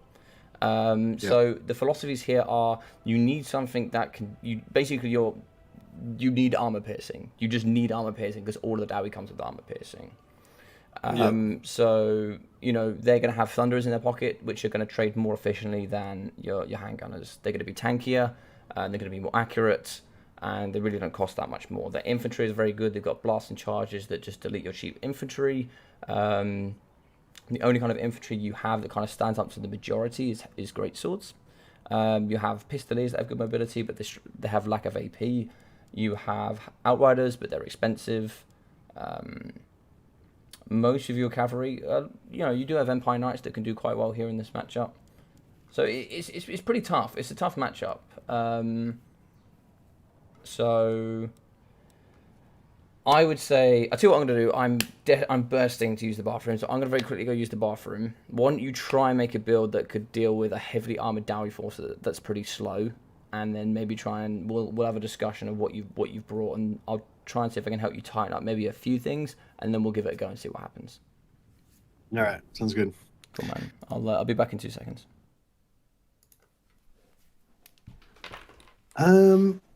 One thing I was sort of thinking is maybe we just go all out on artillery. Like Hellstorm rocket batteries, like they're super inaccurate, right? But if we just get like 5 of them, like we're just gonna like just carpet bomb the whole their whole army with so even like the things that are missing something or we're hitting something else, you know what I mean? Just kind of like carpet bomb everything, and then just go for maybe to get rid of Boris, because I feel like Boris is going to get shot too easily, and then I don't know. I was thinking just try to use cavalry to slow them down to keep them away from our stuff because they are quite slow, right? So yeah. I mean, it's probably stupid trying to take so much rocket. Not sure if it's effective, but I do like the smell of Hellstorm rockets in the morning. Yeah, exactly. I mean, I'm sure this is probably a really bad idea, but I mean, we could use halberdiers instead of great swords because they're cheaper. They do at least have AP, but they're only large, so it's kind of a bad matchup. Bad, not efficient, cost efficient. That's what he would say. Maybe we should go Gelt for this one. I'm kind of thinking because the good thing about Gelt as well is he can hide easier. Like I can hide him behind my other stuff. So hopefully you won't get the shit shot out of him as badly. And we can make him heaps cheaper. I wonder if we should. No, we don't know about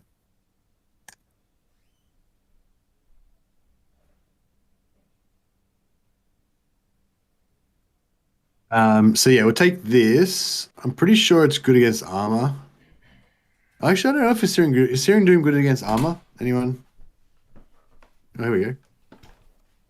This spell browser is actually completely fucking useless, isn't it? It doesn't tell you anything. You need to go on TWW stats and find out. I don't have time for that. Hey buddy, what's up? Oh, hey man, is Searing Doom good against armor? Generally yes, but it does do magic damage. Yeah, true. Well, everything does magic. All spells do magic damage, don't they? Yeah. So, how much does it cost? 100. 100 is pretty cheap, and it's only 6 magic, so we can spam it out. But I'm probably gonna forget to spam it. But, Glittering Robe gives armor. That doesn't really help us that much. Plague of Rust gives minus armor. That could be handy. How much does that cost? 105. I mean, no, 95. That's pretty expensive.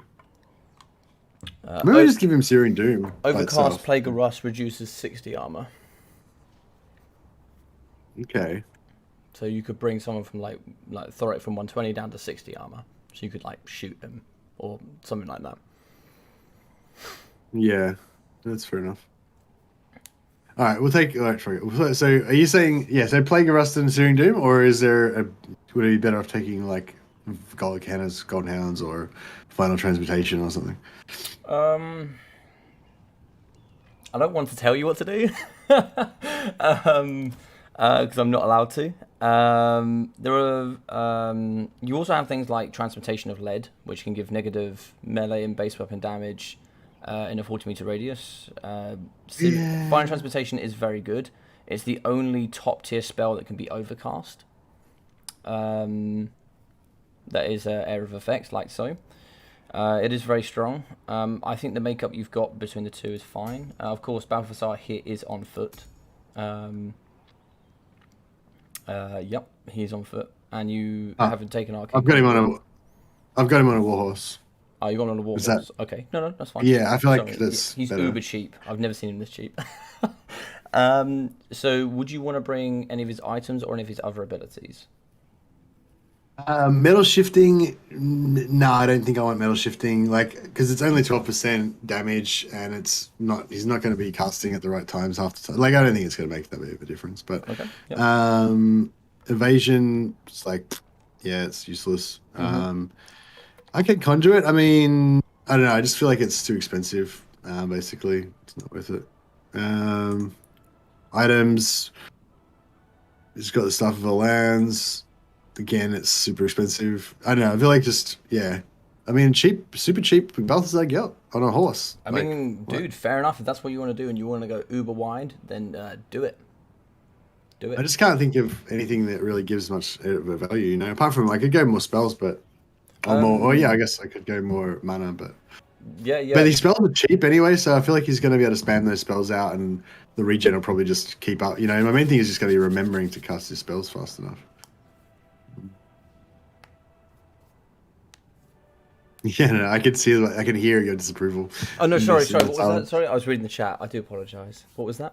Oh no. I was just saying, I don't want to take Arcane Conduit or the Staff of Valance to get that extra regen, because the spells that I've chosen, Searing Doom only costs 6 and Plague Rust only costs 4. So you know what I mean. I'm really struggling to cast spells fast enough. I think overcasting Plague of Rust, overcasting Searing Doom actually increases AP value, I believe. Okay, cool. So that can be quite good as well. But of course, that's going to be in a circular motion, so can be difficult. True. So it can be quite good up against like artillery pieces, because that's what Pantelanard used against your Helmstorm rocket battery. He overcast a Searing Doom in the back pocket. Yeah. We might try and do that too. Okay, so my plan was Hellstorm rocket batteries. They're not very accurate. But if we have 5 of them, we could just carpet bomb his whole army with them. Oh my god, yes, we can do that. Yep. So my plan was, this is the plan that I came up with. We're just going to have heaps of them, and we're just going to have heaps of Empire Knights, and we're just going to stop them like really far away from our army so they don't get near us, and we just keep Hellstorm rocket batterying them. And their guys, our Empire Knights will take a lot of damage from the Empire, but their guys will take more damage, I think. Okay. How much money have you got left? 955. And then I'll get some Pistoliers to kite their Slayers. And right, okay. Do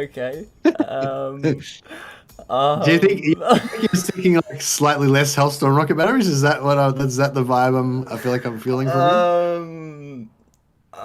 Um, You don't like the Hellstorm, I can no, no, tell no, you. no, no, I no. can It's not what tell. I'm saying. I'm not. I'm trying to picture how I've. Oh, I don't know if I've ever seen this. Would this work? Do you know what I Uh, mean? Like, I feel like we need more cav though, maybe to make it work. But if we could just like harry them like in their start do position, you know what? and then just What's rain down surprising is fucking carnage. it could work. There is only one element you haven't maybe taken into consideration. Mm. What is one of the units that? I mean, I guess you kind of have. There is one element. Yeah, I think it should be fine. Do you know what? Let's More, give it a go. Let's more give it a go. pistoliers for the slayers. More pistoliers for anti-slayer action. Yeah, there's not just Slayers as well. There is something else that they have that has some good mobility for you to think about. Oh, gyrocopters, yeah. Ah, True, true. yeah. And they're armored as well, so the pistoliers aren't going to do anything They against will do them. some damage. They're actually a little bit more squishy than people think because they have no missile resistance. They do have 100 armor, but they have no missile resistance, and there's only 3 of them. So Give him some. also you So- have something that can remove armor. Don't forget. yeah, true, You true. have Battle for I just. Dude, honestly, yeah, see, honestly, the army could work. I go for it. Go for it. It's your idea. Let's do it. Let's see how it goes. Bring those 5 Helmstorm rocket batteries and let's do it. all right. Wait, 50 over. Damn it. 50 over. I could go a unit of infantry. Or maybe just drop one pit. Crazy. Drop both the. I know, right? Drop both the pistoliers and maybe just bring an outrider. Okay, but then I was usually going to use the pistoliers to stop his slayers. Oh, I we've see got what no- you mean. I see what you mean. Because we've got nothing to. Maybe we should. Maybe I'd change one of the handgunners to be crossbows. Can do. Yeah, can do. Or can you save anything anywhere else? I can switch out one of the knights. I can switch out one of the knights for the handgunners. Yeah, that might be the go. Okay. I feel like you need lots of knights though for this to really happen, but I don't know. I think the knights is the main idea. I think I don't know. Or you could drop a spell, I guess. No, I'd say keep 2 spells. I'd say keep those 2. Yeah, okay. I think we have to do it like this. I think.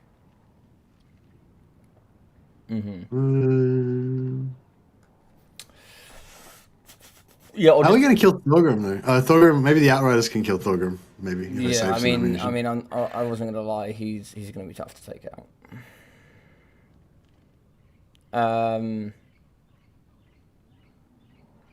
I mean, this is doable. This is doable. I mean, you are gonna force the Dowie to come to you. You've got 480 range. I wouldn't pack them all together. I would keep them separate from each other, so the Dowie have to go from one to the other. Oh yeah, that's a good call. Good call. And then you're just gonna have to hammer the living daylights out of them, and you're gonna have to use your Empire Knights just to kill whoever comes closest. Yeah. And then just hope that you can literally muller. I don't know. I don't know what you're gonna be able to do. It's gonna be a lot of micro. Give it a go, dude. Give it a go. Like, I mean, we're here to learn, right? And also, like, having a fun game could be fun. So, do you want to give it a go? Right. I'll tell Stormrunner we're gonna meme it. We're memeing. I'm learning memeing. This is definitely a meme. This is definitely a meme. Oh my god. All right. Good luck. Have fun, gents. And then we'll try and get one more in before the end.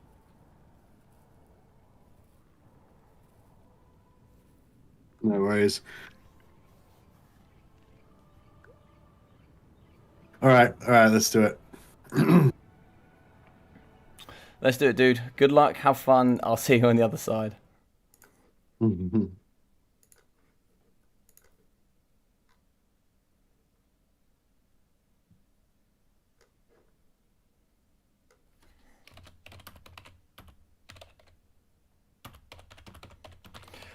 All right. So the surprising thing is I can understand what Mercy's trying to do. He's got a very elite way of thinking about how he's going to be able to deal with the Dowie. This is going to be really hard. I'm not saying it's not possible. I'm not saying he can't pull it off. It's a bold strategy, Cotton, is what comes to mind in my head.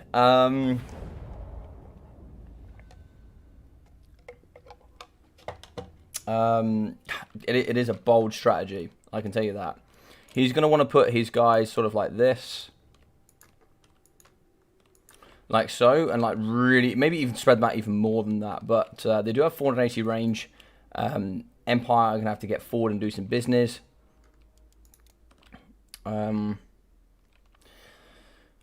It's going to be tough. He does have artillery himself. He's going to have a cannon and a goblobber. We are going to have a very expensive engineer. The engineer was coming with pretty much everything. He's going to have entrenchment, ballistics calibration, firing artillery, restock, prospector spyglass, and flash bomb. Thoric was uber expensive as well. He's going to have the rune of slowness, rune of breaking, a rune of negation, rune of doom, Thoric's rune armor, the master rune of ancient lore, forge fire, and of course the locust of power. Unit of Iron Drakes, we are going to have some gyrocopters as well. Dwarf arrows, miners, blasting charges, all the good stuff here in the middle as well. We are going to be having some Cholera's, Dossers around the front line ready to shoot all that lightly armoured units. Mercenary guns on the sides. This is going to be interesting. This is going to be interesting. Handgunners there. Should be dropping some handgunners. So we'll have a handgunner here, maybe a handgunner here, or something like that. We got our knights here. You just kind of want to get them forward and get them going. Oh my god. I mean, he's going to learn from this. As much as this is a meme, he's going to learn like the realms of possibility, like what can and can't be done. These have 55 meters of radius for the miners, blasting charges, so he stays on top of his pistoliers. No reason you can't shoot the front. It's going to be hella interesting. I like the fact that he's coming over to one side. That is going to force his opponent to kind of rotate a little bit. Kind of in this direction, so he's going to have to kind of square up like so, and his artillery is going to have to come forward. Now, some of the tools we talked about, I don't know if he meant to do that or not, but as you can see, like we can see some of the tools, the outside of the yellow is going to be touching his red, which was kind of my ideal for him, just being then he's going to be getting maximal utilization of range. Handgunners in the back, I just kind of want the handgunners sort of like here, because then they can also intercept, because it's more important to keep these Helmstorm firing, I think. Pistoliers, they should be ready to go, and they're just going to need to get in ASAP. They're going to have to shut down over here. If he recognizes the gyrocopters, he needs to get in and shut them down. The Pistoliers need to get busy, they need to get going. Balthazar Gale as well, maybe try and see if we get some good stuff. Pistoliers, oh, look at this. Look at this sneaky stuff right here. Would you believe it? Would you believe that this thing is about to die? I would. Yeah, goddamn Mercy. I don't know what you're doing to me. As soon as you said it, I was like, is this doable? I guess, yes, it is. It's a hell of a meme, man. Can you pull it off? I think you can. I think you can, but should you pull it off? Probably not. The dwarves fight best with the absence of the sun. Yeah, man. Verex, I think it's you in next, I think. I think it's you in next. You have been summoned. I'm hoping you can play Dark Elves. If you could play Dark Elves, that would be really handy, and that will have a nice wrap-up of today's forces. I think he's learned Empire really well. I think he's come to knowledge of all of the units. We've used similar lords. We've had a good work with Dark Elves. We had a good work with pretty much everything. We're kind of ready to go.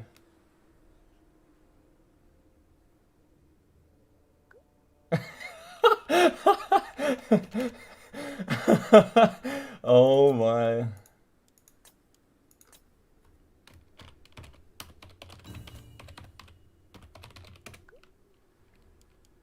Amazing. So it seems that Storm has just seen what hell is going to befall him, and dude, I am so sorry. Okay, so Pistol is coming out the gate.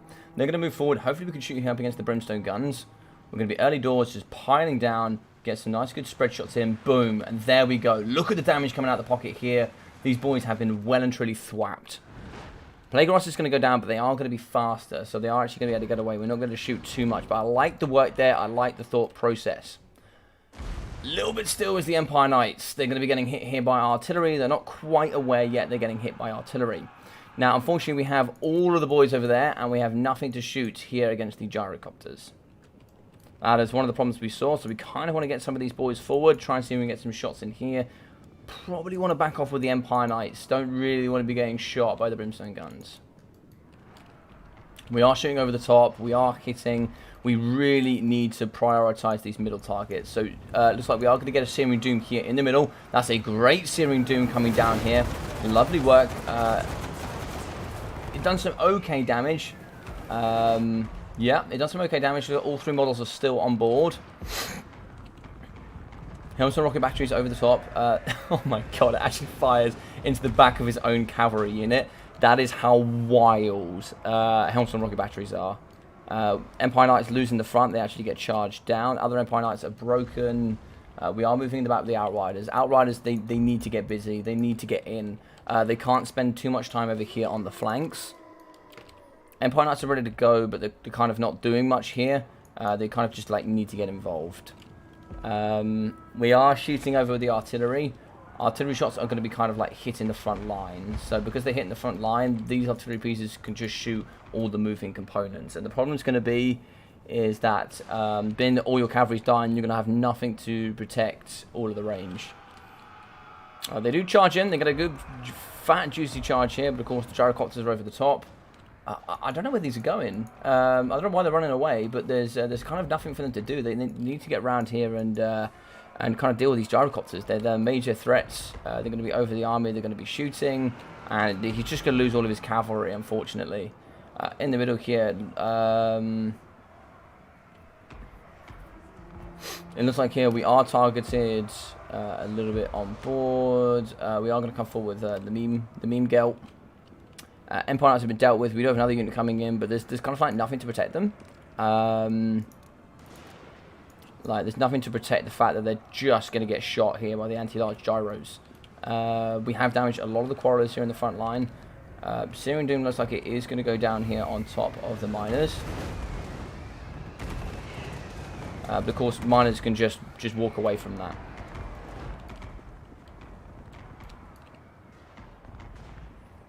Yeah, so Helmstorm rocket batteries are just going to be bringing down a rain of fire here in the front line. A lot of it is dying. Balance of power is going to pull into the Dowie favour. The only issue is going to be is these need to kill enough of the balance of power. So these here for me, they need to get in. They're not doing much at the moment. Now the artillery pieces are now going to be shooting up against the handgunners. See the little goblin on top, he explodes. I love the fact that Goblobber just shoots. Also, actually, you can't use the Goblobber. I should have told him you can't use the Goblobber. But that's okay. That's okay. It's not the end of the world. Yeah, so my boys, they kind of need to get around the door. They're kind of getting like, it's fine that these are here, but just ignore them. Go around them. Come around the back. Come around the back and start utilising them in other places. Storm is like really well screening them out. Screening out the Pistoliers. But Mercy's getting a little bit scared of these being here, but they have no mobility. Just forget about them. Handgunners coming forward. It looks like handgunners might be chasing here after the miners are blasting charges. Searing Doom is going to be in the front, but it's not quite the same as campaign. But we might be able to catch, yeah, a little bit lack of micro there.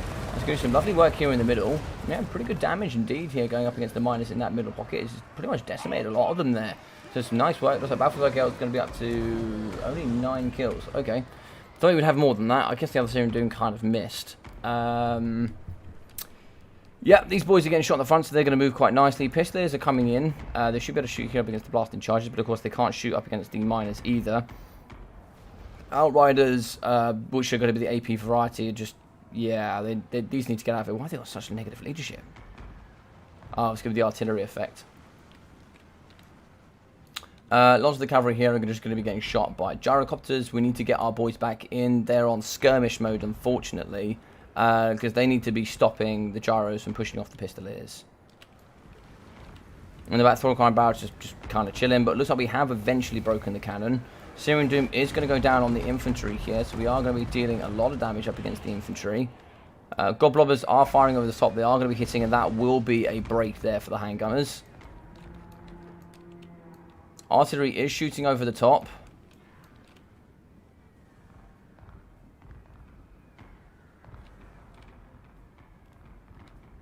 Oh my god. It is just decimation here, but we can see the Goblobber still on side, so entrenchment going down, physical resistance, and the AP shots coming through. We can see here the Pistoliers are going to be breaking. Artillery is still shooting. There's not a lot left for them to shoot, unfortunately. They are going to be damaging pretty hard, so we shatter the Quarrelers in the back. But Balance of Power still going to be in the Dowie favour. Handgunners could pour here into the Gyrocopters, but looks like they're going to choose to not do that. They're pretty close to their Pistoliers. Pistoliers could also do with getting involved. Forward are coming some of the Dowie units. Looks like we are going to have the Master Engineer as well coming around the corner. The Master Engineer will do some nice pop shots here up against the big man Gelt. Shots off the top, so I'm going to be shooting here into the Goblobber. I think earlier doors we needed to crack onto the artillery pieces, because once the artillery was dealt with, and the Dowie had to come forward.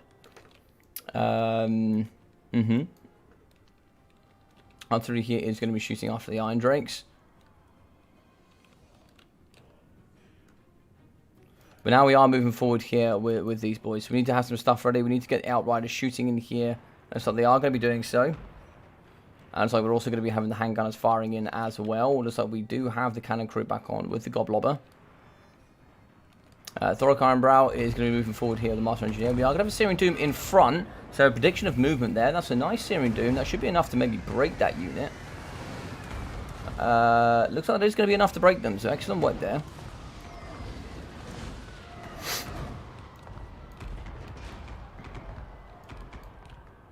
So it looks like here, Outriders going to be shooting here into the Miners of Blasting Charges. Miners of Blasting Charges are going to struggle. Balance of Power is pretty heavily in the favour now of the Dowie. They are going to be running out of ammunition here in the middle, unfortunately. We actually have some Dwarf Warriors coming, and you'll find that at close range, these bad boys are going to struggle. Handgunners are back. Balthazar Gelt will be returning back to the middle. Helmstorm rocket batteries are going to be shooting here against the Dwarf Warriors. The Dwarf Warriors are getting grounded and pounded here. There's not a lot for them left, but the problem is they are seriously running out of items that are going to shut down Thoric.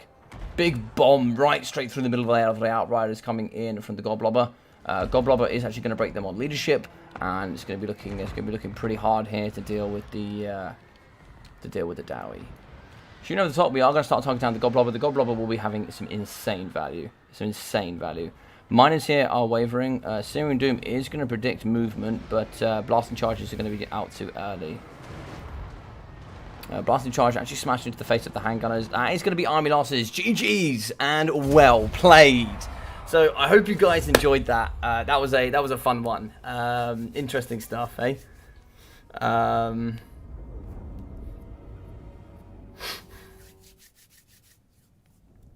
he didn't bring Cav.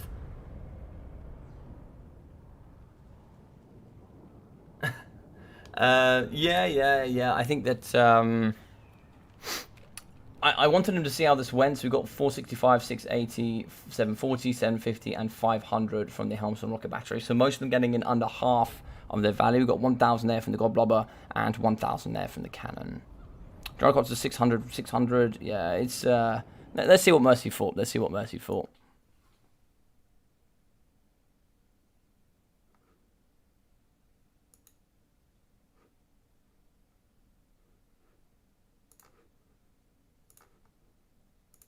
Hey, dude.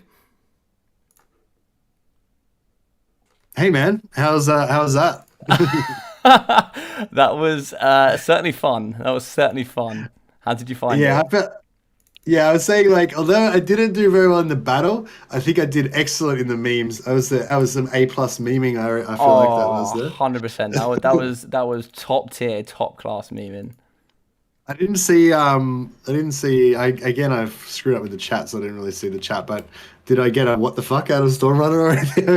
He DM'd me and he was like, I accidentally saw what was coming on stream, and he was crying.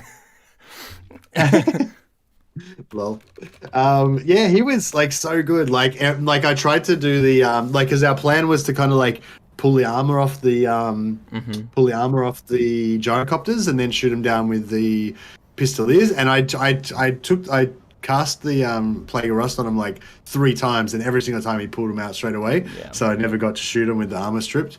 And the cavalry, he did like a super good job of shutting down the cavalry in the background. He actually got some shots into my cavalry before. I didn't think like that I need to go straight away. I actually let my cavalry sit there and just get shot by cannons for a few seconds at the start of the game.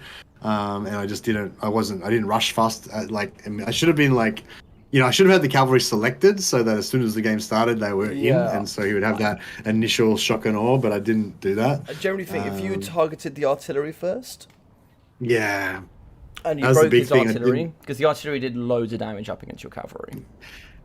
Yeah, and the artillery also took out my two handgunners. They broke them a number of times, and I really needed those handgunners to stay healthy to deal with Thorgrim. That was the only thing that was going to maybe deal with Thoric when he came up. This may look memey, but there are certainly ways that have been built around like this that do work. Like mass artillery, a couple of Empire Knights, lots of handgunners. There is ways to deal with this, but as you can see, even with like mass, you used pretty much all your ammunition, and sadly, none of your Helmstone rocket batteries pay for themselves. Oh, really? Yeah, I got 465, 680, 740, 750, and 560. Sadly. I know they cost 1050, don't they? Yeah, sadly. Outriders got 280, 39, and 250 for the Pistoliers. 250, 0, 1, and 430 for the Empire Knights. 243 for the Handgunners, and 202 for Balthazar Gel. I like your Syrian Dooms. I like the prediction of movement. That was good. Yeah, I think if you put everything into shutting down his Goblobbers, he would have he wouldn't been able to been so defensive with his gyrocopters. He would have had to come forward at some point to protect his force. But yeah, I think it was good. I think, I mean, what do you think about the matchup? How do you feel about it? Do you feel it's a tough matchup? Do you feel it's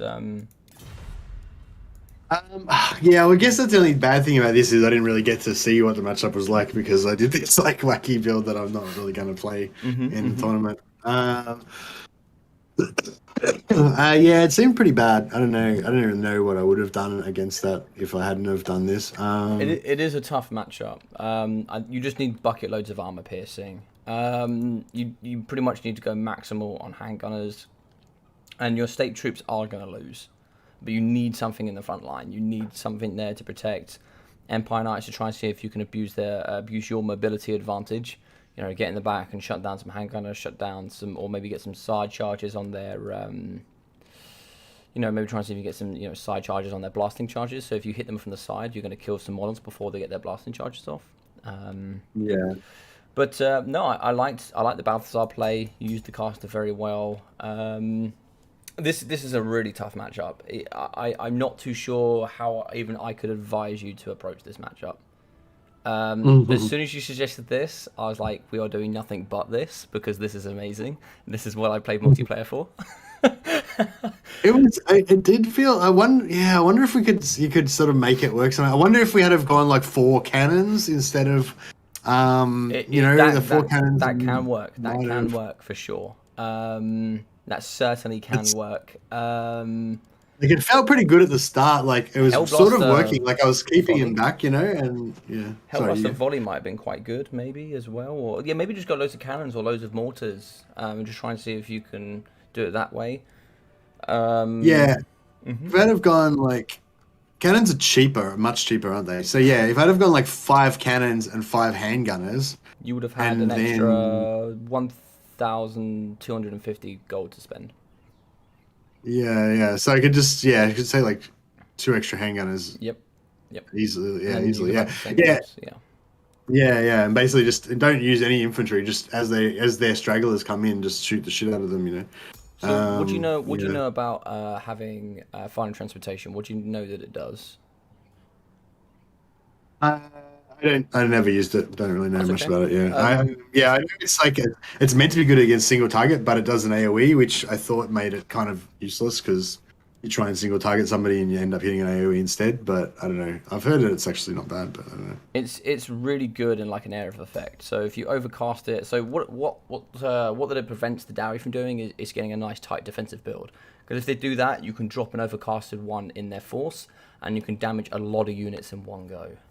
A lot of mistake that people make in the multiplayer scene is going, but Dowie have like a base 25% magic resistance. So we won't bring any magic damage then. No, always bring magic in the Dowie matchup because you'll still do 75% damage against them. But yeah, what that spell can do is also prevent that player from blobbing. So yeah, you know you've got utilizations like that you can bring as well. You've got Pendulum. You've also got like Amber Wizards for casting. Manticores, you can put pressure on top of their engineers and stuff like that. Yeah, for sure. Someone said I got rid of his archers really well. Yeah, they got some good damage on the crossbow on the Yeah, you did really well. Shut down a lot of units. I think if you prioritize the artillery, then the archers, then you could have just dealt with the infantry, and you could have just kind of kited the infantry to death. Yeah. Yeah. I would have liked to have seen how that would have played out if I had done a bit better with it. But yeah, oh well, not to worry. Did you want to kind of get one quick? I've got 32 minutes remaining. Let's get one in quickly then.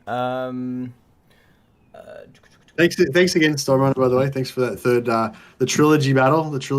Indeed, you two have had some close games, to be fair. Let's have a think. Who's coming in next?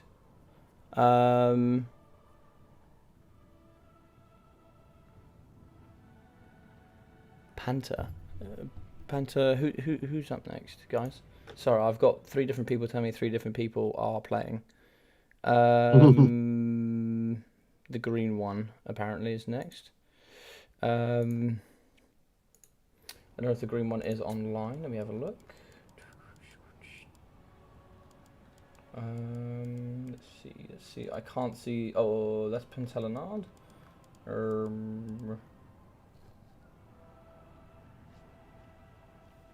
Aha. I can't see him online, or I'm blind. I just need to know what race they are so I can start building my army. I'm going to try and get him to play Dark Elves. Okay. I don't know. Dark Elves are hard. They've kind of got everything, really. Mm-hmm.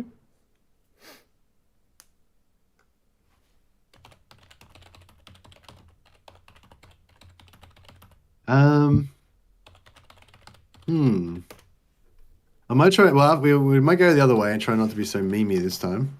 I might go a couple of units of defensive cav, a couple of units of handgunners.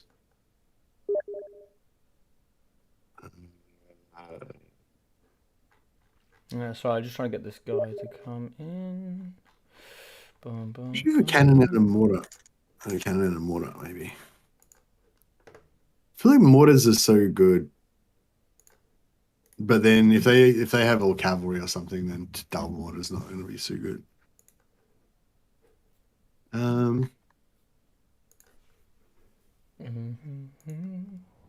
Yeah, we'll get the good old Boris. Good old Boris back in there again. Get rid of all these abilities. Good old Toddbringer, eh? Yeah. I've got to try and use him. Yeah, use him a lot this time. Yeah, we'll get some fire mage on a horse. We'll go Kindle Flame. Yeah, sweet. Keep that. Oh, oops. All right, cool. Spells. We'll get rid of that. Get rid of that. Oh, he's in. Nice. Welcome.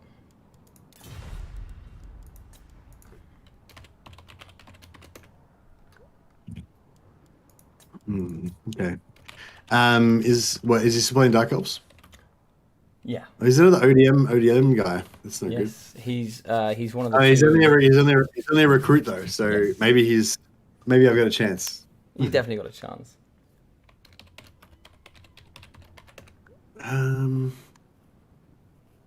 So what's he gonna go? I don't know. I mean, if I was him, I'd take some Dark Shards because they're cheap and they're good, and maybe some cav. I don't know. Maybe he'll take some of those Dark Shard riding dudes, the Dark Riders with crossbows.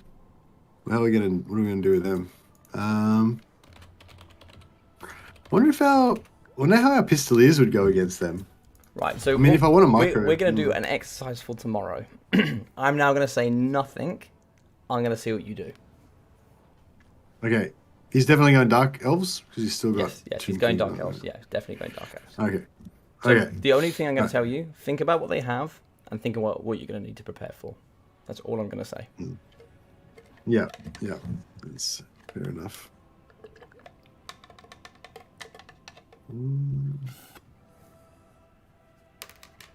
Oh, okay, Dark Elves. So he's gonna go Marathi probably, because Marathi's like the queen of Dark Elves. So it's gonna be possibly come down to Marathi versus Boris. That could be a thing. How do we want that to play out? Maybe so maybe we want some demis. We can no, but what's their melee attack is pretty shit, so then Marathi might be able to kind of ignore them. Ugh. But welcome to multiplayer. You have to think about every possibility. Yeah, for sure. I kind of really want to kill Marathi, but I can't like devote my whole army to it. I guess. Yeah, I feel like he's gonna have. Well, his stuff's gonna be more expensive than mine, right? So maybe I can go wider than him. With some cheap spears. I mean, the demis. What can I do against her if she's going to shut down our melee attack? We don't have anything that's got high enough melee attack. We can't buff the melee attack with this guy. Or also have an ability that gives you slightly more melee defense. It is.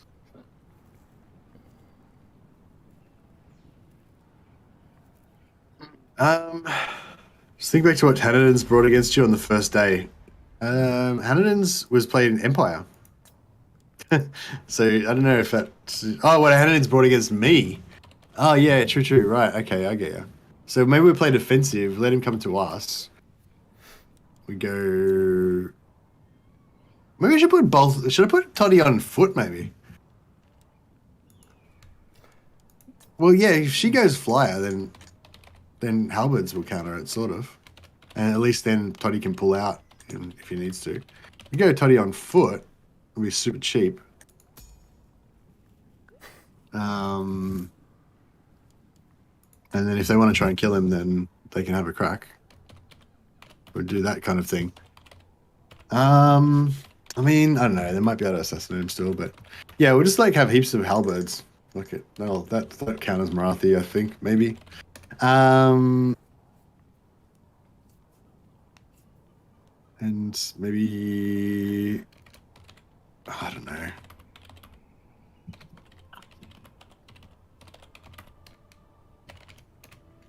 Okay, Demi's faster than no. Handguns counter Marathi, yeah. Riders in 92 speed. Yeah.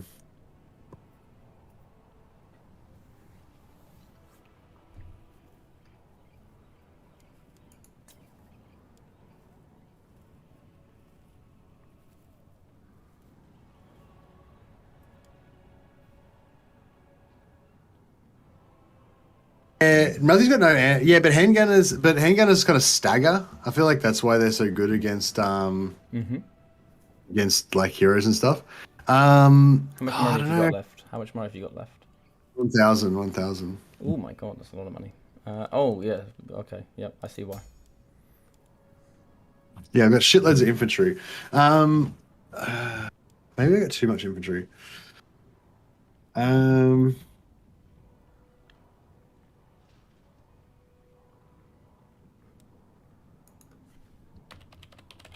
So spearman with swordsman. Yeah, we could do that. Kind of want more like shooting stuff. We've got a lot of infantry.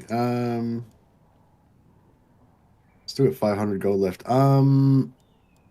You have seven shooting, which means you'll have 15 infantry. No, that's not right. What the hell am I talking about? About 10 infantry. 1, 2, 3. 9 infantry. 5, 6, 7, 8, 9. Yeah. So you got 7 against 9. Yeah, it's pretty solid. How much great swords? Maybe we should get some great swords just for the memes. Oh no, shit, we can't afford it.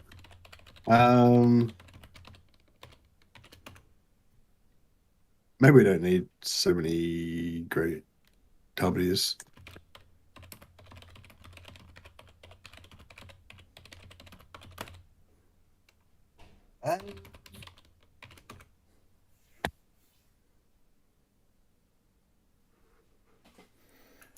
Oh, Yeah, I've got right. nothing with shield. What? You talking about? Yeah, I was gonna say, do you feel like you're nearly ready? Yeah, sorry, I've only got 22 minutes left, so I better get organized. No worries. No worries. Can we put a chevron on there? No. All right. Yeah, fuck it, that'll do. Okay. We'll find out how So, good it is. very, very quickly, I want a 10-second explanation. What are Dark Elves good at? What are they bad at? They're good at having Marathi, so she's fast. She can cast spells. She's good at negating, shutting, like making infantry and stuff. Not very good against her, Mm-hmm. and she can heal herself and do good damage with the spells. So yeah, basically got good Marathi. They're gonna have double. She might go double Manticore, so have like fear and terror as well. Good, good. Um, so Bless you. yeah. So very quickly, They they got got cheap wide forces with bleak swords and dread spears. They've got good overall infantry. They've got lots of armor piercing with dark shards and these kind of things. They've got a good overall round base. They've got Blackguard of Nagaron, anti-large armor piercing, Hargraf executioners, which are like great swords but better. They've got witch elves that can rampage. Lots of cheap infantry. Lots of elite range as well with like shades, and they have good Cold One knights. And don't forget, they have yeah. skirmish cavalry as well. They have Dark Rider repeater crossbows. They have manticores, Yep. harpies, and some monsters with bolt throwers. Yeah. Okay. Okay. So, um, Hmm.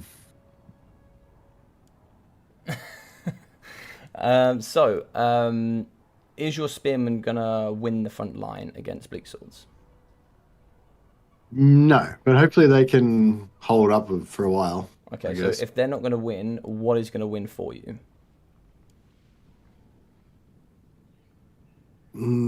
Yeah, I don't know. No, no, no. It's good. It's good. You're fine. You're fine. You've got crossbows. You've got handgunners. You've got Empire Knights. You've got artillery. So you're all good. One thing about Boris, if you're going to maximize his items, so if you're talking about regen, obviously putting him on his Griffin gives him a lot more health, a lot more mobility, and some great armor piercing. Now, he doesn't have to be flying, but of course that gives you a lot of benefits. Plus, it gives him terror and it gives him blood roar. So at the moment, one thing you do lack is terror. You don't have anything to terror Mm, out. mm. So yep, you Well, have we'd that as lose well. the great swords, I guess, and then It's just a suggestion. Like you don't have terror. Otherwise, the army's looking very good. I'm liking the army right now. You've got good halberds to deal with any heavily armored cavalry, which they do have. You have artillery. You have your own cavalry. You have handgunners. You have all the right stuff. I think you're ready to go. The last thing I'd say is, um, yeah, I think it looks good. I think it looks good. I think you would do well with this army. I worry a little bit of too many range units, but that's me because you've got 1, 2, 3, 4, 5, 6, 7 units to protect, which is quite a mm, lot. It's quite a lot. I would say 2-to-1 ratio would be my advice. Um, and a great combatant or a great challenger to Marathi is going to be your handgunners. If she comes close, you just shoot her. Just shoot her. Um, yeah. but otherwise, it looks good. If you can, whack some shields on, give them that extra melee defense, give them the missile resistance because they've got good range. Other than that, it looks good. It looks good. I'd say that looks better. I'd say that looks spot on. All right.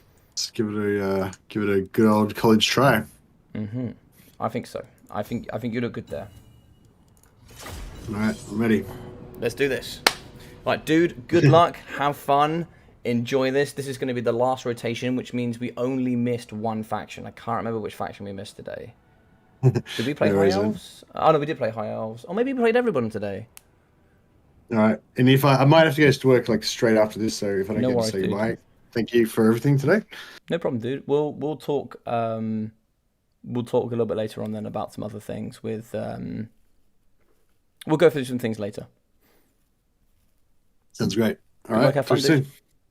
No worries. All right, we're ready. Yeah, so as you guys know here, I do apologise. I know for all of you, I know you guys have been kind of more talking to each other. Sorry that I haven't been talking to you as much as I would have liked. These ones are really difficult when I'm trying to teach, but also not give him the answers. I don't want to just, Mercy's a really cool dude. He's a really nice guy. I don't want to just give him the answers because it really does seem unfair.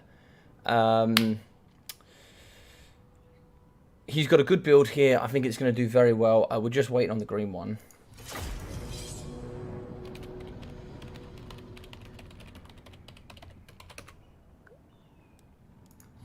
We're ready to go here. He's always got a caster. I think having mobility, terror, blood raw, and extra health here for Boris is better because then you get more utilization there out of. I just thought the green one's gone for a walk. I don't know where the green one's gone. Can somebody get hold of him, please, and tell him we're ready?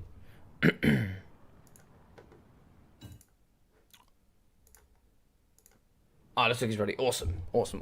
Just worried because obviously Mercy's got to go. But we played a lot of games today. We got through a hell of a lot of games. I think we played pretty much every single faction.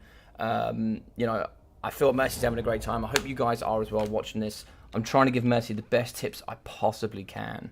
Obviously without building armies for him. I'm trying to make sure that he doesn't just completely flop, but he has the ideas that... And I'm going to keep getting in his head because when you play campaign, you end up going towards the top end units. Within the first 20 turns, you've already forgotten about all the chaff you bring. You don't bring bleak swords. You don't bring judge spears. You're not interested in that stuff. You don't use it. It's not important in that aspect. It's not great on campaign to be using bleak swords and to be using miners and to be using all these low tier units. And it's not there, it's the way campaign runs. You don't mean to play like that, but of course you do that because it's not optimal. So why would you know how those units work? Why would you know how to use them? And how would you know how to counter them? Here in multiplayer, you have to learn every aspect of the game. And that doesn't make you better, that doesn't make you worse. It's just the way it is. You have to know everything. Whilst there's other elements towards campaign that makes campaign as challenging as it is, like understanding game mechanics and understanding, like, even on the campaign map and stuff like that. There's big challenges all over the shop. And when it comes to this, it's just me trying to teach Mercy what he's got to be thinking about.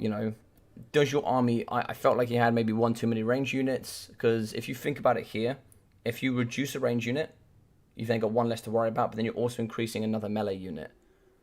So it goes from being 9 and 7 to 6 and 10. So essentially you've gained 2 extra defensive units, if you see what I mean, because you've also got 1 less to defend, because he also has 2 artillery pieces that cannot move. So there's elements here that can do some really, really nice work, and it all depends on how Mercy plays this game.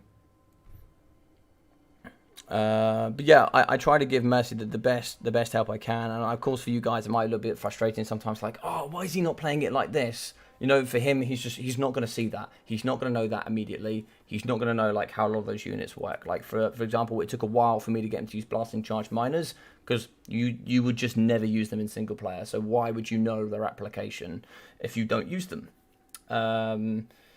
Also, like in a lot of legendary gameplays that he plays in, most melee units do not perform well. They're not good. The computer gets a lot of bonuses to melee stats. They get like anywhere up to 15 plus melee attack just as a base invisible stat. Then they get all their chevrons, which they get pretty much out of the door.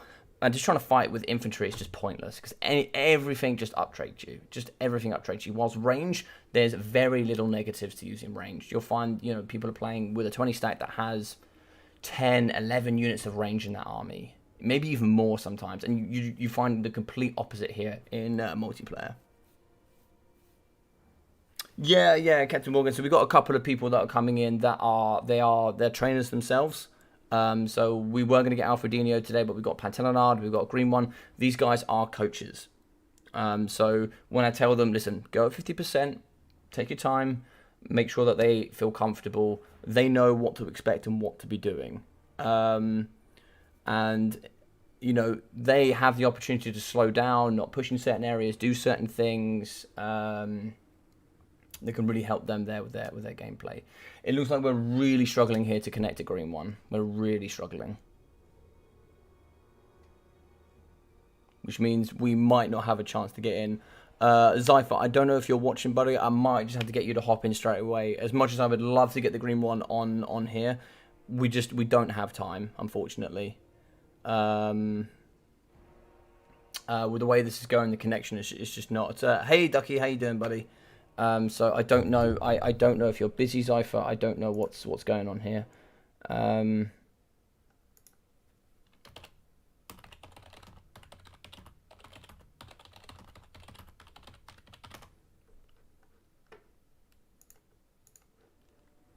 Quack, Mr. Ducky, how's it all going? It looks like we're not going to be able to connect with green one.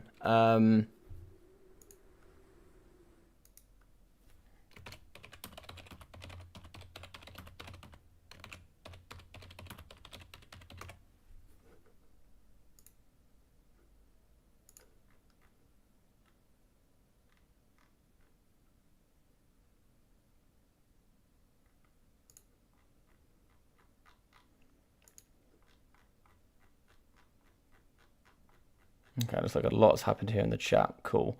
I'm going to try and see if we can get someone to fill in. Let me just unmute Mercy. I don't know if anybody can just jump in, but... Oh, no, it looks like Mercy crashed. Yeah, Mercy dropped from the game. Ah, damn. Did he drop from the Discord call as well? Hey, man. Hey, Looks man. like we timed out. Yeah. I might, yeah. I was thinking I might just leave it at that, actually, man. 'Cause I'm pretty buggered, and yeah, I gotta go. in like No 10 problem, minutes. dude. Well played today. Shame we couldn't get that in. Well played today, man. You played really awesome. Thank you for coming and playing on the channel. Yeah, no worries, man. Yeah, I don't think I won any battles today, unfortunately, but Yeah, you won one. Yeah. but I won one. Okay, Yeah, well, yeah, that's yeah. all right. Yeah. But I definitely had. I think every match was pretty Pretty close. Yeah.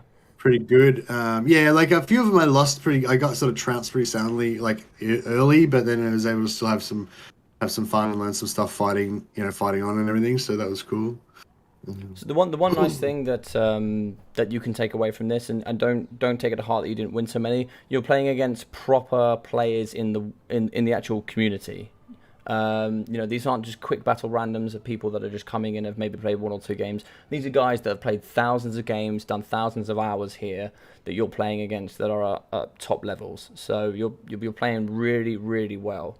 Even if you lose a few, doesn't mean you're not playing well. You've done really well today. You've learned a bunch. I'm excited to see what's going to happen tomorrow. Obviously you've got to go, so I don't want to talk too much, but we can.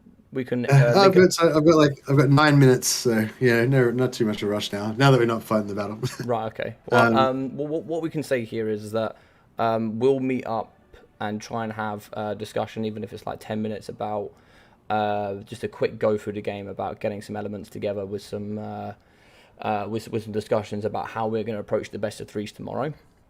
And then we'll discuss that on stream in maybe like 5 minutes and say, this is what we did, this is how we did it, this is how we got like game prepared. And then from there we can then go straight into a game scenario.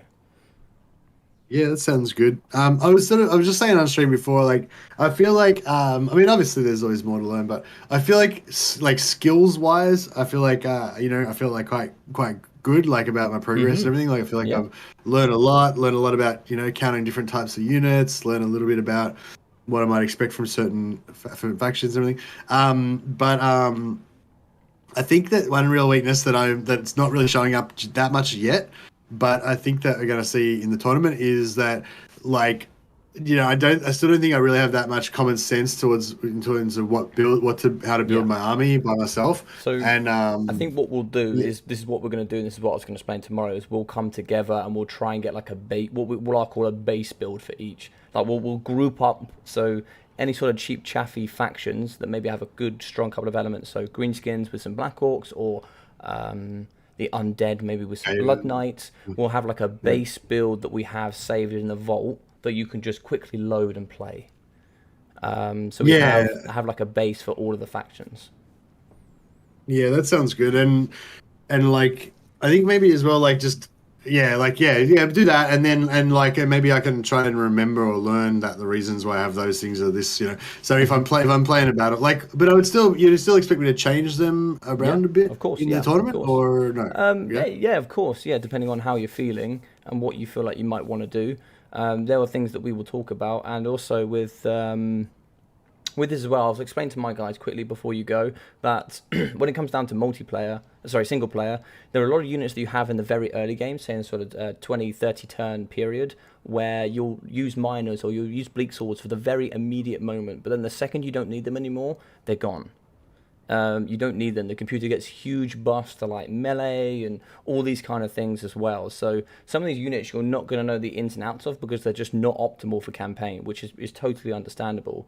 So it's really hard to get a grasp of these units that you don't often use and understand how you can apply them here, let alone how they're going to interact together. Like, for example, I wouldn't expect you to know how spearmen or swordsmen will interact differently against bleak swords or dread spears. I wouldn't expect you to know that matchup because that just doesn't happen in single player. You never see that Yeah, matchup. yeah. I think it's probably outside of the scope of like, so we've got one day to train. I don't think it's worth bothering to even try to like cover that, you know. But I feel Yeah, yeah. like I feel like what you've been saying to me about army builds is like I feel like you've got some sort of rules in your head, you know, about it, and like maybe I just need to kind of get those really down. Like every time you build an army, make sure you've got like one of them was, make sure you've always got twice as much infantry as range to protect if you're going to protect your range, you know, and what are you going to do about cavalry or what, you know what I mean? Yeah, Like yeah. maybe we need to just like have a really like simple, easy to remember list of things that I need to always Yeah, think about sorry. every time I make an army, and I can try and memorize that or something. You know what I mean? Like That maybe that or that, something. that was like kind of my point. So what I meant was is that kind of experience takes time to learn. You can't learn that in Oh, sure. 4 days. That's not possible. You know, it took me months of playing to learn how these interactions work. And even though you've played a very long time with the campaign, you're not going to have that experience or exposure for these certain elements that I can't teach you. So with these elements, I'm trying to give you the base understandings, and you're coming into the game, and we're learning builds, and I'm giving you a few small instructions like take a caster, don't take too many spells, take a lord for this particular reason, or this much range, this much infantry. And how like campaign differs to multiplayer, and how the whole psychology is different. With legendary, you use a lot more range units because there's such huge melee buffs, whilst on here it's a complete counter flip. Mm. So it's a whole different way of thinking, it's a whole different way of operating, and there's just some different ways of thinking. So yeah. Yeah, I'm loving the melee. I'm loving the melee in this because I love melee units. I love like melee combat. So yeah, so that's another thing that's quite nice about melee. Yeah, about I tried multiplayer, getting to use melee a lot more. Yeah, I try to use them in campaign and I just suffer. I suffer so hard on Yeah. legendary with melee units. Yeah, you have to really go to your way to like, Make them good.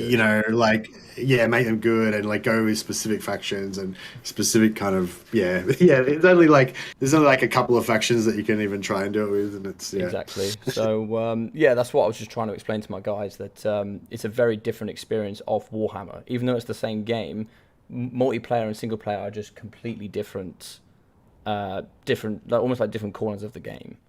They have different Yeah. focuses, different attentions. Like when it comes to elite units, I'm sure you have lots of knowledge of how like Sisters of Avalon work and all those sort of aspects, rather than how Rangers operate, because they would never be in your scope of optimization, because optimization is totally different for single player, which is interesting to me, and that's why I really love this journey, because this journey between both of us is not just.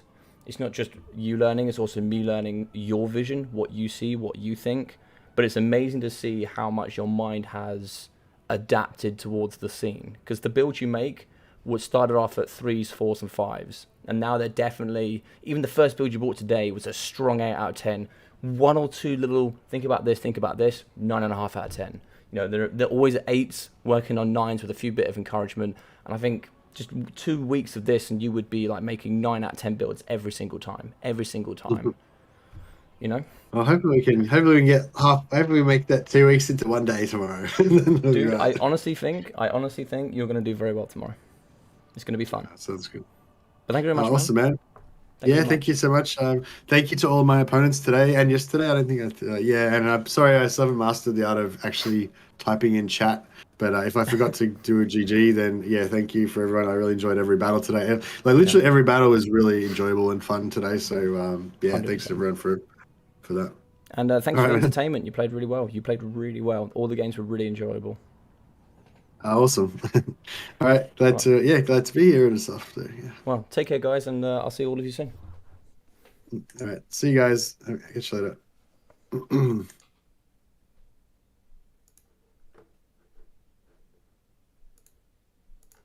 Well, thank you very much to everybody here that watched today. I really appreciate all of you. I'm gonna be shooting off, so obviously it's been 5 hours here. Thank you so much for all of you guys that have hung out today. Mercy is a wicked guy. He gets up at 4 a.m. in the morning and will play all the way through to 9 a.m. when he starts work. So this guy is putting in an absolute shift. 5 hours a day he's done so far. We've already put 15 hours of work together where he has learnt an amazing amount. I know I am one of the newer content creators when it comes to multiplayer, so of course he has to work with my limitations, which I do have some. Empire is not a faction I know amazing amounts about, and the same here for Dark Elves. My main factions are Dowie and Greenskins, and he by far performed without doubt at best with the Dowie, because I can give him way much more input. I appreciate all of you guys watching. I'm sorry I don't talk to you enough. I really should. This is going to be a series it's been a challenge, it's been an enjoyment, and I'm looking forward to what's going to happen at the weekend when Rob Duck of War, for those who don't know him, go follow him. He is going to be casting the finals here this Saturday, the 13th at 1 p.m. GMT. And then the finals will be at 5 p.m. GMT the next day. There's some guys behind the scenes that are putting some massive work in. You know, Robert Duck of War with Dame, Antisti, and all of the other guys as well with their individual students. So please go share them some love. They're all great people and they're putting in a lot of work. So, you know, if you've never seen them before, go give them a watch, go give them a check out, go see how they are. I'm sure they would appreciate all the love. And thank you to you guys. If you are enjoying this, please like and subscribe. It really helps. And the reason that is, liking the videos opens it up to the wider audience so other people can see these videos and these live streams, and that they can really get involved here a little bit more, maybe see something they've never seen before, so we can bring more people into the community of single player and multiplayer. Also on top of that, a subscription really helps, so hopefully one day I can become part of the CA crew and also become a content creator partner here with YouTube to kind of financially support myself a little bit better. So, you know, there's 1,000 subscribers for me. You know, you might not think that one subscription means a lot, but I'll be honest, I celebrate every single subscription. That's a win for me. Every single one, that's a win. It's a bit sad, maybe for some people, but I celebrate every win. I celebrate every win. Every like, every subscribe, everything I celebrate. So thank you for all your amazing support. We're going to be back tomorrow with, yet again, more hours here for you guys. Mercy does a full working day. He comes home, goes to bed, gets up early, and then we're bang, straight on 5 o'clock, we're ready to go. He honestly wakes up about 15 minutes before we start. We do 5 hours here. He then goes and does about 8 hours work, and then goes straight to bed. So this guy has put a shift in, so show him some love. Yeah, cool, Stormrunner. Yeah, I'll be happy to talk. But of course, when it comes to tips, guys, you have to remember it's not like the normal multiplayer scene. This is something I must stress to you. We cannot just give these guys builds. We cannot just tell them what to bring. It completely defeats the point of what we're trying to achieve here. If you just go, use this build, okay, I could just give him all the builds, tell him what to ban and tell him what to do. He kind of hasn't learned and grown then in the multiplayer community. We have to make sure with his tips that they're also, I can't overwhelm him. This is all brand new. I have to give him small tips of improvement here and there. If I give him too much, he's only going to take in about 10% of it, and he might not even work on what I think is the primary focus of the session. My primary focus of the sessions are when he goes into his games, is he bringing the right units? Because you could have the most amazing game you've had possible, but if you don't focus on the right units with your the units you've brought, or you or even sometimes if you don't even bring the right units in general, like for example, it was a bit of a meme, but you saw the game there against Dowie.